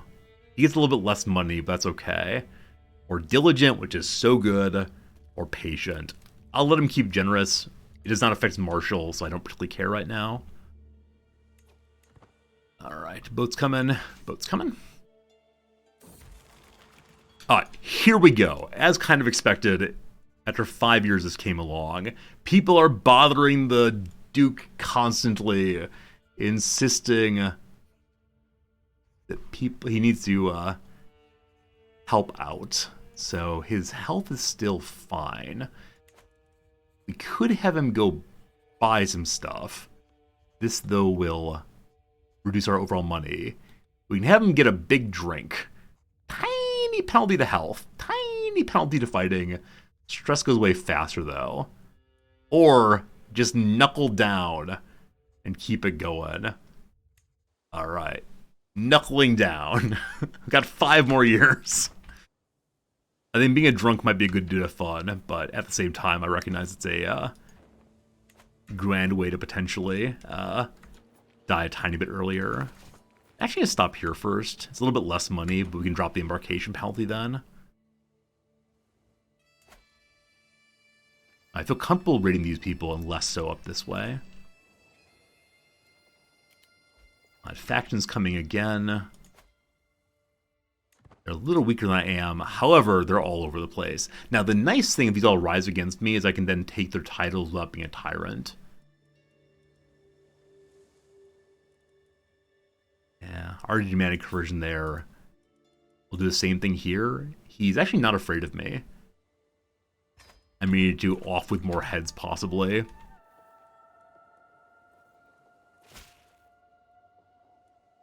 Alright, so he would be willing to change if I give him a hook. Definitely not.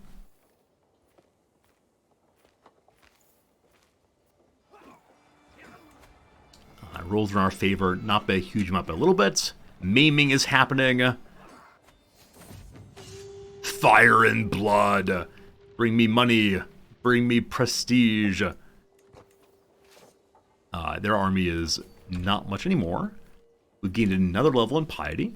About a third of the way, maybe, into Living Legend. Like I said before, I just need some huge thing that will increase it. And even duchies, while okay, are not great. So if we don't pull this off, I actually do not know what we should do. Like, it's not clear to me if we should attempt to continue this playthrough or restart and hope we get better outcomes earlier. Possibly just by endlessly raiding instead of bothering to expand at all, other than the Island of Man. I don't know. About a quarter of the way full.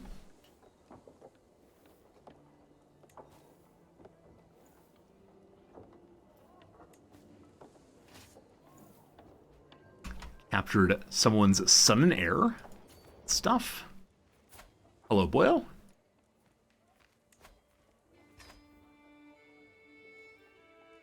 I actually have 2 sons, I believe.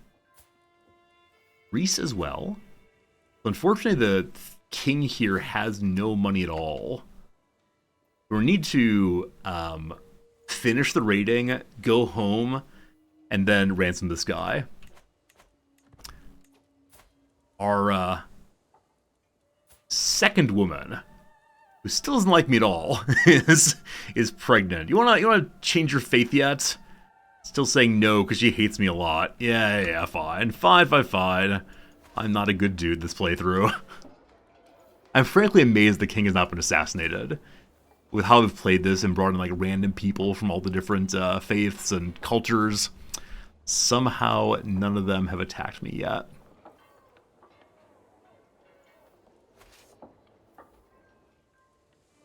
Men-at-Arms negotiation. So men-at-Arms are cheaper now. Kind of want to increase my amount of men-at-Arms, but that'd be a consumption of money I don't currently want. Okay. 80 out of 121. There's how much money here? 20. I'm just going to hit this one, and then run away. Hopefully before they notice I'm there.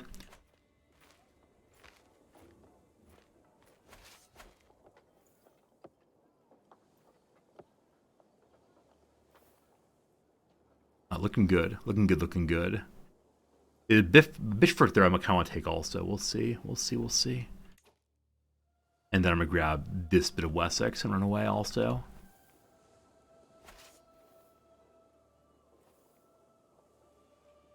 Alright.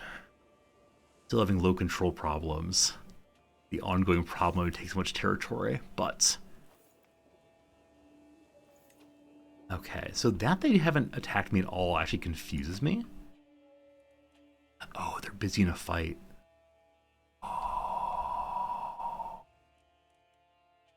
Oh. So the boneless guy up here has decided to fight, thereby distracting them. That case, I want to go for their capital. I already took their capital. Never mind. We'll go for this barony here. It's 200 people lost, though. We'll definitely not do that.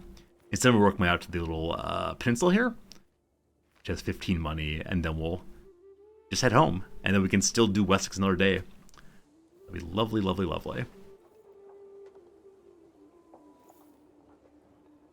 We'll be coming home with enough money to make one more duchy.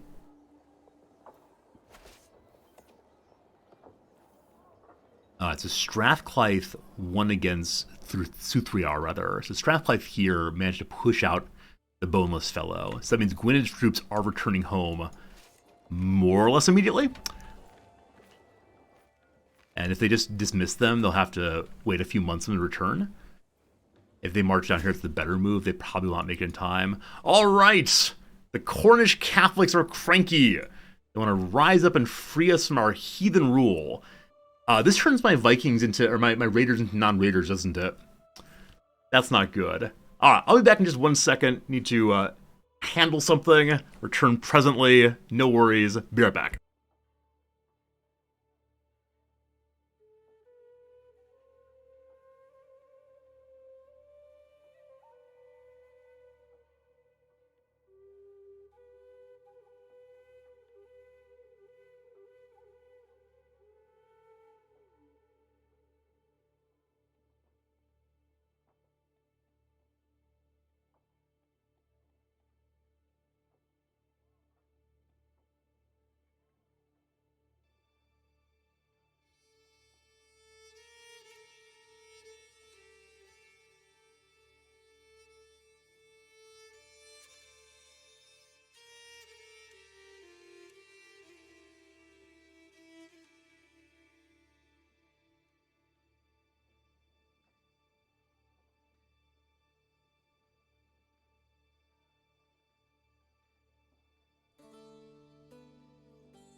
My apologies. Hello, no worries at all. Everything's fine. Okay, so, like I said, I'm not terribly worried about this fight. Like, we'll definitely win this. The issue is, are they going to immediately take all of my money and the prestige we're carrying? if I fight them. I can't lose a level of fame, right? That would undermine the whole goal I have going right now. So I have to fight them.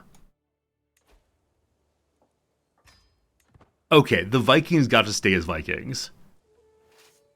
However, Cornwall nonsense is now occurring. Everywhere. I just need to take my money home. So if I land here, I can then fight those peasants. Now, the peasants are supported by a count here and a count here. This is a case where I am going to call my allies in, even though I'm not terribly concerned. 1,300 troops.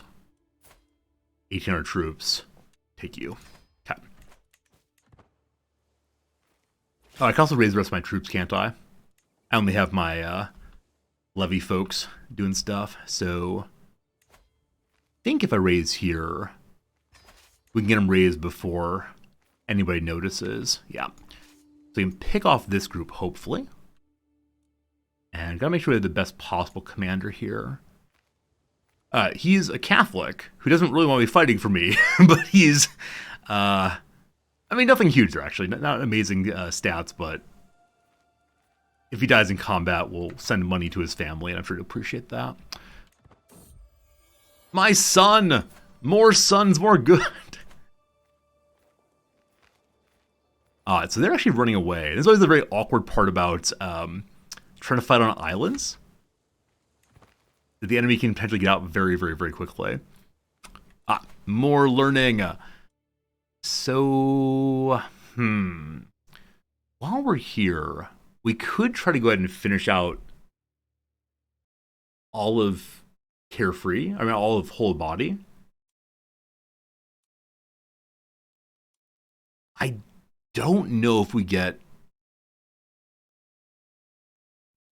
wards get additional skills. Maybe fine. Let's let our wards get additional skills. Why is Cornwall down there?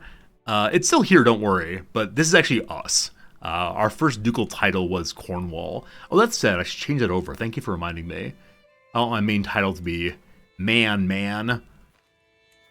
There you go. It now says Mon. All better. They're getting away, unfortunately. Okay, so we had an absolute destructive battle here I actually missed. I was focused on what was going on up here. So really happy to have caught them. We captured 2 knights, it looks like. And that was the army of one of the counts. All I'm seeing now are peasant armies, actually. Well, you go ahead and siege this for now. And the folks in prison. Hello, Anarch. I don't know who you are. You're pretty good marshal, pretty decent commander. You're not a zealot, though. So I'm going to change you over to a Christian. And if you hadn't fought for us, it'd be so terrible. So just become Christian and go away. Or not Christian, become pagan and go away. You, on the other hand, at 33, are very good at sieging. So I'm going to have you convert and join me. And then this fine fellow is worth some cash money, I believe. Oh gosh, so all these people actually are knights of my count. With his 5 and his 2 combats.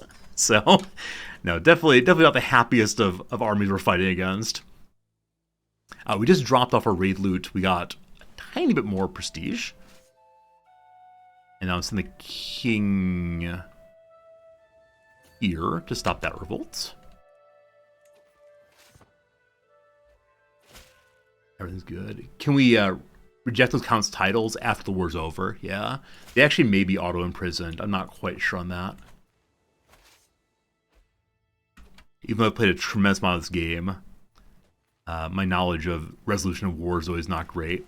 Speaking of things that are not great, my wife and the majority of my children are in this building.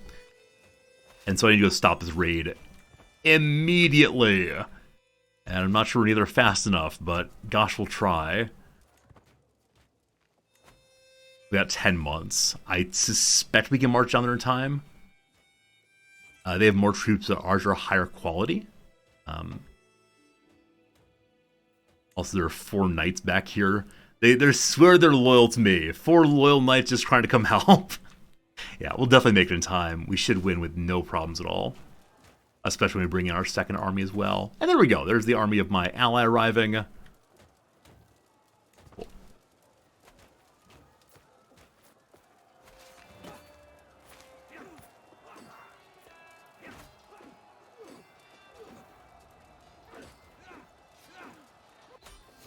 Excellent.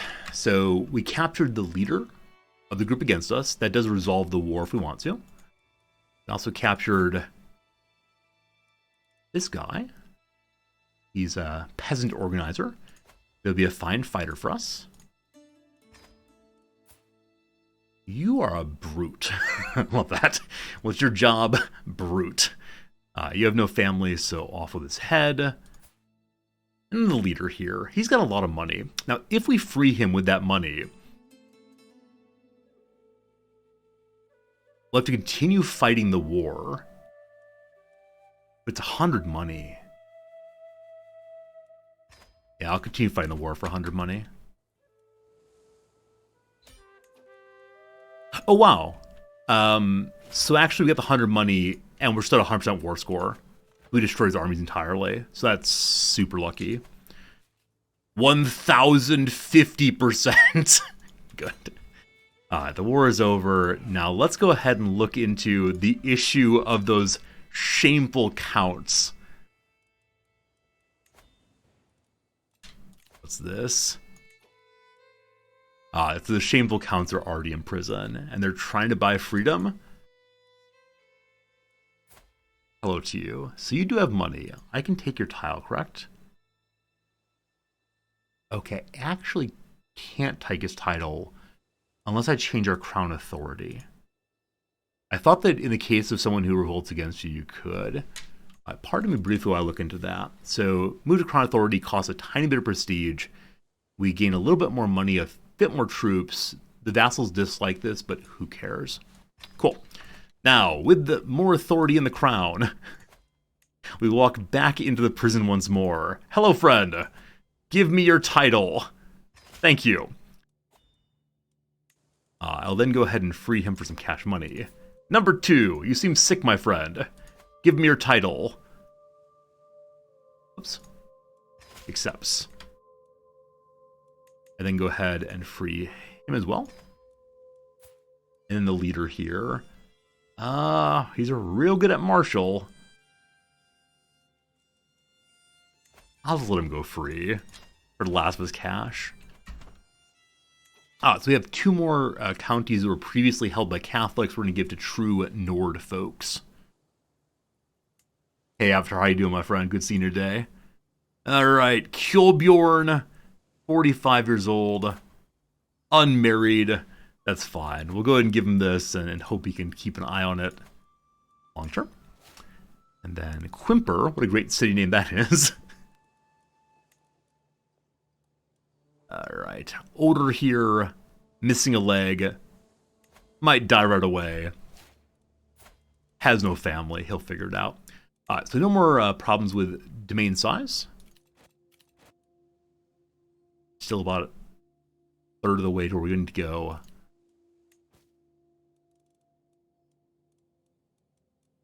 We can make more titles. Another 300. And now we want to go back to raiding again. So we raided all of this area pretty well. We'll do the edge of Wessex next. And part of me does want to go back to Italy. It just takes so long going back and forth, back and forth. But let's say hi to Paris, I think. Though our levies are still kind of low. Okay, I believe it's the case that my Marshal is available right now. He's not increasing control.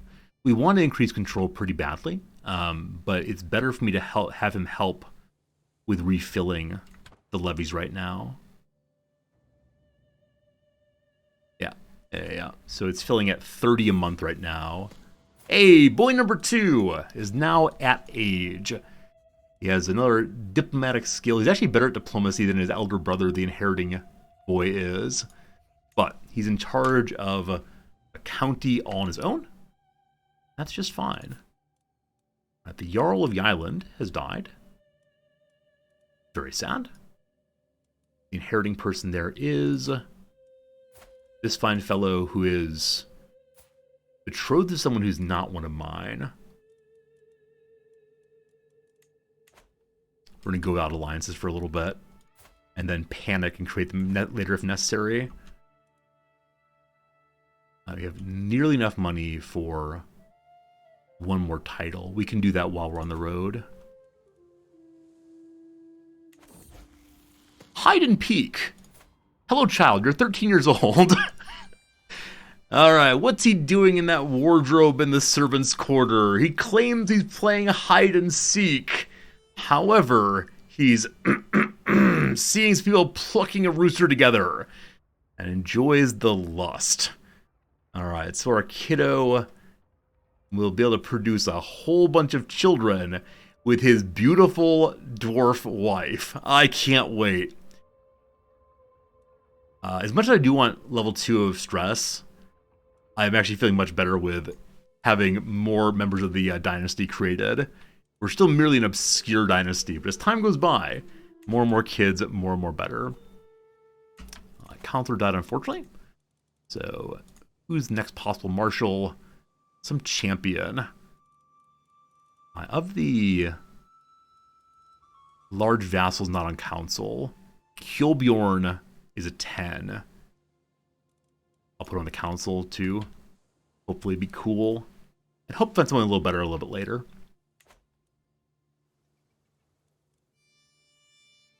Once we go over 2,000 on levies. Oh no! Another count wants to go independent. What? What? So, yeah, this guy's father is the one who vassalized to us, no problem. This guy, though, would like to be independent because he's ambitious. How much money to get you to chill out, brother? 137. Alright. Happy to fight more peasant wars if necessary. Oh gosh. Another one of my allies has died, but his son showed up. And this guy, I believe, is the heir to the throne of Sweden, correct? He is. He definitely is. As right now, he's... One second. His wife's dead. Oh no, the heir to the King of Sweden. Heir is my son-in-law. Yes? No. Huh. So something changed in Sweden from when we were planning before. What changed? So there's still male preference Confederate partition. I'm gonna have to look through my family real quick and figure out which of the daughters was married to someone. Alright, so you're my chancellor. Next year you start making babies. Good. Daughter number... Oh, wasn't I the number 1 king? Yeah.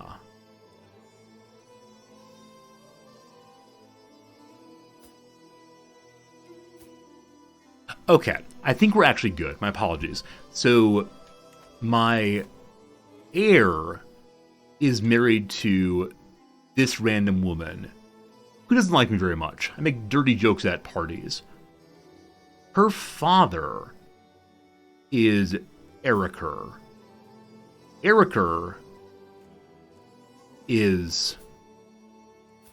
There we go. Will be the King of Sweden when the current King of Sweden dies. And so we'll have an alliance with him based on his daughter being married to our son.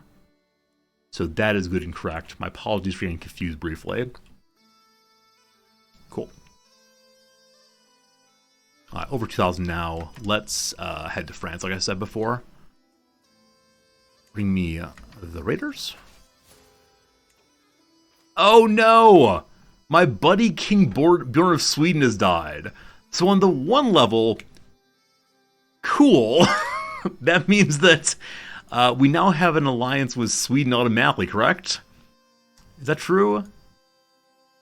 Yes. So Sweden and us are now best friends. Very cool. The less cool part, though, is we're now level 2 stress, which leads to a severe health penalty. And nothing positive come out of it. So we are now getting 20% extra money per month. If we go profligate, we'll burn 10% of that back. Or we can become a drunkard, which is a tiny health penalty. As of right now, despite stress level 2, we're still feeling fine. Or I can become even more stressed out. We're going to start drinking. So now we have both drunkard and... No, we're actually at level 1 stress right now. So we're doing okay. When is next hunt possible? 2 years' time. Very good, very good. We're raiders. And thinking of just going immediately to here. And we want to go by water, actually, factually. And so after gobbling along here, both France and Holland will then go to the edge of Wessex, I believe. And then next time through, we'll go to Italy. And I keep saying next time. The king is 75.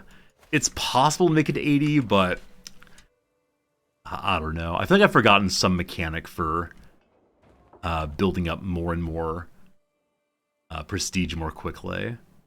I'm not sure what it would be.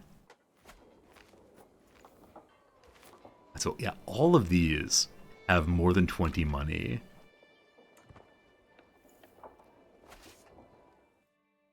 And they haven't brought an army against me yet.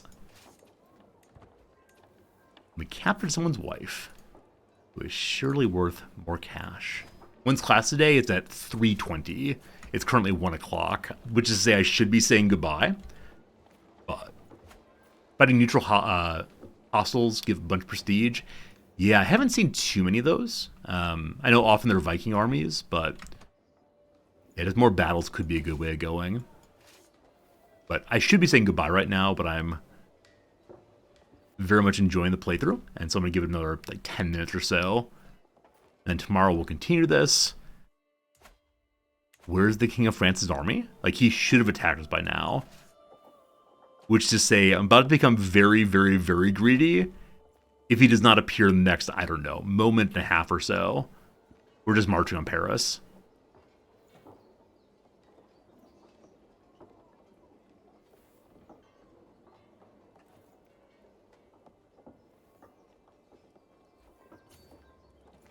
Captured a mayor. Mayors have money. Very good.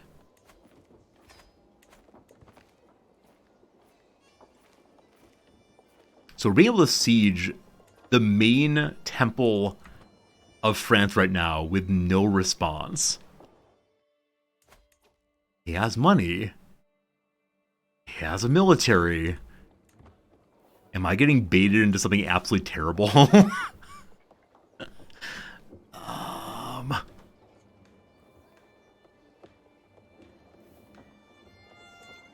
Didn't get any artifacts, unfortunately. Okay, video game, if you're gonna let me do this, I guess I'll do this. So we're running wild in the streets of France right now.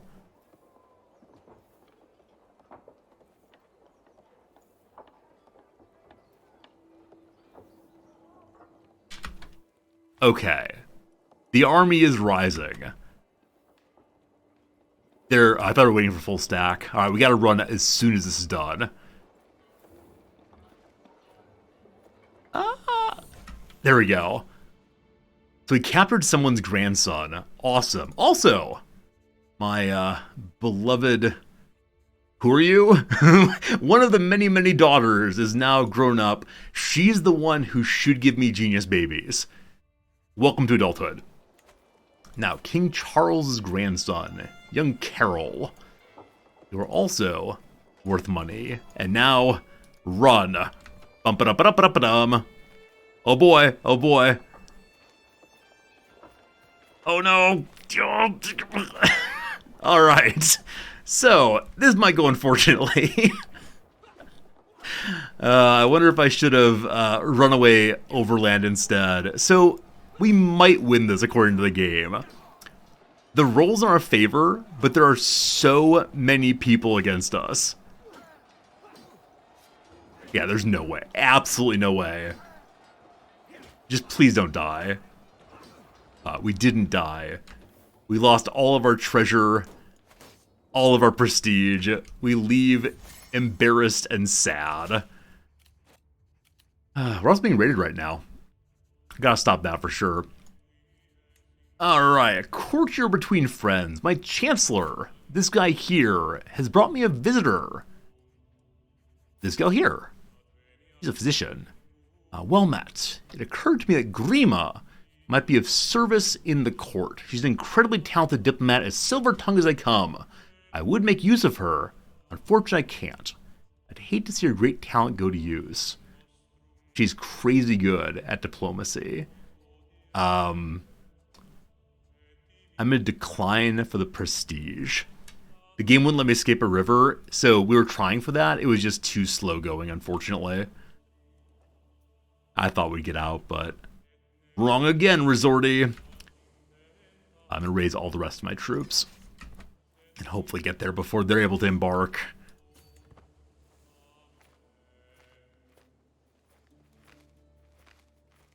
I think there's some perks that help with embarkation being quicker, but we did not have it, and neither did they, unfortunately.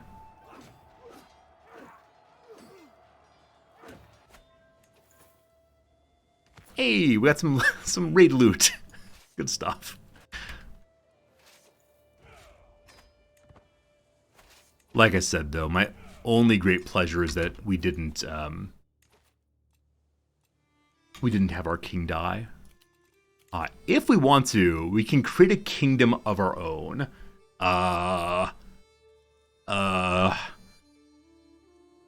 It wouldn't give us anything beneficial. It only costs things. So, I mean, what it would give us is keeping the realm together. But our next son is...